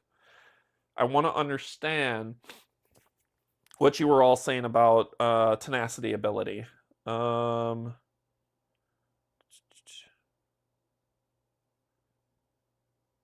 Carterize. Gain 1 over fatigue and recover up to 2 drain dice. That's the one y'all are talking about. Also keep in mind, the Dragon Knight has a really cool ability that is here that says, if there are more undefeated enemies than undefeated party members, I get to ignore 1 defense on my targets. So their 1 shield means nothing to me. And keep in mind that I also have this ability. Once per battle, during your turn, remove up to 3 fatigue or status dice from your cooldown track and heal for 1 HP for each die removed. If the total HP recovered exceeds your health stat, it's gained as bonus XP. Okay, so I've got abilities. We're going to throw speech at the bottom because that doesn't matter. But we've just got this as our hero set that's here. We've got a potion that says roll a status die and apply the rolled result to any unit in sight. Okay, sight is important because sight was something that came up on my confusion about dells in the CTG chat. Sight is on page... Yeah, because this was the example I used that said, I can break this delve thing, and they proved me wrong.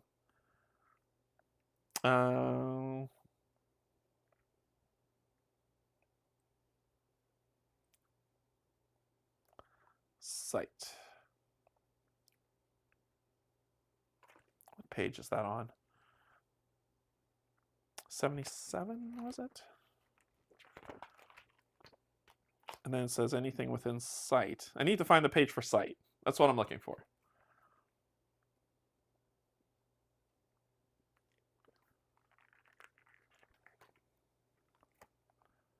Yeah, please remind me. Please remind me if I'm missing something. And if you all like, oh, we got a plan, I'm willing to follow it. But I'm trying to remember. 58. Thank you. 58 for sight. So, sight. Some actions and abilities require that the unit resolving them has sight to another unit on another unit or a hex on the battle map.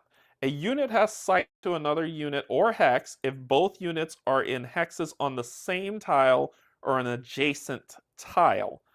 So, for example, in a clash battle, an adventurer on the entrance tile has sight to an enemy on the clash tile or the entrance tile. A unit is always in sight of itself.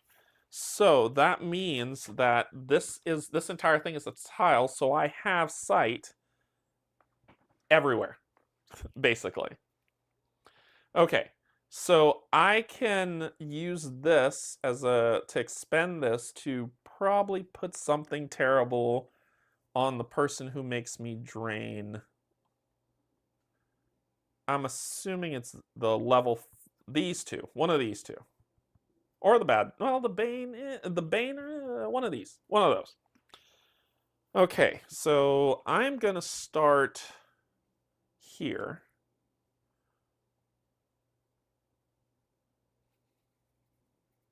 Yes.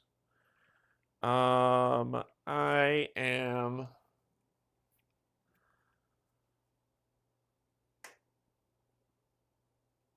I have to drain a die because it's rainy. That's what this thing says. I have to, each adventurer drains one. And drain, I remember one of y'all were like, does that mean that that means I lose the die, right? For the whole fight? So I'm probably gonna die. I think that's, Kate told me what page this is on. This is why I need sticky notes.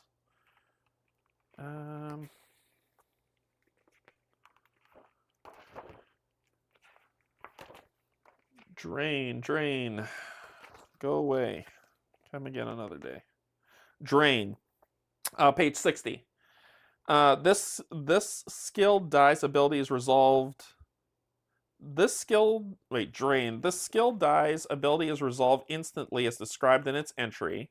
Then the die is placed on the adventurer's race sheet. It is unavailable for the remainder of battle and considered drained. Cool. And what do I drain? If the weather is rainy or flooded, each adventurer drains one available skill die. Drained. Posted flags for the win. Awesome sauce. Awesome. Cool. I do not have. So I want to understand. These dice could be used for they're just combat dice. Combat skill dice represent raw damage output of defense. Combat skill dice results have different meanings depending on your current battle form. Combat skill dice can be rolled in any battle form except for magic. Cool. So that means I can range. That's what that means to me. I can range. Hey, Frederick, what's going on? Hey, Paul, welcome back. So with my combat skill dice,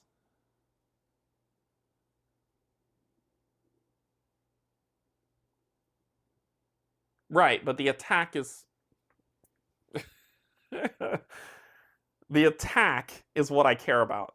So that means that I can go to range stance, roll these skill dice.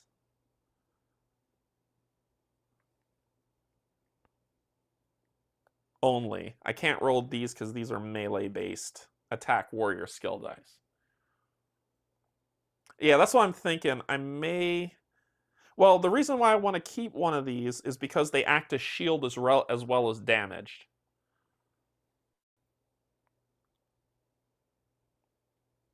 I should have bought one of these because then I could drain the speech one and still have my fight. Who gives me... He was the one that tires me out, right?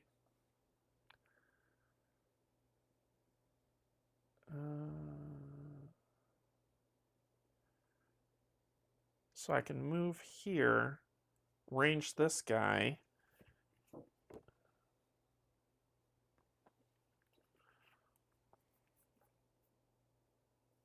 That might help. Right? Yeah, because I'm too far away to hit him from starting. And if I get here, I get to do 2 damage to everybody. He doesn't have any shields, and he's the one with Bane. So I think that's what I'm going to do. I'm going to switch to range. I need to do something. If I could get the tenacity back, I can get back that die. This is too important right now. This is great because it shields damage and I won't die. But before I start, let me expend the Alliance spell draw. Roll a status die and apply the result to any unit in sight. So we're going to tap that and expend it. Grab the status die, which is this one. And then we're going to roll and see what we got. And I'm going to put my faith in Kim. I'm putting my faith in Kim. Come on for the Bane. Come on for the Bane. Come on, come on, come on. We want Bane.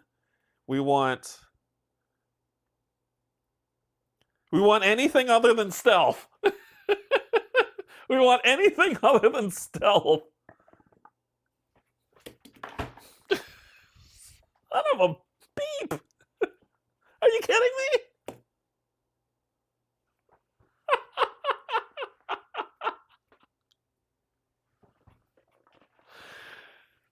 Woo! Awesome. Cool. Thanks, Kim. I can use the stealth on myself. Oh, I can. Because it says roll a stamina die and apply the rolled result to any unit in sight, including myself. Yes! Okay, we're cool. We're cool. We're cool. We're cool. This unit can only be targeted by opposing units that were adjacent to it at the start of the current turn. If this unit deals damage, the die is removed. Dang it! So I get to move and not get attacked.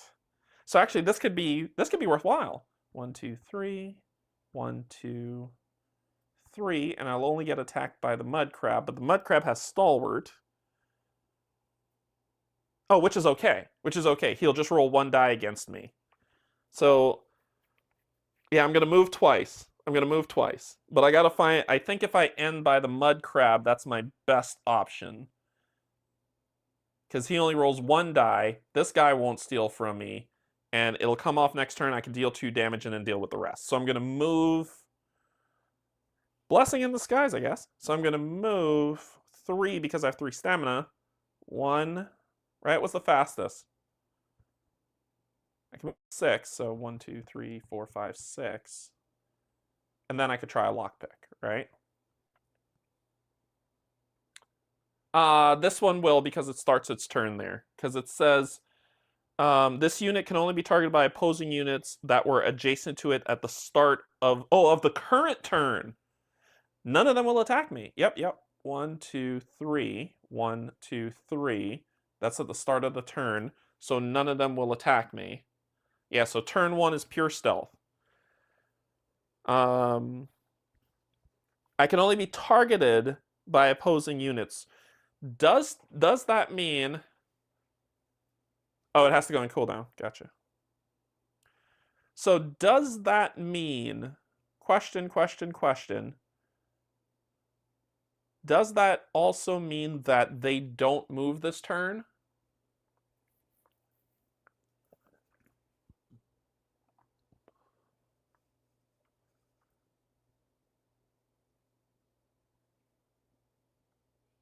Does that mean they don't move also? They still move. Okay. Because it says that they can't be... I can't be targeted. And I assume they would move to targeted... And what the hell's their movement anyway? Is it 1? My brain is completely jelly.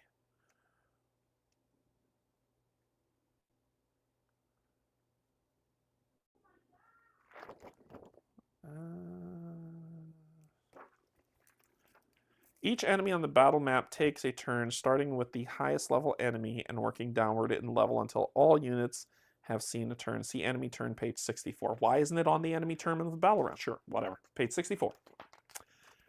Shut up, Derek, and read the book. So, enemy turn. It says at the start of the round. At the start of the current turn. At the start of the current turn. So that mud crab shouldn't be able to attack me. So, I'm reading their movement. So let's see how this works. Enemy movement. If an enemy must move. So start enemy turn sequence. Start of turn. So yes, the mud crab would attack me for people who are curious.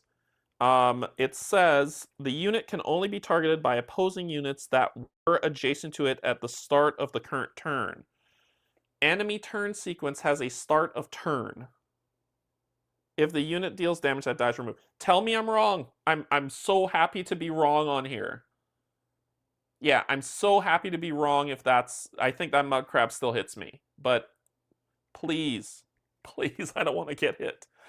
Let's see. Move the enemies up to 2 hexes. The enemy moves only if there are no targetable units in its range.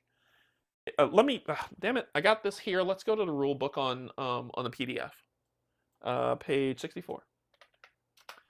This, how I'm reading this, and please let me know if I'm wrong here. So, enemy turn sequence, they have a start of turn segment as well, so they can... So the mud crab can attack me only. Only the mud crab. Then they move up to 2 hexes. The enemy moves only if there are no targetable units in its range. If the enemy must move, it moves towards the closest hex where at least 1 targetable unit would be within its range and in sight on the same tile or adjacent. Pause. Hey, Compy, how's it going? Yeah, so I am in stealth. The only thing that can see me is the mud crab. I am not targetable by anything else, so therefore they don't move. Because they will move towards a targetable unit. Yeah, that's what I'm thinking, Kate. That's what I'm thinking. I'm not targetable. No, that doesn't seem right, Paul. According to these rules, if the enemy moves only if there are no targetable units in its range. True. If the enemy must move, it moves towards the closest hex where at least 1 targetable unit would be within its range and sight. I'm not targetable. Keep reading. Yogi said keep reading. Okay. On the same tile or adjacent tile, for detailed description, see enemy movement. If an enemy must move, it first determines a destination hex to move towards. The destination must be the closest hex where at least 1 targetable unit would be within the enemy's range and in sight. To be an eligible destination hex, each hex between the enemy and its destination must be unoccupied.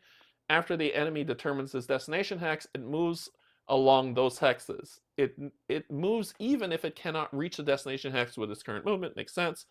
When the enemy moves, it ends its move immediately after it moves into a destination hex, even if it could move additional hexes. Makes sense. If there's no such destination available, the enemy instead moves towards the closest opposing unit, even if it is untargetable. There it is. That right there. That seems weird. That seems weird. If there are multiple closest opposing enemies, the enemy moves towards its priority unit, which makes sense.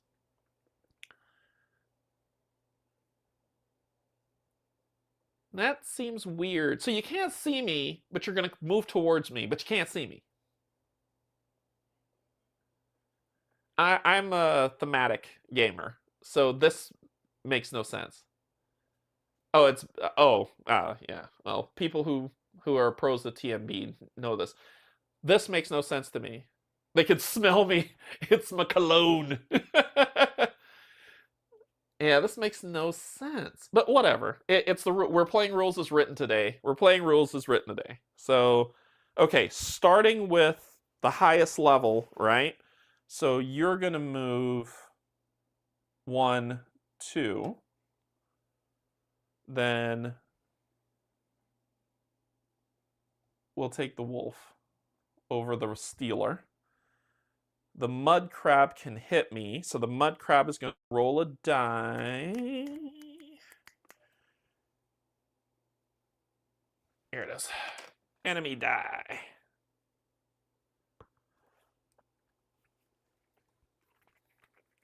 It's the bloody monkey making noises again. That's what it is. It's the monkey doing it. Because he's about to soak up some of this damage, I'll tell you that. Let's see. So, yeah, he's just going to roll 1 die, right? Yep, he's just going to roll 1 die. I do agree. Yeah. All right, so he's just going to roll 1 die, and we will continue to place our fate in Kimberly Kingsley. Let's see how we do. But 2 damage, the hardest that he could hit. Of course it is. We're going to put 2 of those damages on said monkey. It's 2 of 6. You enjoyed that. Sweet. Oh, Lord. The crab can hit me because his start of turn is adjacent to me. That's why. That's why. The reason being... Here. No, I'm probably 6-second delayed, sorry. The crab can hit me because... So many paper! This one. Stealth. That's what I'm looking for. The unit can only be targeted by opposing units that were adjacent to it at the start of the current turn. Not the start of the round. The start of... This should be not the, but there. The start of the current turn. If the unit deals damage, this die is removed. The start... They have a start of turn effect. Fair enough. Alright, let's play it that way. Let's roll it back. Let's play it that way.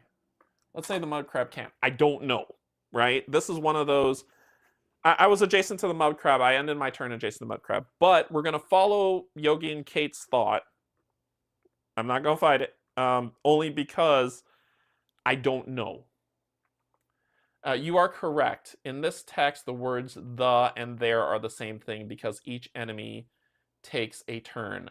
It can attack you. Yeah, Paul wins. Paul always wins. But that's kind of how I read it.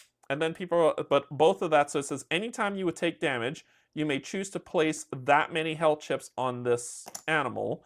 Once there are 6, it's gone. So 2 damage. All right, so I didn't lose stealth. Well, he was able to attack me. If this unit deals, if I deal damage, then I would lose stealth. So I'm still stealth. So you can't move to get closer. I mean, you can to go here, which doesn't make sense. Oh, God. So now I'm going to get boxed in. Yeah, no problem. No problem, Paul. I'm worried that I'm going to get boxed in. So I'm pretty much going to die.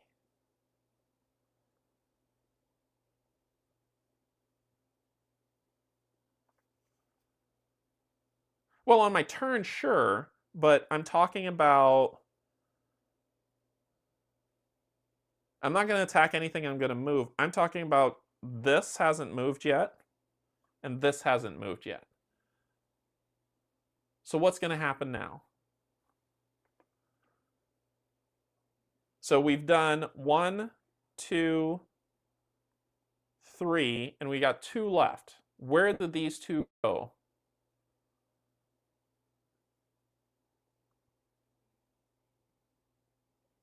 Because he's 2 spaces away from me. Where would he go?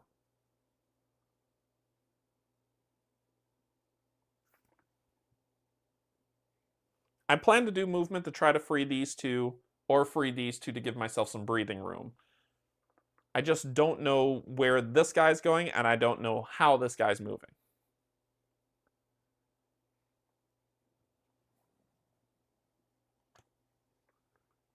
So then, okay. So then what about this guy? Can I move through enemies? Otherwise, I'm not killing anything this round.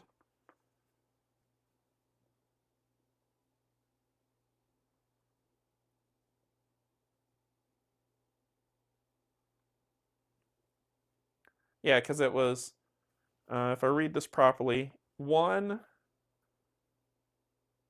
2, so he would move. Are they unable to... Yeah, that's the thing. Since this is a prisoner, doesn't that block their movement? Can enemies...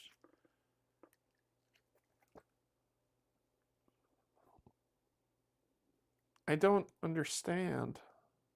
Can enemies move through cash chips or prisoners? They don't block movement. All right. Hey, look, I'm surrounded. Okay.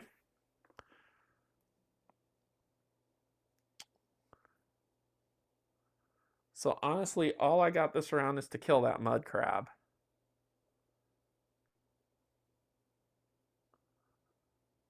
If I kill the mud crab, if I rescue this guy, and then... Ooh, I don't know what to do about this.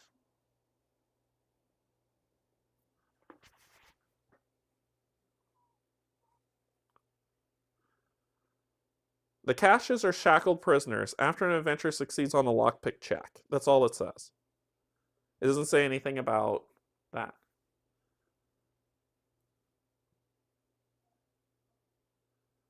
Yeah, there is... Paul, you're right. There is a learning curve to it. I thought I could manipulate their movements. I mean, if this guy is here, he wants to get closer to me, right? And he wants to take the best path, but the best path to get closest to me is here. Boom.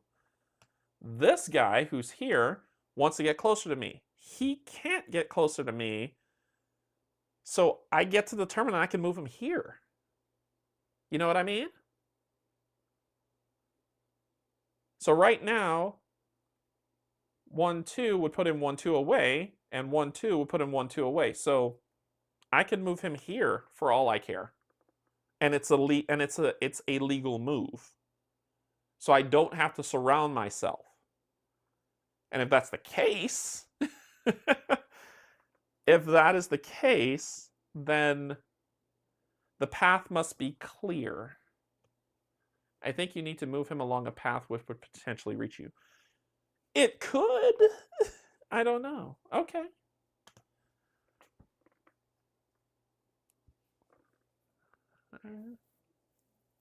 You can always take light fatigue to take extra engagement to try and clear a path after loot. All right. Let's deal with this in turn. Let's deal with this in turn. So I need to move this closer over here because we're going to round 2, right? We're going to round 2. So let's go to round 2. Tick, tick, tick, tick. Round 2. And then we can begin. However, you can decide order yourself as they're all 1-pointers. Yeah, so they may be some shenanigans there. Don't forget, you can always engage twice, once to attack, and then a second engage to roll some defense dice. I follow that. Okay. Here we go. No matter what, we're moving here. So let's go ahead and do one of our movement there, where we will do a lock pick, right? So it says, after an adventurer succeeds a lockpick check on a prisoner, they discard the gained item and instead deal 2 true damage. So I need a 5, 4, and a 1, and I get 3 attempts. Holy crap! What? What just happened? Are you kidding me?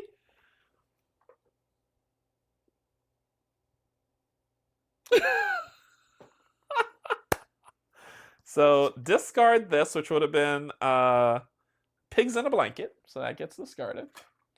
And this prisoner is discarded. And 2 damage to everybody. So 2 damage to you. It says 2 true damage, so tell your stalwart to kiss my butt. 2 damage to you. 2 damage to you. And 2 damage to you.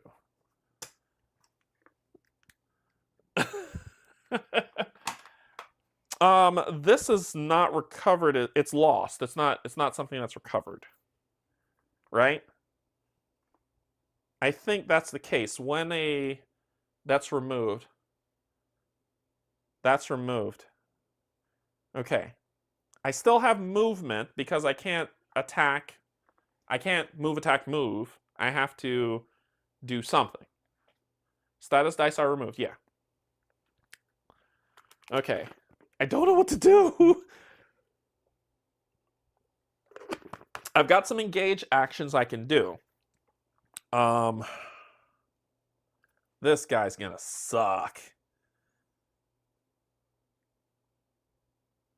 If I can, this dude has a shield, but I ignore his shield. So if I can hit him for 3, which I think I'm gonna attack this bandit so he doesn't steal my monkey. So I'm gonna do boom, boom, boom.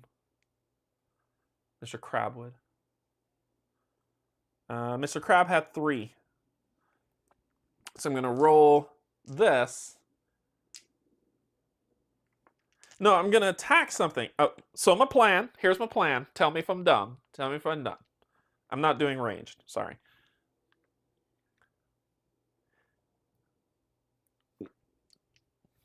Someone needs to. Okay. Put this back. I need to tell y'all my plan before I do anything. Let's put this to the side and let me tell you my plan. When you attack, and Paul, you've done more combat than me. You've played way more than I have, so maybe you can answer this as well as the chat as well. When I attack with these dice, is it a single target attack or not? First question. Well, Stalwart is, but he only has 1 health left. However, that did true damage, right? And true damage cuts through all that crap, if I remember properly. True damage cuts through all the keywords. You don't get away with that. Single target. Okay. So my plan was... Oh, it gets through the fence, not Stalwart. Gotcha. Okay.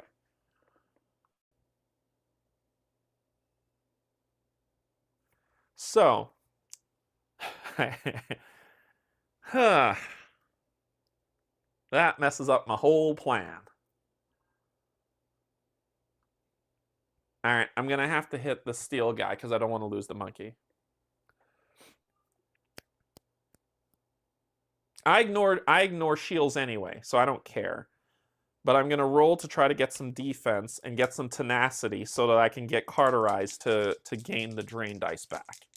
So my attack is going to be against this dude because I don't want him... If he steals the monkey, I am screwed. So I'll take a Bane over that any day. Yep, so let's hit you. So we're going to roll 3 dice because I have 3. We're going to set ourselves to melee. So we can use our 1 hand and shield. So we'll do that. So that's 1, 2, and 1 tenacity, which is not always the best. Biscuits.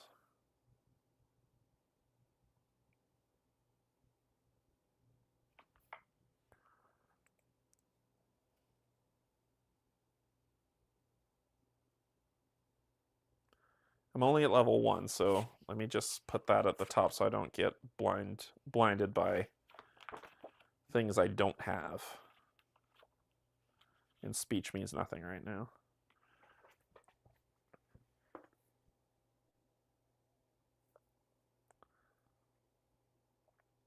The monkey's gonna die this turn, but we'll see what happens. I want this to be here.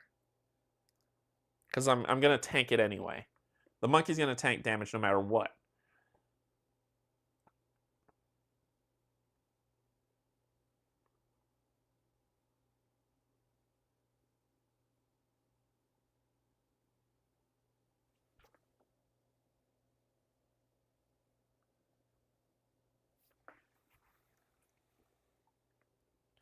After all adventurers' turns, each enemy takes a turn. Why does he go before me? I go first. So what are y'all talking about? Why is the level 5 going first? The level 5 will go first on the enemy turn.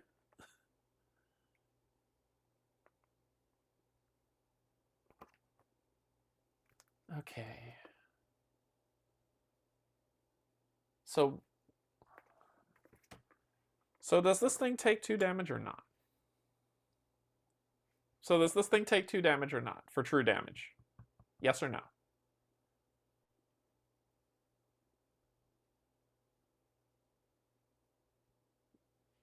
All right. Tell me if the mud crab has... It will be very important if he doesn't. Can you show us stalwart? Yes.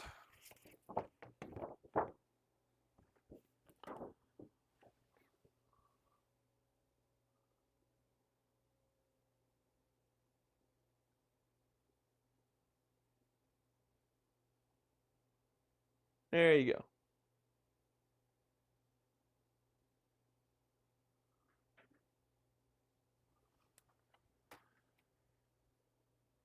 Okay.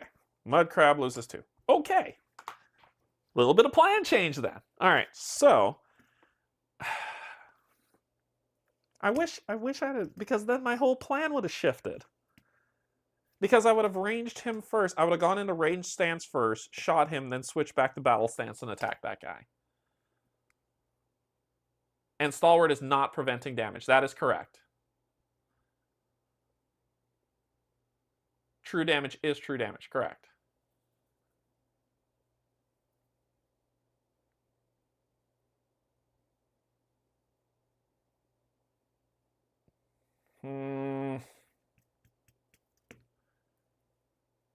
Yeah. So I'm going to leave him. I'm ruling it. I'm calling it. He's going to take 2 damage. So now my next bit... Yeah. Rewind the round. Rewind the entire round. Okay. I'm not trying to cheat. We're trying to get stuff straight. This is how we're learning the game. We're trying to get stuff straight. So rewind around. I got the guy. I got that. 2 damage. Mud crab took a damage. Yeah, mud crab took 2 damage. So then, if I'm understanding this correctly, I can switch stances as many times as I want. Yeah, it's all a learning experience. It's okay. I can switch stances anytime I want. So I can switch to range stance and then switch to battle stance in the same turn, right? So we freed the people, rolled a die, we're good.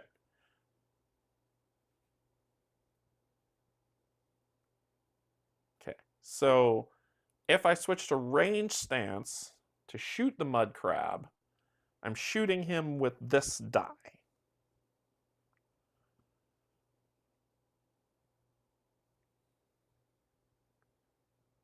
I'll have to take fatigue. Yes, I understand. So that's the 1 damage. I moved. I've already said that I freed the guy and I moved. Nah, each engage you get to choose. Rulebook number, please. Anyway, range, boom, dead. Mud crab, out of picture. This goes to cooldown.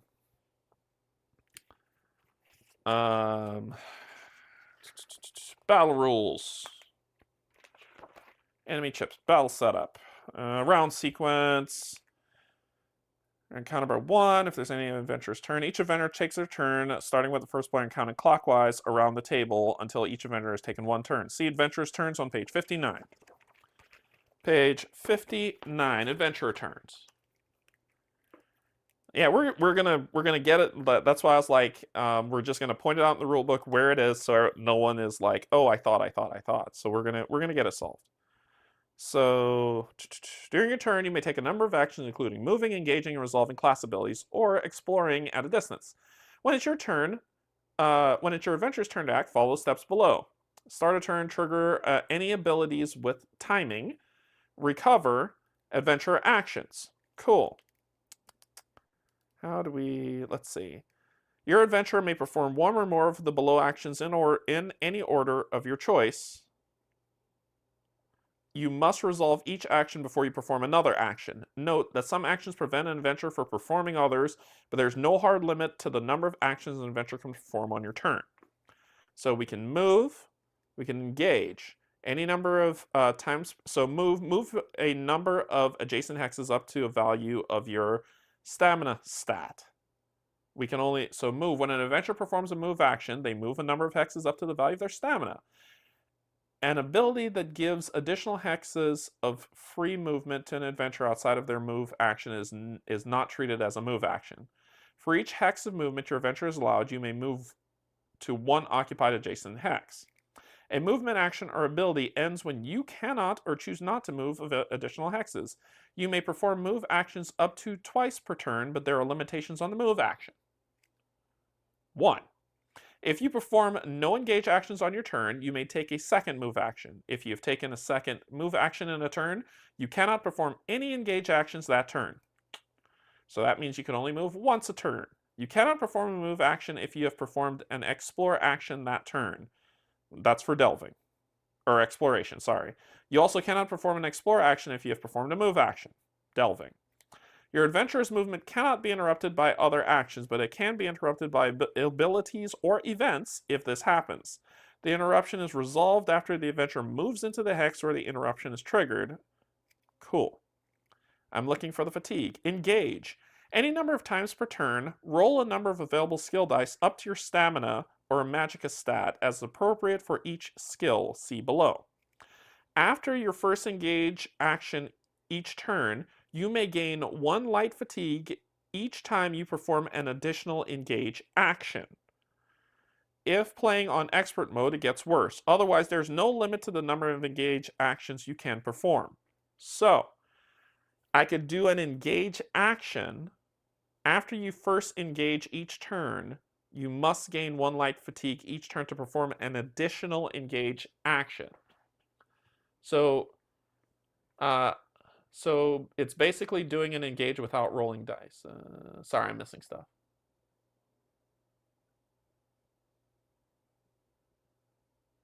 So am I to assume, and let's go to engage. This action represents your adventurer using their skills in battle. Adventurers may engage multiple times per turn, but are limited by the dice they can roll and fatigue they can gain. You may perform a move action before or after you perform an engage action, but not both. To perform an engage action, the following steps below. An ability that instructs an adventurer to engage outside of an engage action is also resolved using these steps. Gain fatigue. If this is your first engage action this turn, skip this step. For each additional engage action, gain 1 light fatigue. Then you get to declare your battle form. There it is. All right, page 59 of the rulebook. So I will gain a light fatigue because that's what I want to do. I will switch my battle form and I will engage the stealing piece of trash. Ooh, do I want him or do I want the wolf? That guy only rolls 1 dice, but he can steal the monkey. So I'm between him and the wolf.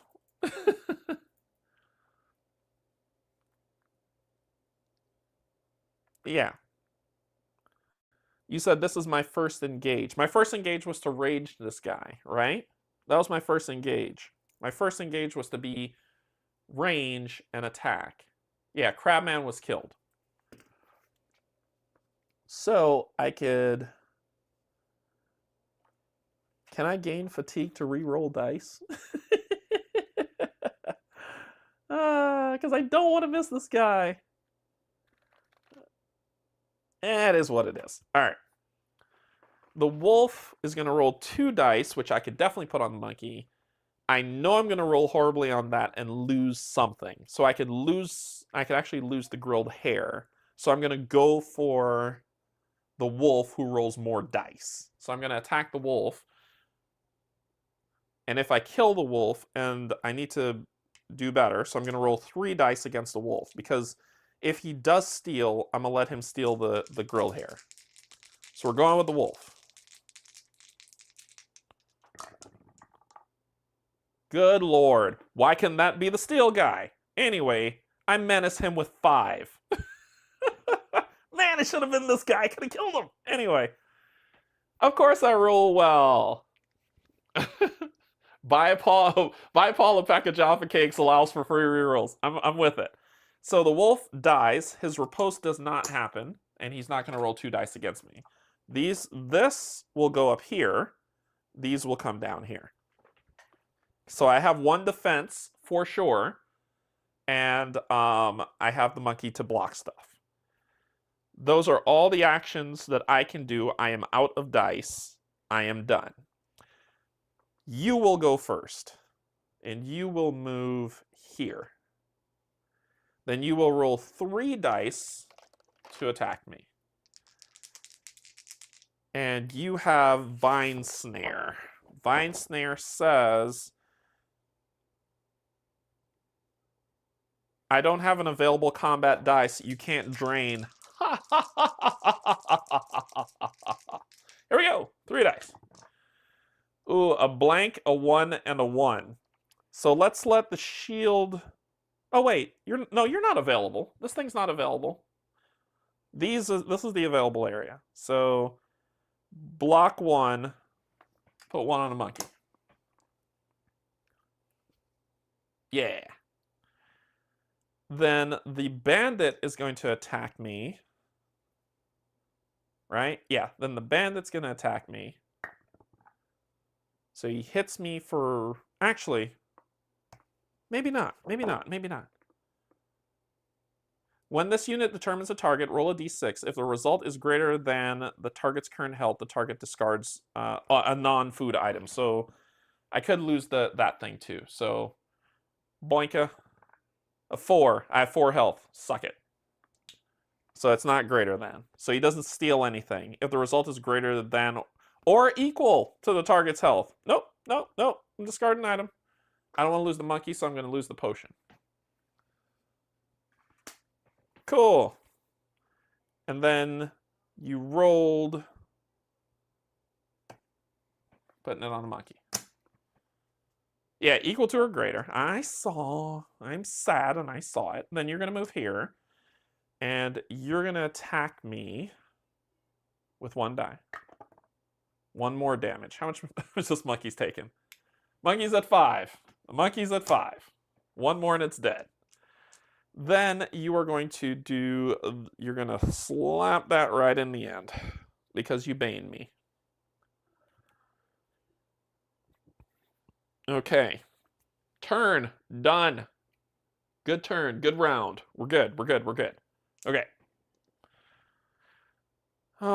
My turn. Jerks. Alright, so cooldown. Boom, boom. I'm going to take 1 true damage. This comes back to me. This goes away. I'll take a damage.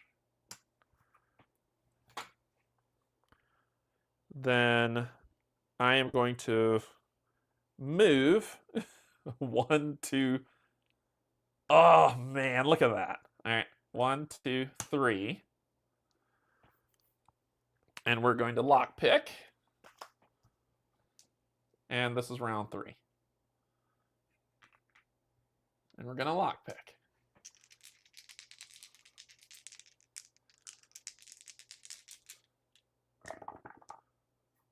One, 2. One more time. My 3rd roll. Okay, so I'm going to take 2 fatigue to make that a 3. To make it successful, we're losing a pretty cool hammer. But we cut that. 1, 2. 1, 2. 1, 2. Okay. Then I'm going to switch to range. I'm going to shoot that guy. All right, Paul, thank you. Just don't have any dice available, yeah. 1 damage. Bye! So you die. Not stealing any more of my stuff. And that goes here in the pool. I'm done! Ta-da! Alright, so you're going to move 1, 2, and you're going to roll 3 dice. Now things are getting a little dangerous. Before I do that, nope, after his turn. After his turn, I'm going to use this. So roll 3. No, he could kill me. He could kill me. The monkey could take 1 damage. So let's say he rolls. You have him move north so you can beeline to the... Oh, yeah. 1, 2, right here. Yep, you've got a point. You got a point. He'll move there. Yep. But he's going to attack me. He could kill me. Discard this item, then gain 1 light fatigue, heal 2, and gain 1 tenacity. And it could be overhealing. So I'm going to use this right now, the grilled hair. I'm going to discard the grilled hair, heal 1, and any healing, if I recall, is bonus heal. And what is bonus heal considered? Page numbers for bonus heal, my good people. Page numbers for bonus healing. I would have done that before my turn ended, that's why.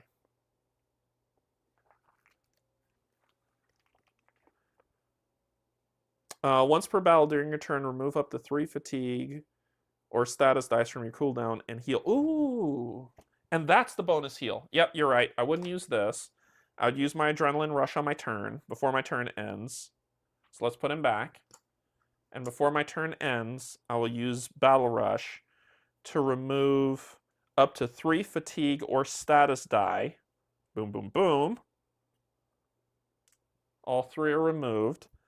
And I get to heal, and anything else goes to bonus. I still need the what bonus heal is. Page 20. Thank you, Kate.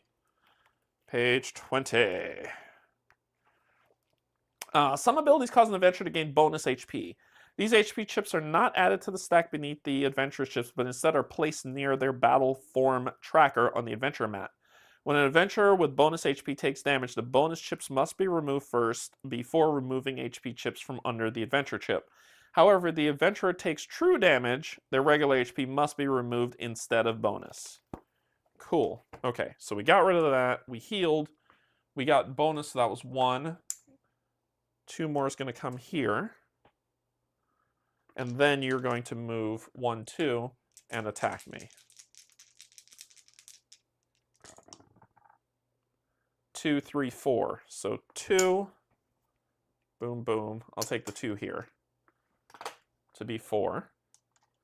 And I have nothing to exhaust, so suck on that, evildoer. And then you get to move 1, 2. Then I'm going to move on my turn, turn 4. I'm going to move 1, 2, 1, 2 to get here. To do that. To rolls this. Here's the 6. Really? Are you going to do it again? Are you going to do it again? I hate you, game. All right, so I would have to take 1, 2, 3 fatigue to make that work. 3 fatigue. Oh, and don't forget my cooldown. Don't forget my cooldown. 3 fatigue. There we go. Solved it. Discard it. Dead. Dead. We won. We won. That was like 1 turn.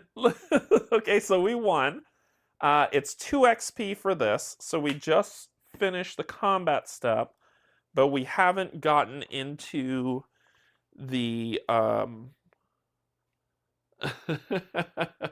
epic battle, easy win. It was it was easy because of you all. You smart few who know how to help me play. Let's see. I want to get the battle cleanup. Battle cleanup. Cache chips, lockpicking sequences, clashes, clash setups, delves, not there yet. Delve, cleanup. Good lord, it's playing a long time. I might have to pause here after this, and we'll continue on tomorrow. Because my god. Okay, end of battle. All right, so conquer. The party must defeat or otherwise remove all enemies on the battle map. This is the most common objective for Clash, and it can occasionally appear in dungeon battles. So we did our conquer. End of battle. Battle ends after the current round when any of the following occurred. The enemy achieves the objectives in the encounter's objective. The party retreats from battle, or all adventurers are defeated. Since the battle ends after the current round in which one of these events occur, the battle does not necessarily end immediately after the last enemy is defeated, even if the party has a conquer objective. And the battle cleanup. After a battle ends, whether successful or not, follow the steps below. Remove all remaining bonus HP from adventurers' mats and any HP exceeding the adventurer's maximum. Then place each adventurer's health chip with the remaining HP back in the art area of their mat.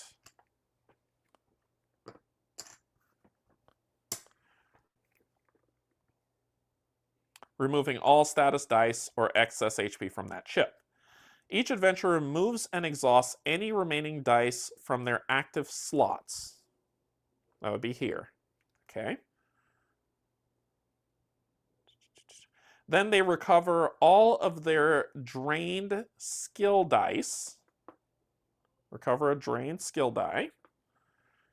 Dice still in an adventurer's cooldown track at the end of the battle remain there until the next battle or until they are removed by other means, such as during the end of day phase or visiting a town's inn. Disassemble a battle map, put everything back together, put the chips back in the bag, and we're good to go. Okay.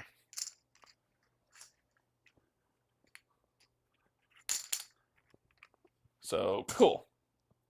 We also, at the end of Adept says that I heal 1, right? I heal 1 on Adept difficulty. This is an average play. Adventurers remove 1 die from their cooldown track and heal 1 during the adventure rest step at the end of each day. We won. Okay, so we've gotten through that. We're at the end of we're getting at the end of the day. So I will recover 1, heal 1. And then I will gain experience. So I will gain 2 here, 2 here. So I'm going to 6. 6. There we go. 6. We're at the reward step where I would gain the 2 experience before end of day. I did it kind of jumbled, but it's okay. And don't forget your free 2 tenacity for the unstable encounter. Thank you. And then we're going to spend those 2. How do we want to spend those 2? Let's get ourselves... We can get ourselves a health bit. Then, or I can get another combat die. We need a speech die. We're going to get ourselves some health and speech. Let's do that. So we're going to spend this to gain a health, and then we're going to get our first speech die. And the speech die looks like this guy. I love the speech die. Take a look at this thing. It's like an old man shaking his fist.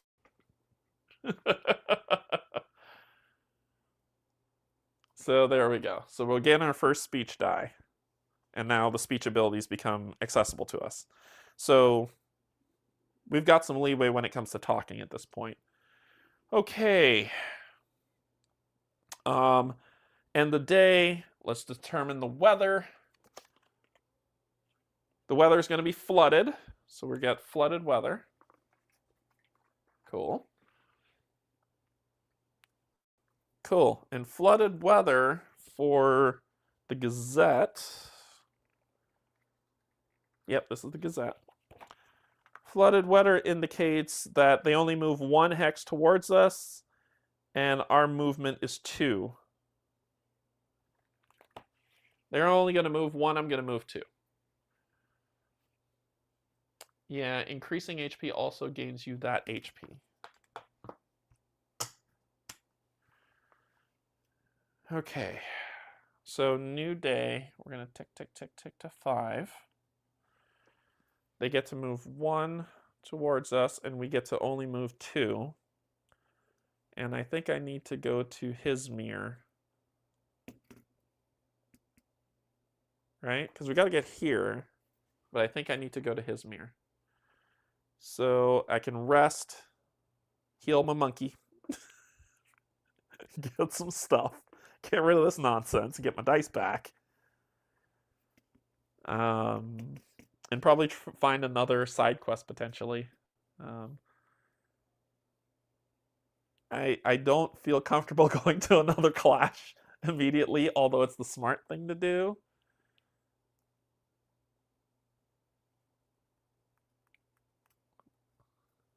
All right, I think let's put a pin in this here.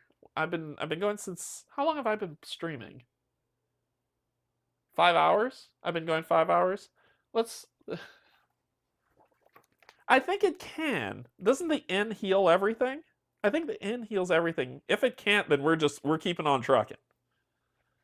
We're eastbound and down. If the monkey can't be healed.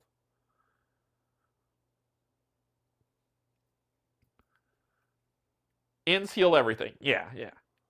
All right.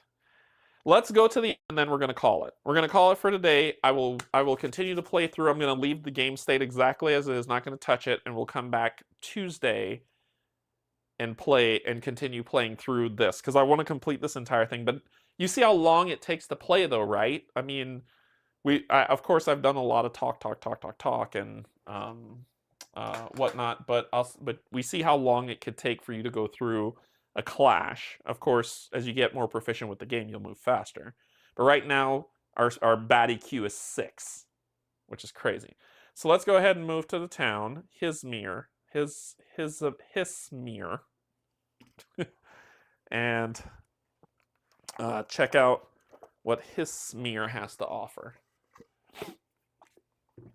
Yeah. Next time it'll be faster. So let's just end our turn on his mirror. This should be in alphabetical order, right? Yep. All right. So though no longer a functioning city in its own right, it doesn't have an inn. It's closed. No, I'm not going. Oh, dang it! What?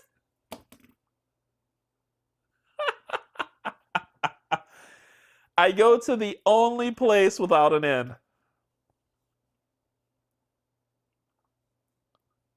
Oh, sweet, we can do a delve. Yep, we're gonna go here. We're gonna go here. We're gonna end our turn here. Stop for the day.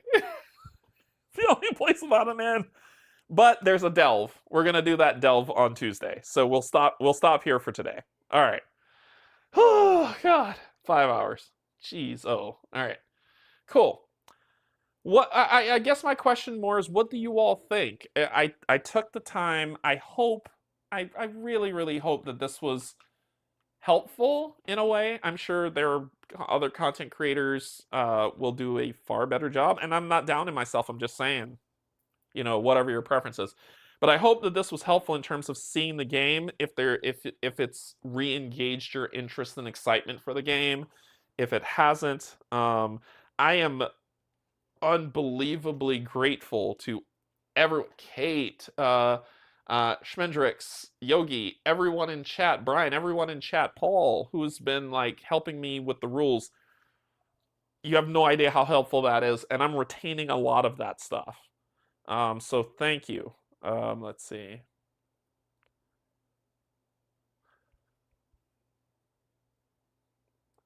It's on the lengthy side, but I appreciate you taking the time to check the rules and make sure you do it right.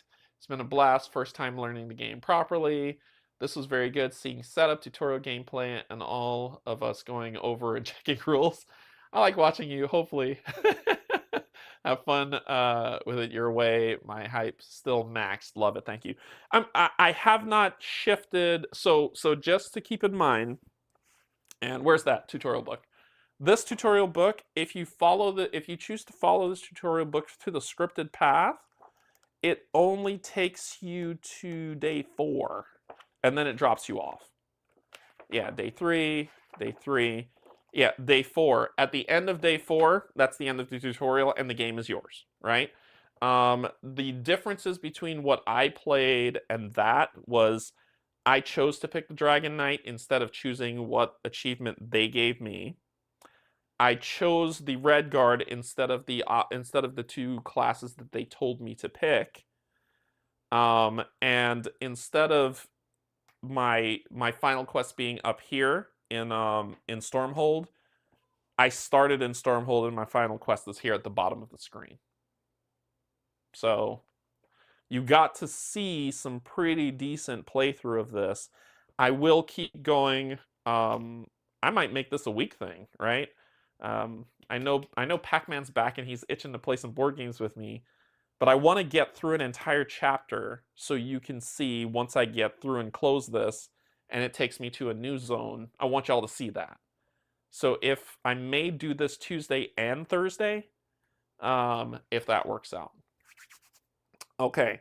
And then once I finish there, I want to do a proper series to see the other locations.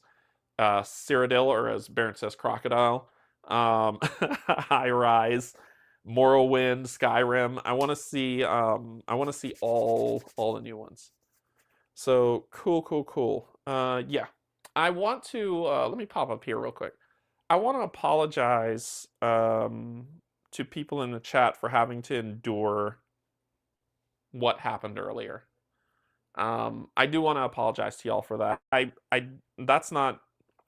I know it's not mine to own. I've been through enough therapy to understand that it's not mine to own. And at the same time, I don't like things that ruin your enjoyment of watching my stream, right? And for that, I'm sorry y'all had to endure that. That sucks. Yeah, I'm not gonna own it. It's just more my apologies is that I don't want it to diminish. I don't want it to diminish your enjoyment of what you saw played here. Right? That's the only aspect of me saying, hey, I'm sorry that y'all had to endure that.